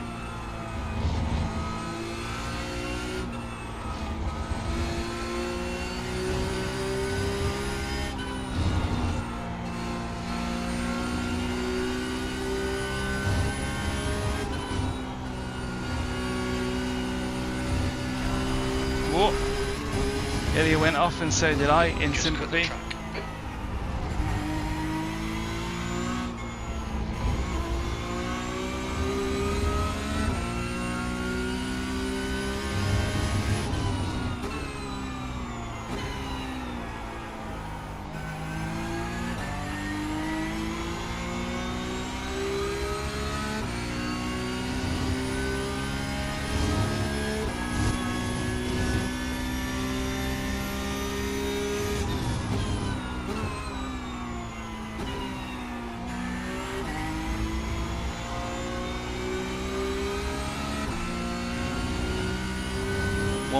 That gap remains at 1.2.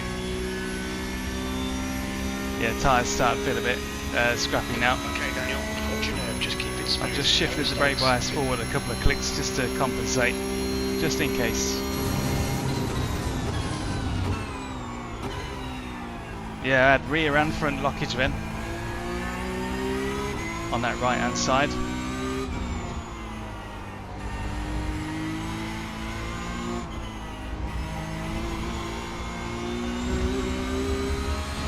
This is good.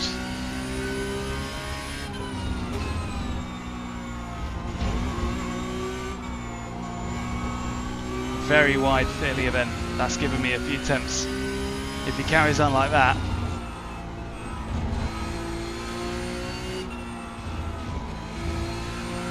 he's obviously not happy.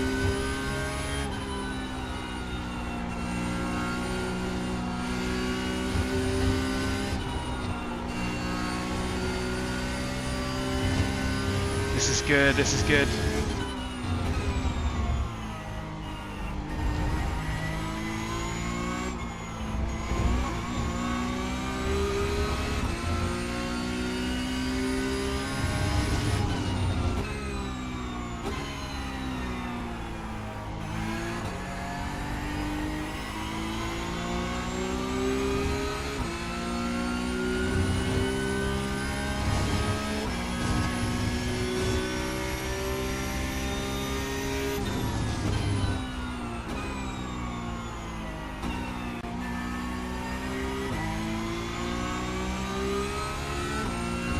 So the only way I know that the lockup is happening is through the dashboard lights, and you can sometimes feel it through the wheel a tiny bit.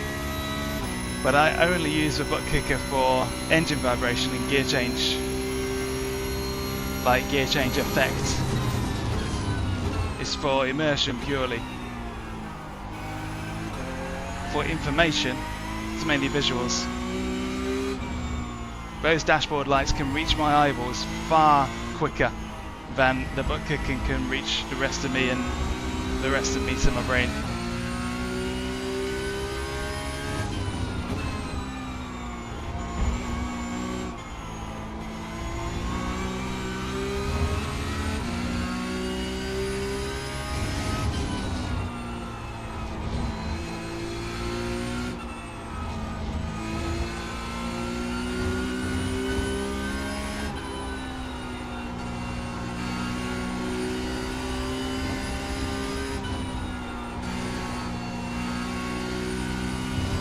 But as close as I am to Ilya, Roman is twice as close behind, so I need to be careful really.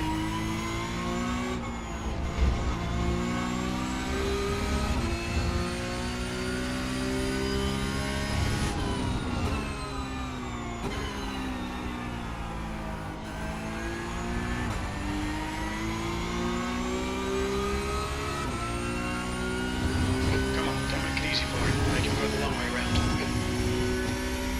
Even crew chief thinks I should be defending.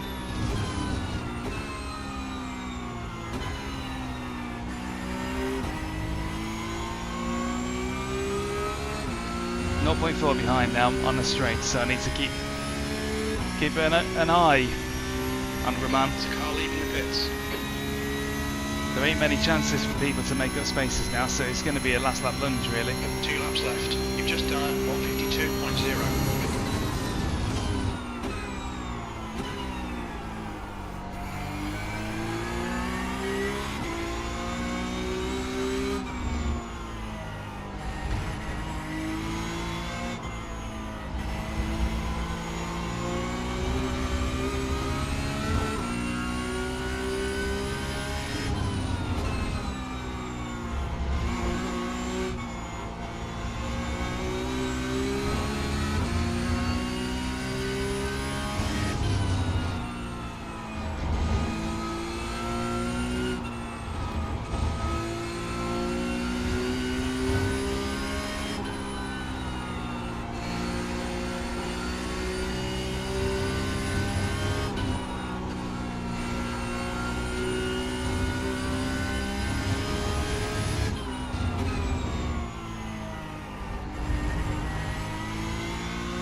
it's just tantalisingly close.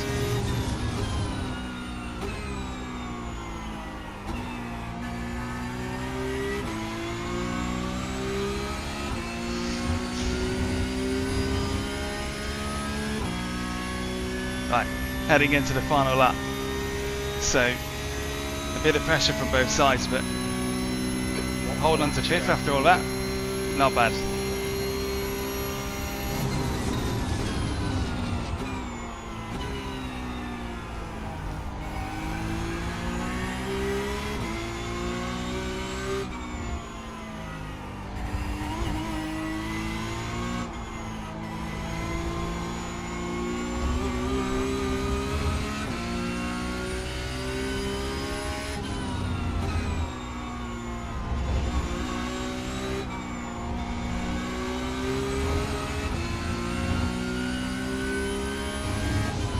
Roland's had some kind of incident at all because he's only 3 seconds at the road.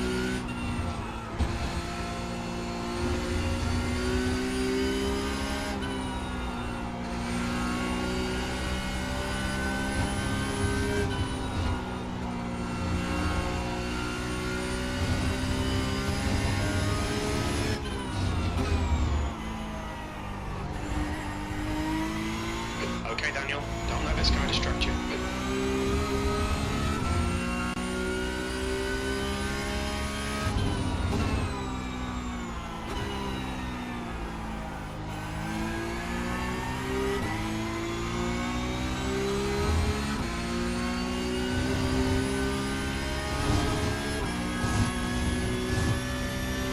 Final corner.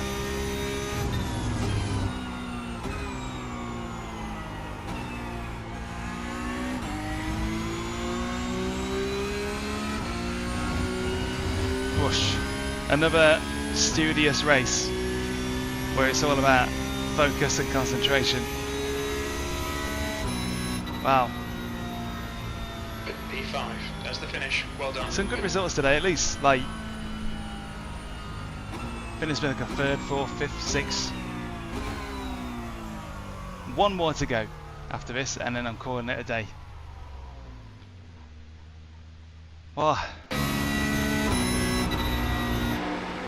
anything interesting happen? So lap 1.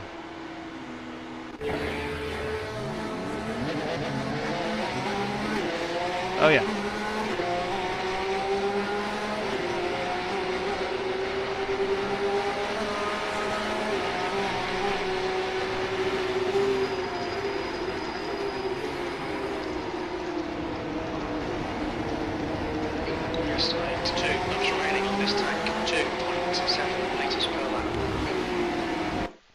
Just Ilias has just apologised for turn 1 contact.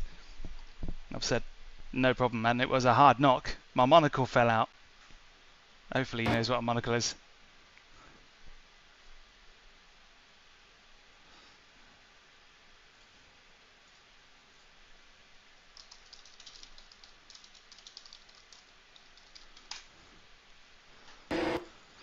That was a good one.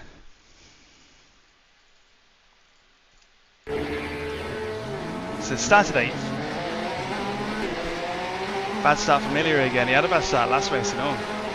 I wonder what that's all about. But he's overcoming it with pure pace. So some chicanery from the cars up ahead. Slotted in.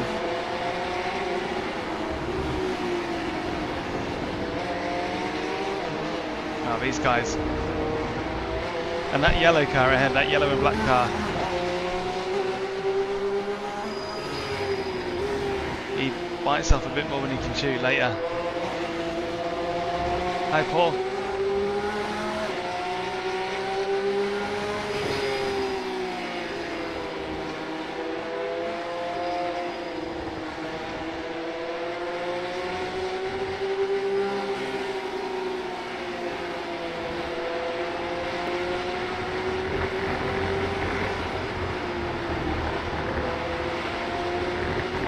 This was the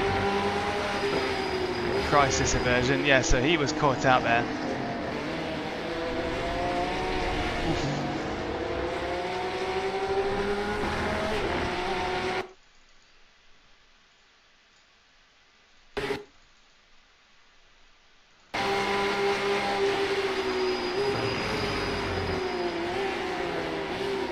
Yeah, it wasn't that one. So he was nowhere there. So all it is Ilya's right behind, but he's not pulling out until the very last opportunity. And Paul Bauer goes off. Yeah, he just missed the apex. I was looking at Florian Bauer.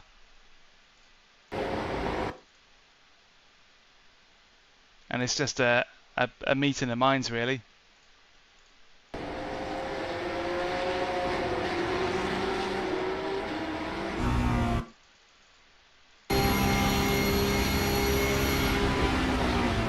Yeah, big understeer moment. Yeah, but potentially a front lock. But only a small one. Potentially a front lock. Yeah, there you go. So front inside locked, thought so. So he had a little lock up. He basically would have had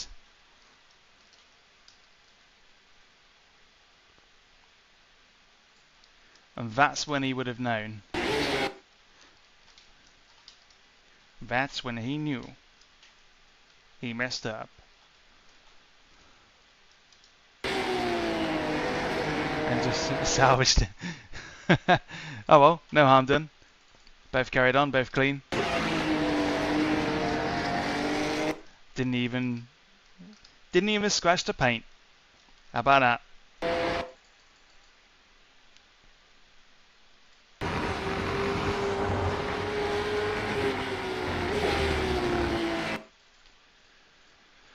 And when did I get past? Thingy Bob. Oh yeah, that was it.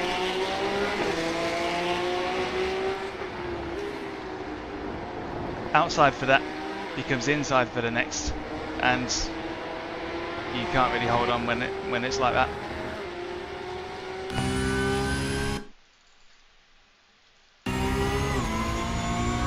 So forced to be inside for there.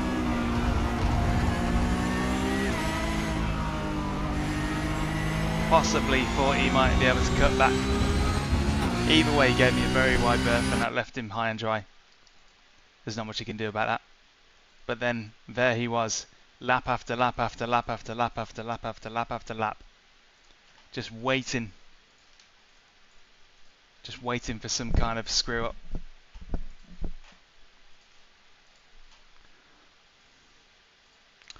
Oh yeah, I've already saved that. So, as we head into the last race of the day, thank you very much, those who are with us. I'm going to just pop out of the seat for a sec. Stretch my legs, give the dog a pat on the head, and get ready for the final race of the day. So bear with me. I'll be right back.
Back.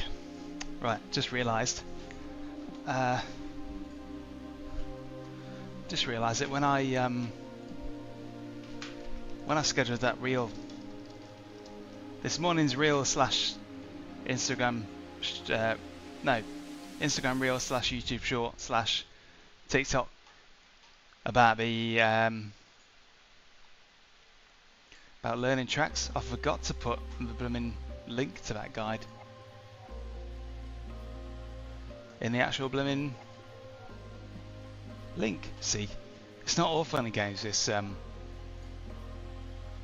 video creation stuff. It's a lot of admin. Shockingly, a lot of admin. And but it's all so worth it.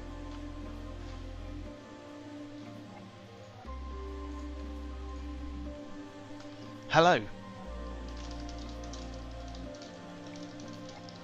We think about 2 laps of fuel left, 2.7 litres per lap. How are you all?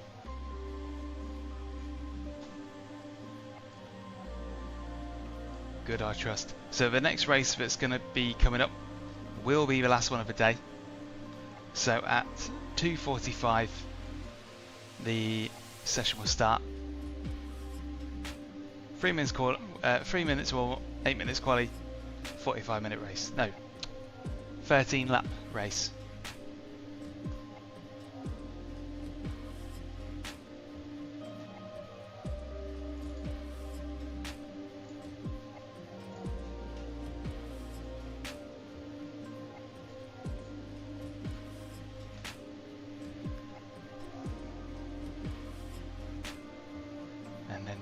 Where we will go.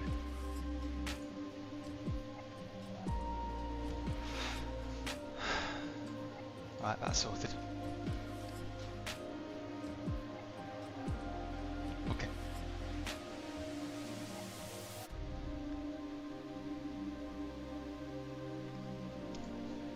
So registering for the last race of the day. It's been quite an endurance session. The races have been tough from a mental focus standpoint. Some good little bits of action though. It's a shame that race where I kind of nudged Jesse Thompson out of the way didn't play out the way it should have done. I think that would have been a really good 1-2 fight for a long time. So I'm just now joining the next session and then we'll be on our way. My gloves are looking a bit sorry for themselves, I've got to be honest with you. I've had these for a while now, a couple of years, and they've done many races, but now we're looking at peeling fingers, stuff like that. These are actually motorsport eligible gloves, so we've got the little FIA sticker on the inside.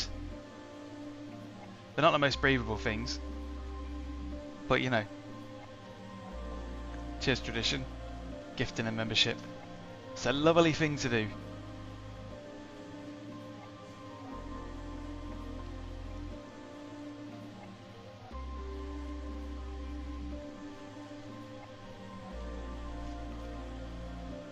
And Baz has just sat there with like a fish finger sandwich or something like that, and he's just seen that membership come through and he's just like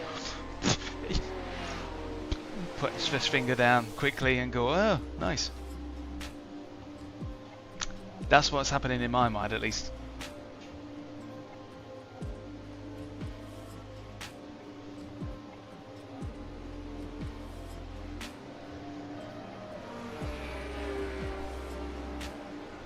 Right, back to the live scenes at the scene.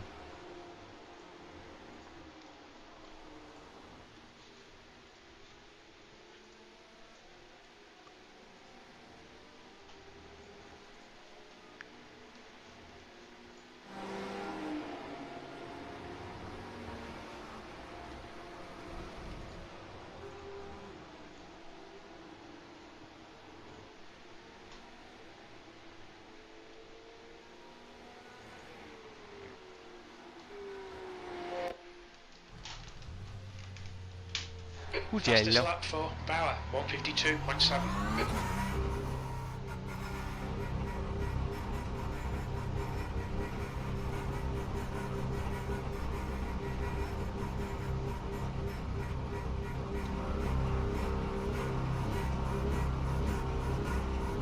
Watch your mirrors, there's a car approaching.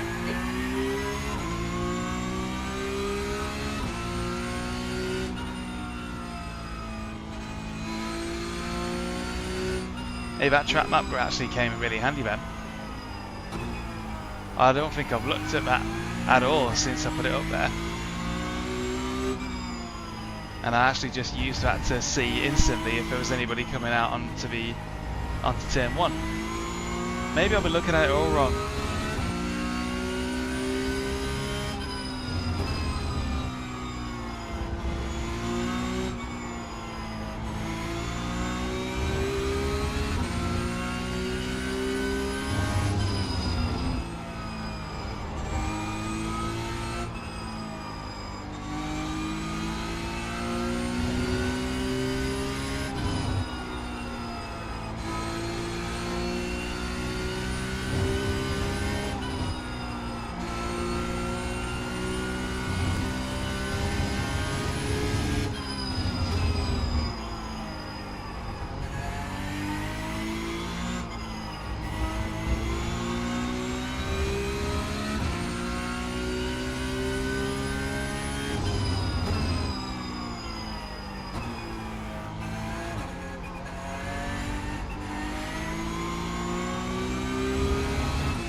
Fastest lap for Bauer, 152.3.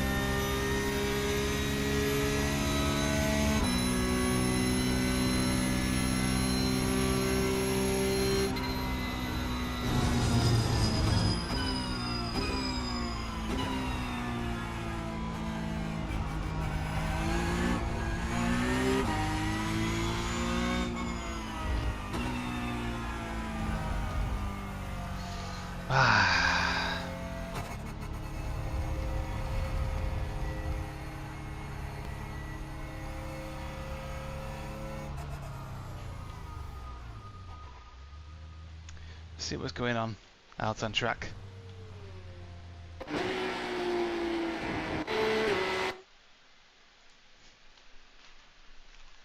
Who do we have here?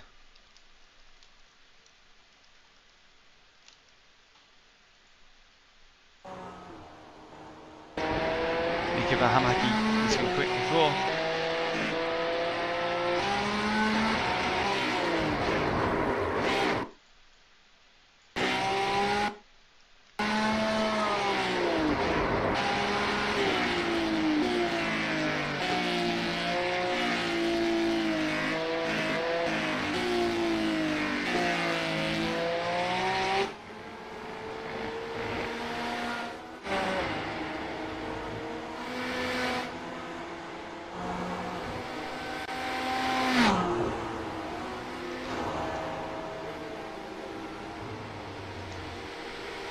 My brain is all squeezed out. I think all the Porsche juice has come out.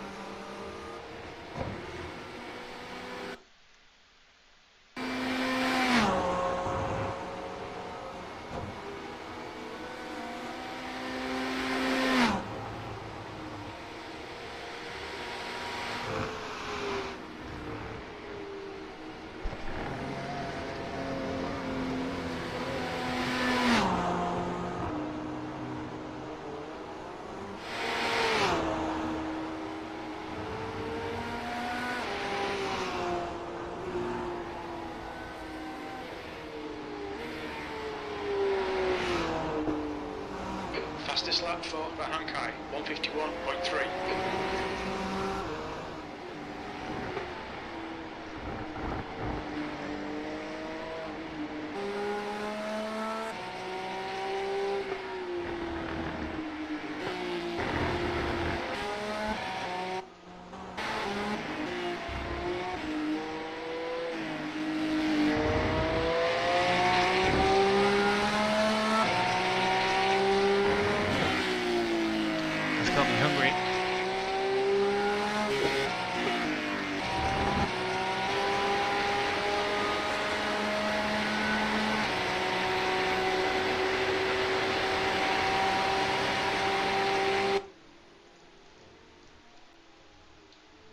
It's a good looking car, innit? Gotta agree.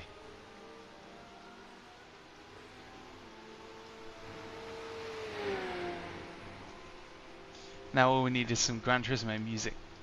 Like ding ding ding ding ding ding ding ding ding ding ding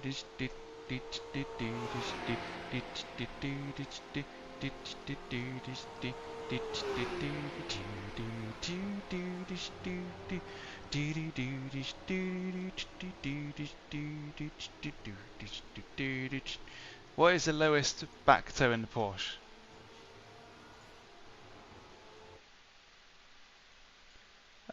You can't go minimum. Oh, race session is starting.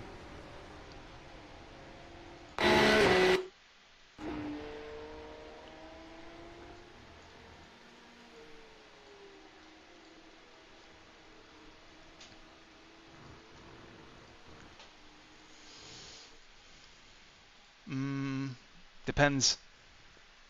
I would say the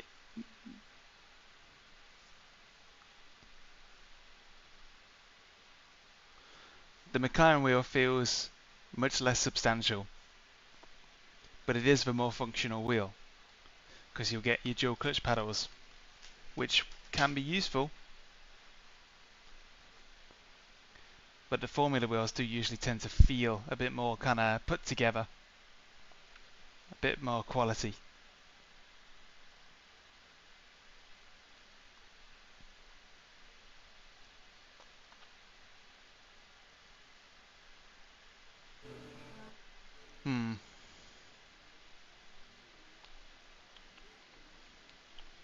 I'd say the esports wheel then probably.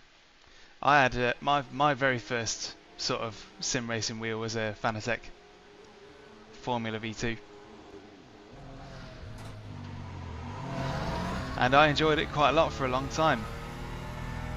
It was only as I kind of progressed that it felt like maybe it was a bit too small, but otherwise it was actually pretty decent. Whereas if my first wheel had been the McLaren GT3, I might have been less impressed by the quality.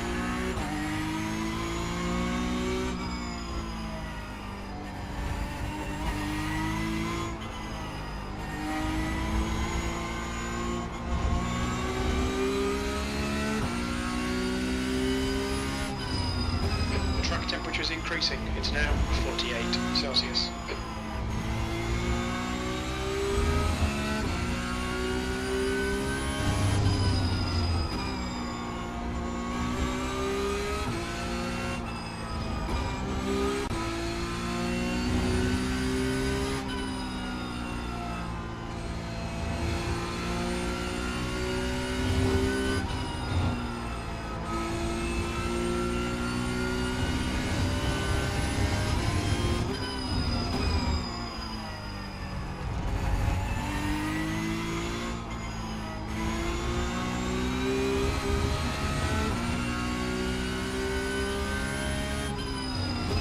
Yeah, between the two I think.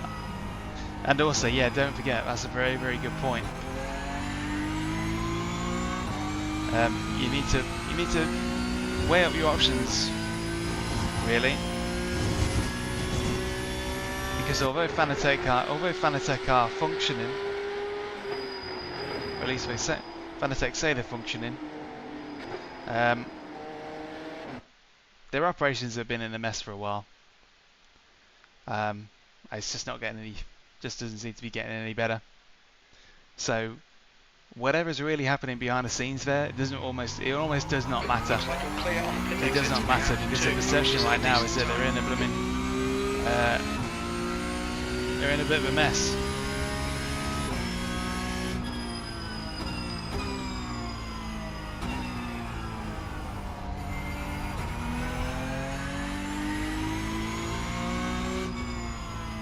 The thing about Fanatec is that I would probably I'd advise, well, not advise because I don't know any better than anyone else, but it's kind of pointless speculating because something just don't smell right with the way it's all gone. something just ain't right. So my advice at the minute is to just stand back and watch. Nobody's got inside information. It's a right old blooming mess. It's an argument, a power struggle essentially. It's now 50. People are fighting over the property and nobody knows what's really going on.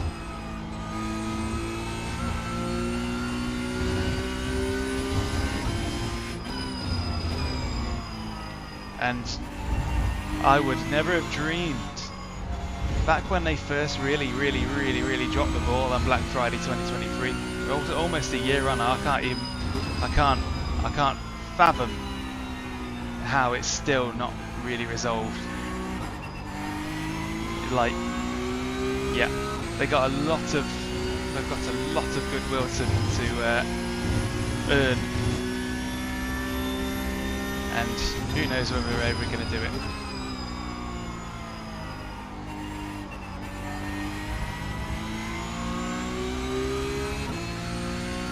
But we kind of have an opinion on it because we're all kind of abreast of the situation.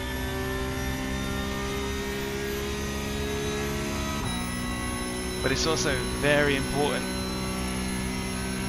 It's important to know they're not bankrupt and they're not in liquidation.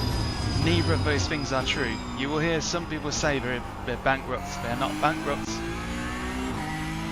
But it's still a good idea just to stand back and maybe wait a bit. But if you know what you're getting into and you're happy with the potential risk,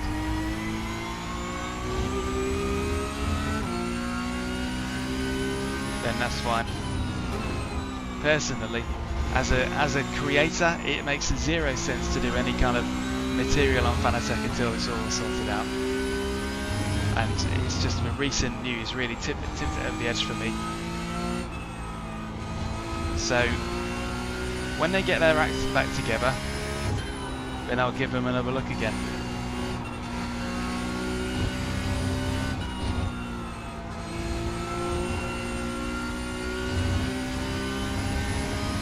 But I think personally I think it's been a horrible game of just brinkmanship,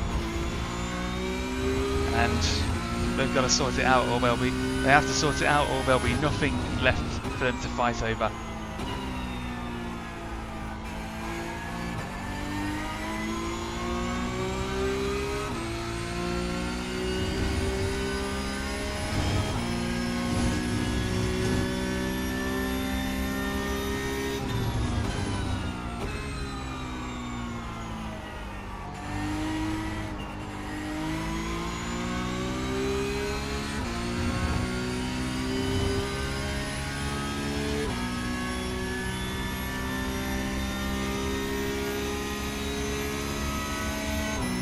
Things have definitely been better, but they've never ever been amazing. But they're at least functioning.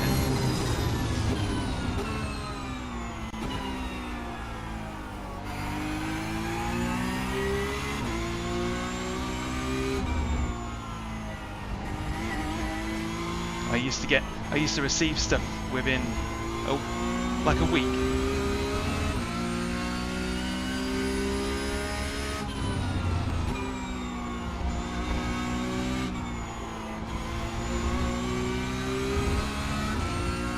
And the last time I ordered anything from them, it took a month.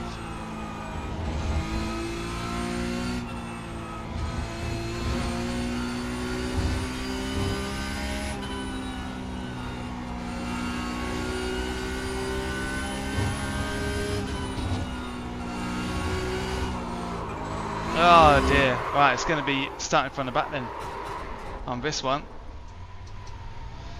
Oh man.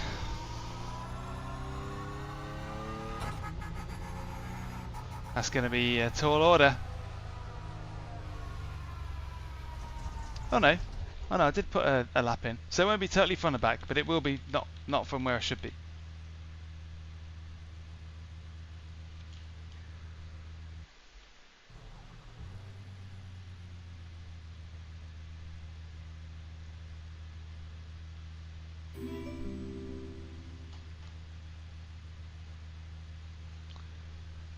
It will just be a mid pack scrum. and I'll make sure I've got the right setup on. At least it could be potentially interesting. For Hankai, 151.1. There is that. I was on course to qualify second, I reckon, if it was a normal kind of lap, but there's still a lot of people to put in a qualifying lap. So let's see what they do.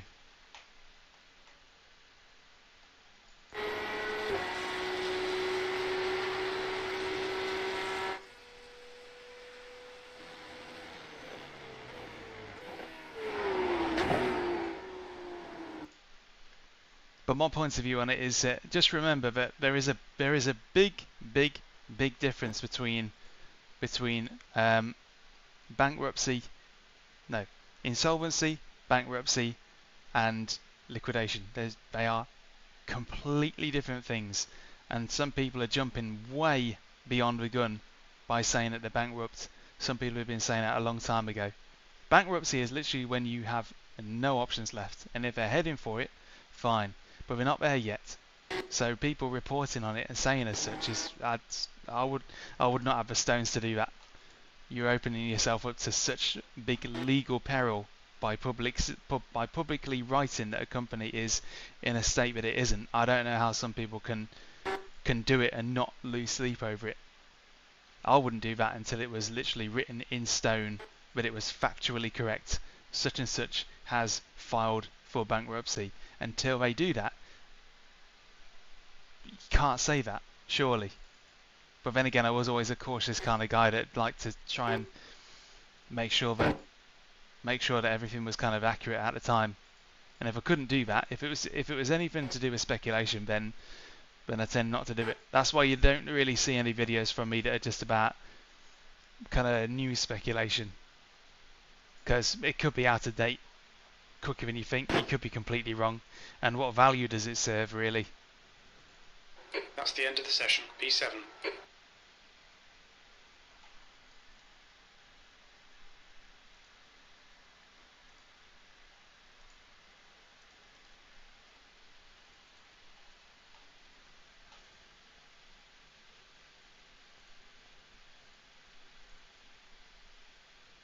Yeah, regardless of what's happening behind the scenes there, they need to sort themselves out, or there'll be nothing left to fight over.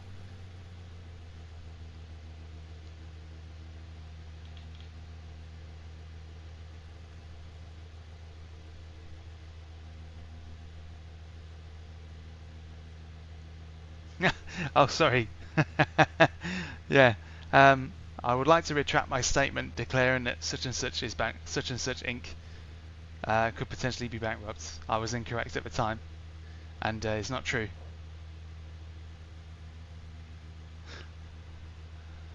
Thought I was safe for that one.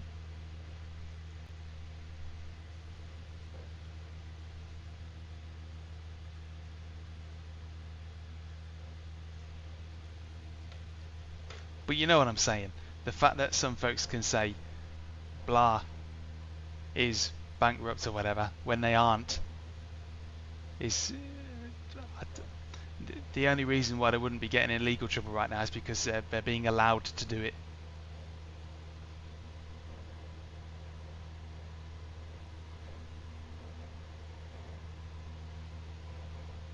The track temp is 49 Celsius. The air temp is 30 Celsius. Okay, mate, get ready.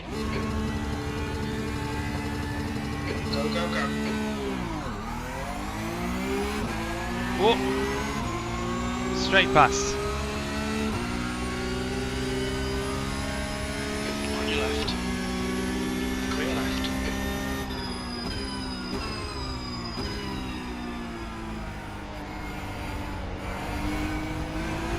Whoa, this gaggle of cars doesn't look too happy.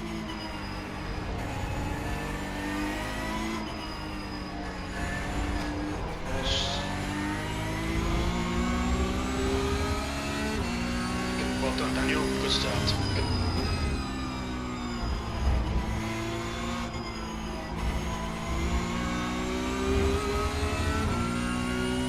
Yeah, no tappy.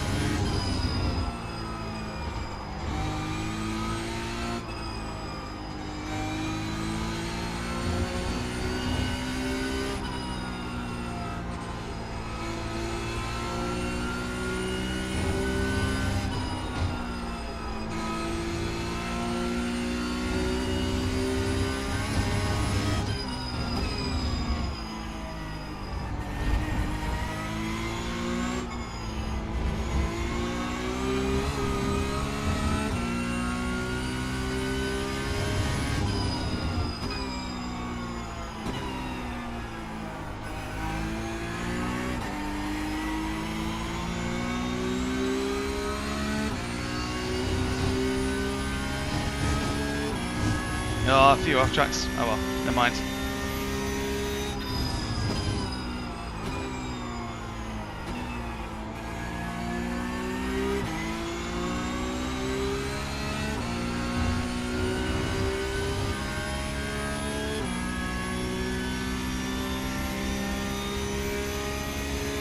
No, we're doing better than 6x. Drivers, keep doing it. P5. Don't worry, I like to spend them early. Oh, there's 2 gone. Car left. Clear left. Yeah, they've got themselves out of the way for me. That's good.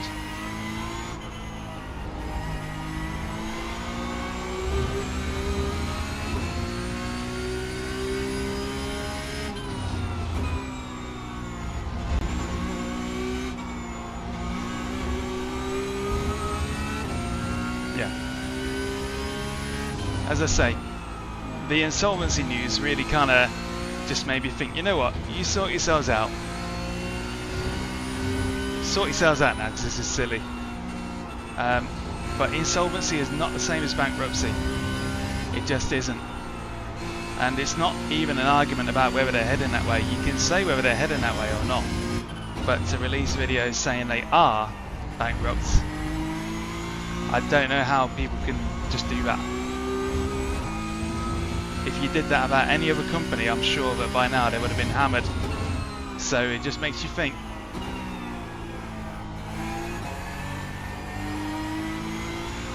Speculation about it is allowed.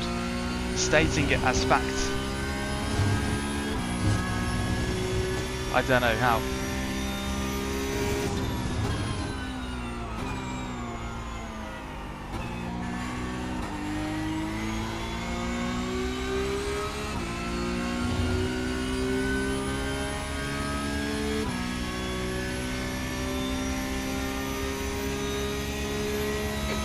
Just done a 151.4. The guy in front has just done a 151.7. Okay, Daniel, just keep hitting your marks. This is looking good. P3. Wow, he was gone. The guy in the mirror had no hope of hitting that corner.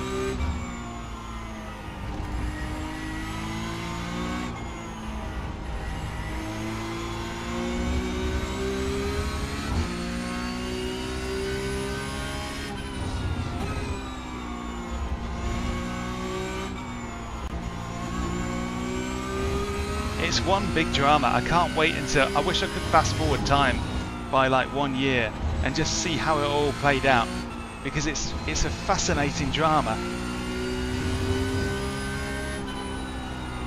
But personally, as a creator, I can't commit time and effort into doing anything fanatic wise when they're in that situation. It's not good. So concentrate on other things in the meantime. It's just a shame, because they always did a pretty good job early on, and somewhere along the way the gap behind is now the ball was dropped and it needs picking back up again.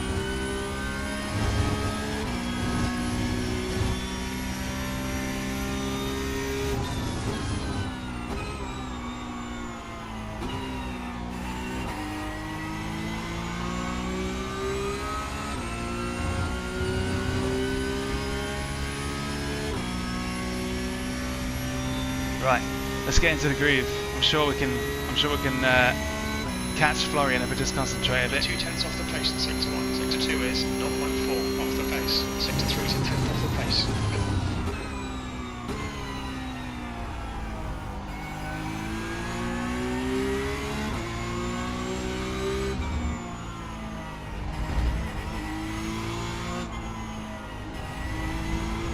The gap to Bauer ahead is now 1.3 seconds.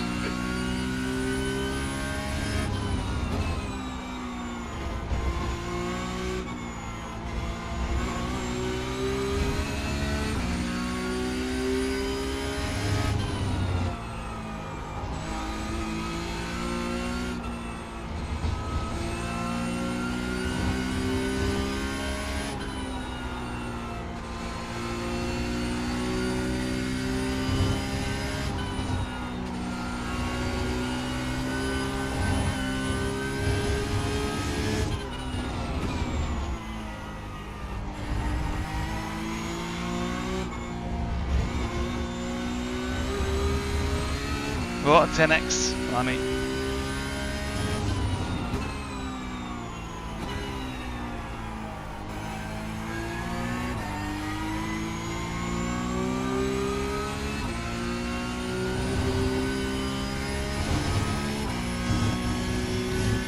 Definitely going to catch Florian by the end of this. No doubt. Not if I do that though.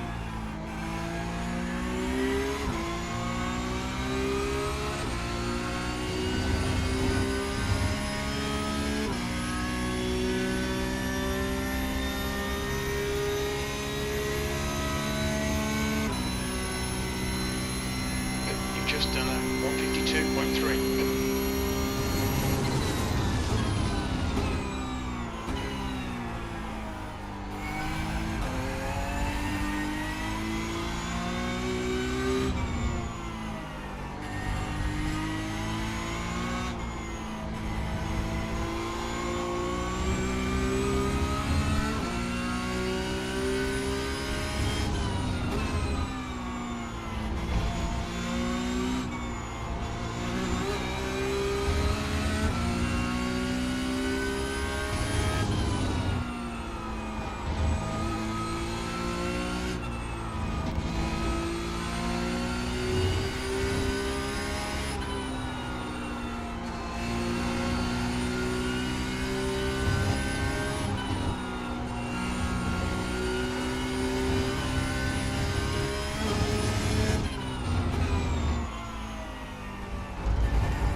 Here we go.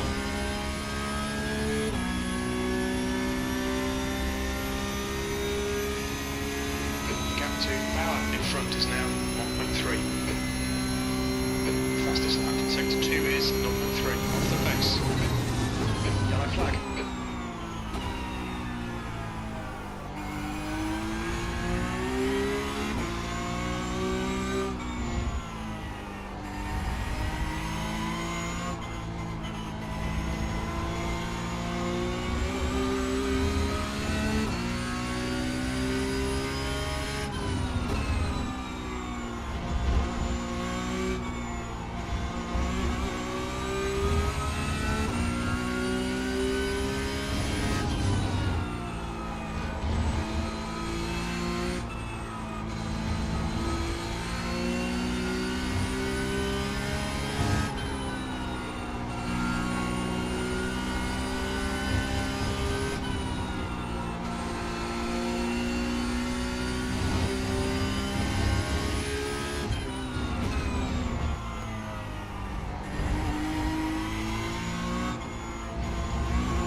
I think all that will happen with Asetek is that once it's all kind of ironed out, and whoever wants to take over the company has taken over the company in the conditions that they want. Was at 152.2. Once that's happened, and it's had time to flush out of the news cycle, nobody will remember about any of this. And when I say nobody, I just mean the minority of people that were there at the time.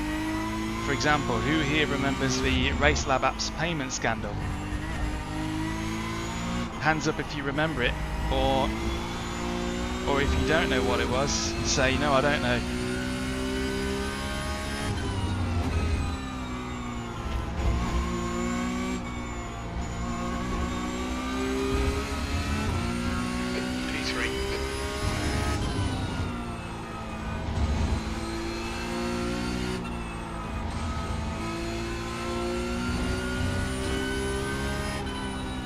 Yeah, so that's exactly what I'm talking about.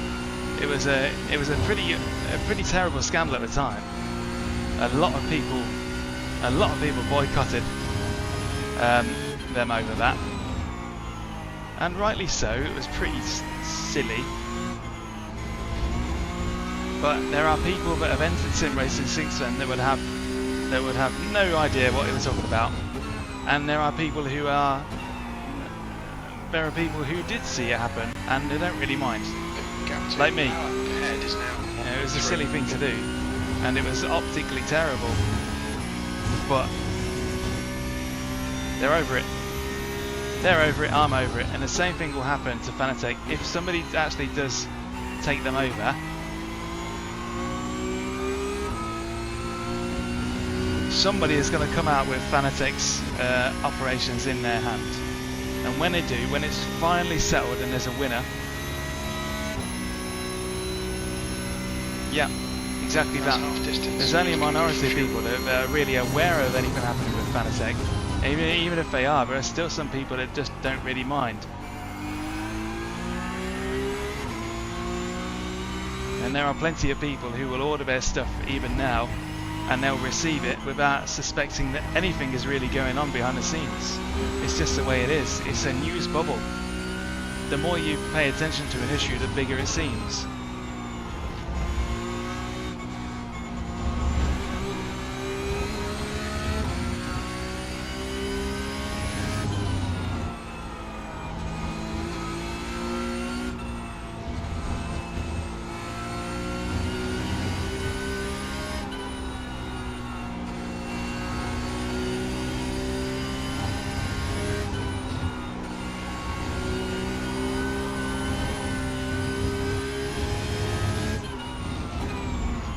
And it's easy to think that a piece of news that you're quite invested in is also being invested in by everyone else, and oftentimes it just ain't. A lot of people just don't mind.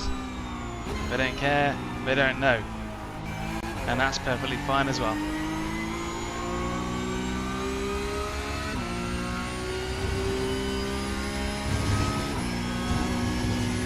Come on, Florian, start melting.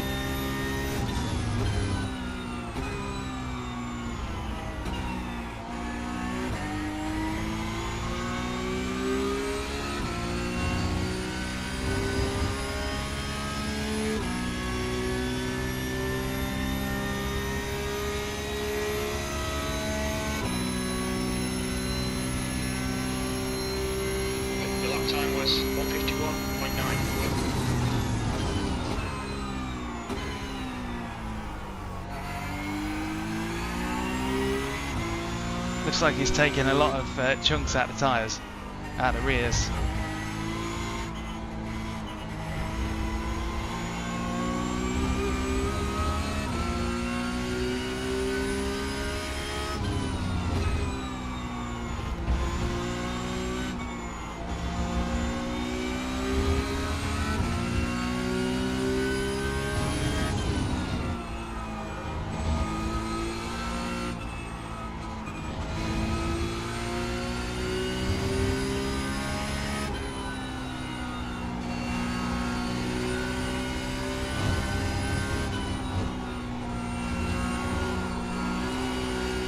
No, so am I with stuff like that.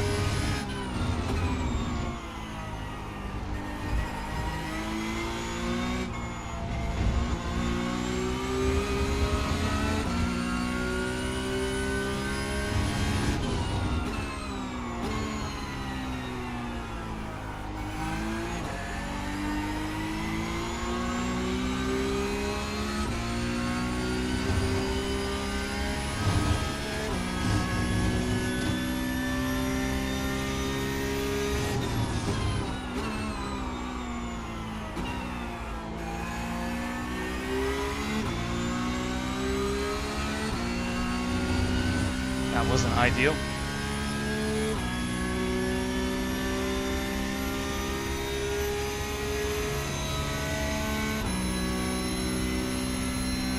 That lap was at 152.3.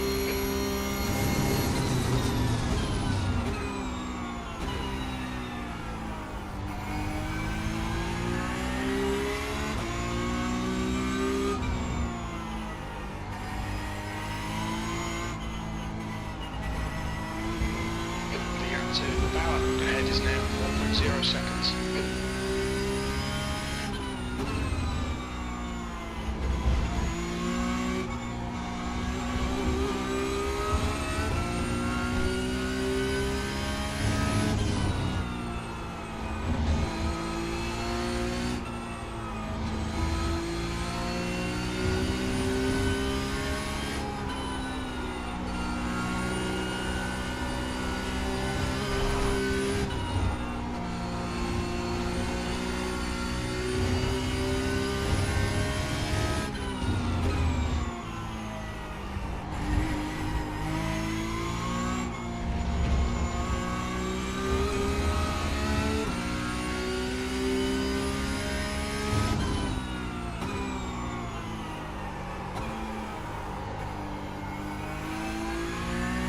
This is definitely the slipperiest this car's felt all day. Tyres ain't in very good shape at all, need to get the fronts back on.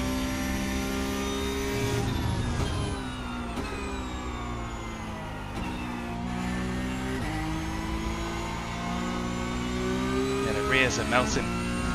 That's not going to help me catch them up at all.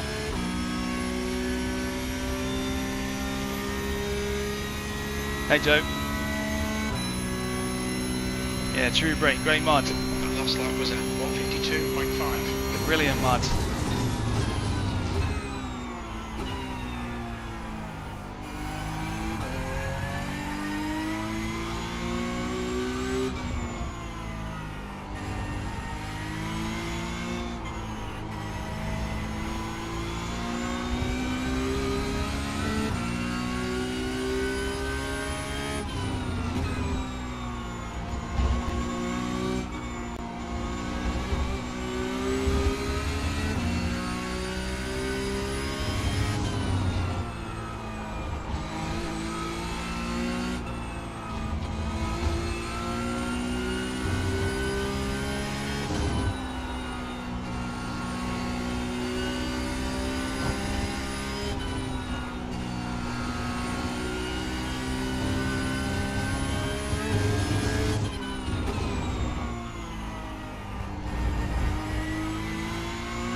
Two more laps to go.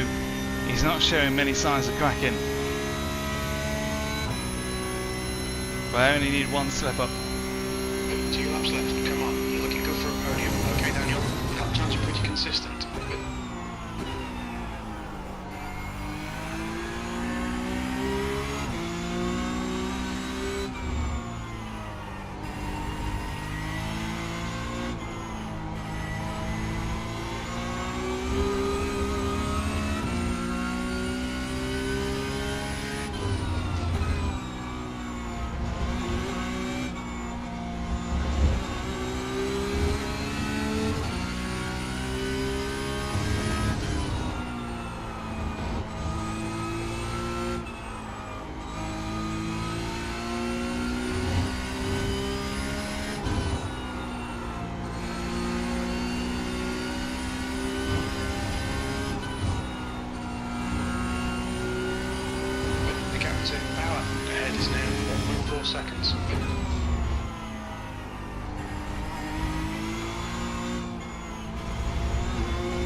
loose.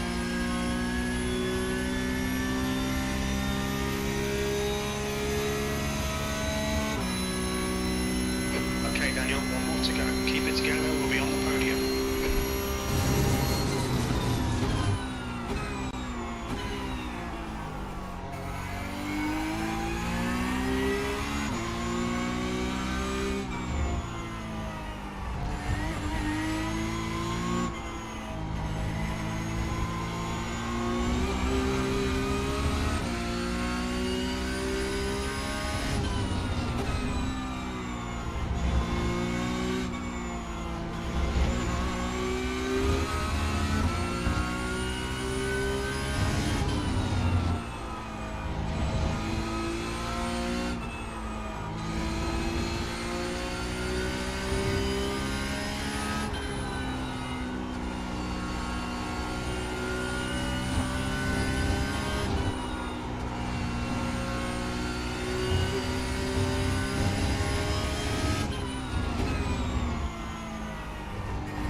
He's done it.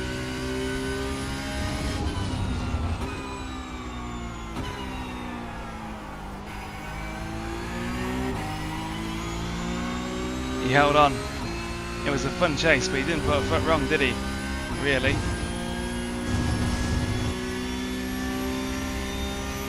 Started in, I think it was 7th.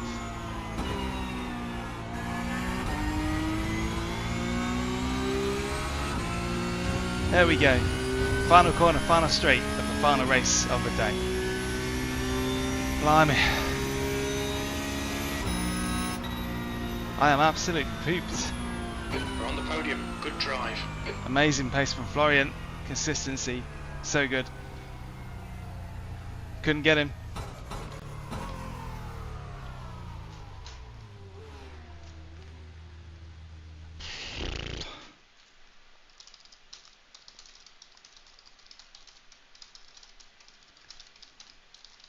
Should be about 2 laps of fuel remaining. Yeah, it's 2.8 litres per lap. It's been good for results. Not bad. Not bad at all. So lap 1. What happened? Good day's racing. Some clippable moments, but an awful lot of the races today were basically terrible wheel slip from that guy.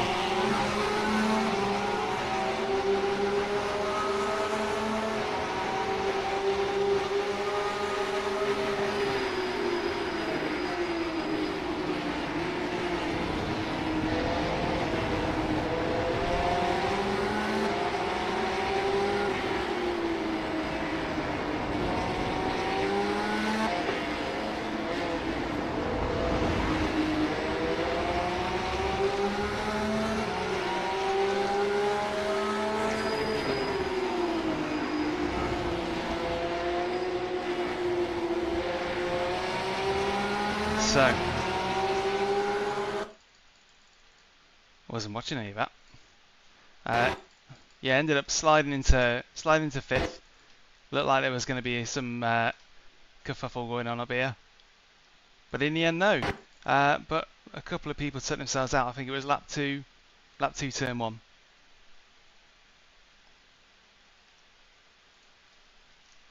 Yeah, what happened?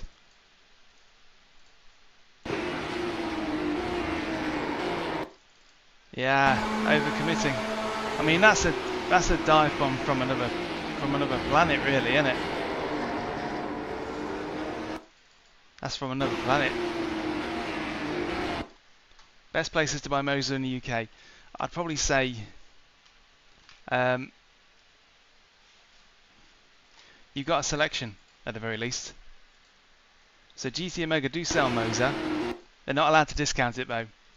So sadly that discount code won't work for Moser products.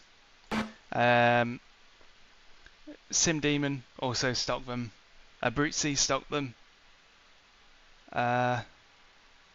Who else? Overclockers have got them.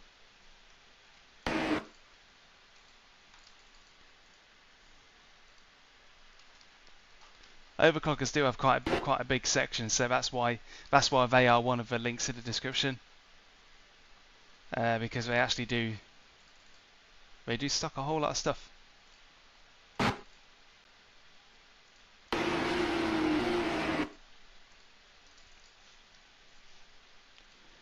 Did I save that? Yes, I did. There you go. Bosh.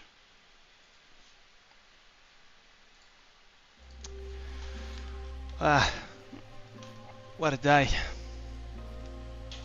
Flipping exhausting that was. That's nearly that's quite a lot of racing. See, I'm looking at the screen now, but you can see now. So in the UK, at least, you've got GT Omega do Stockholm, Abruzzi,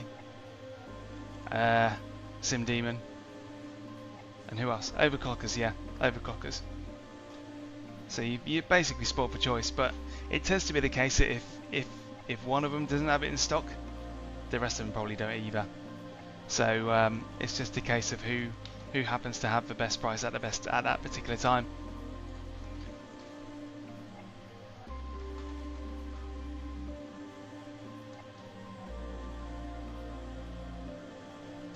Yeah, Moser is a fair choice.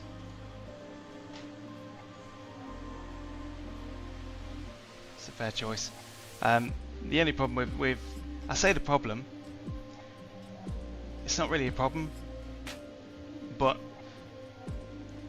Fanatec, as slow and horrible their customer service has historically been,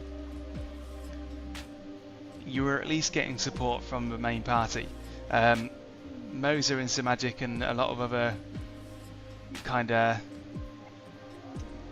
I know Simagic do tend to lean on their resellers quite a lot to try and fix the problems, which is okay, but it also just means that the onus is on. You could get great support from one place and not so good from another. Like if you were buying Simagic in the UK, for example, then I would say that Race Anywhere were front of the pack. And if Race Anywhere did sell Moser, then I'd probably say they're also a great place to get them from. So yeah, they're your choices. GT Omega, Abruzzi, Sim Demon, and Overclockers. If there's any more, then I dare say I'll probably be aware of them at some point. But there you go. That's it. End of the day. End of the stream. I'm exhausted. I'm literally gonna jump in the shower. Not literally, because it's a bit unsafe. Could slip. But I'm gonna pop in the shower, and then the afternoon begins. So thank you very much for sticking along with us and watching the races, and chipping in with the lovely comments. Makes it way more fun doing that. And I'm sure that without you guys, I probably couldn't endure like 5-6 races in a row. So thank you for making it more entertaining and keeping my mind busy. And thank you very much for all the support along the way. Should be able to see you again next Tuesday, as per usual.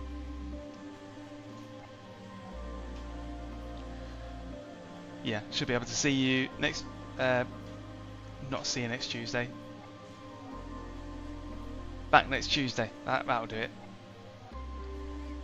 Have yourselves a lovely afternoon and evening. But thank you for watching. Cheers. Bye bye.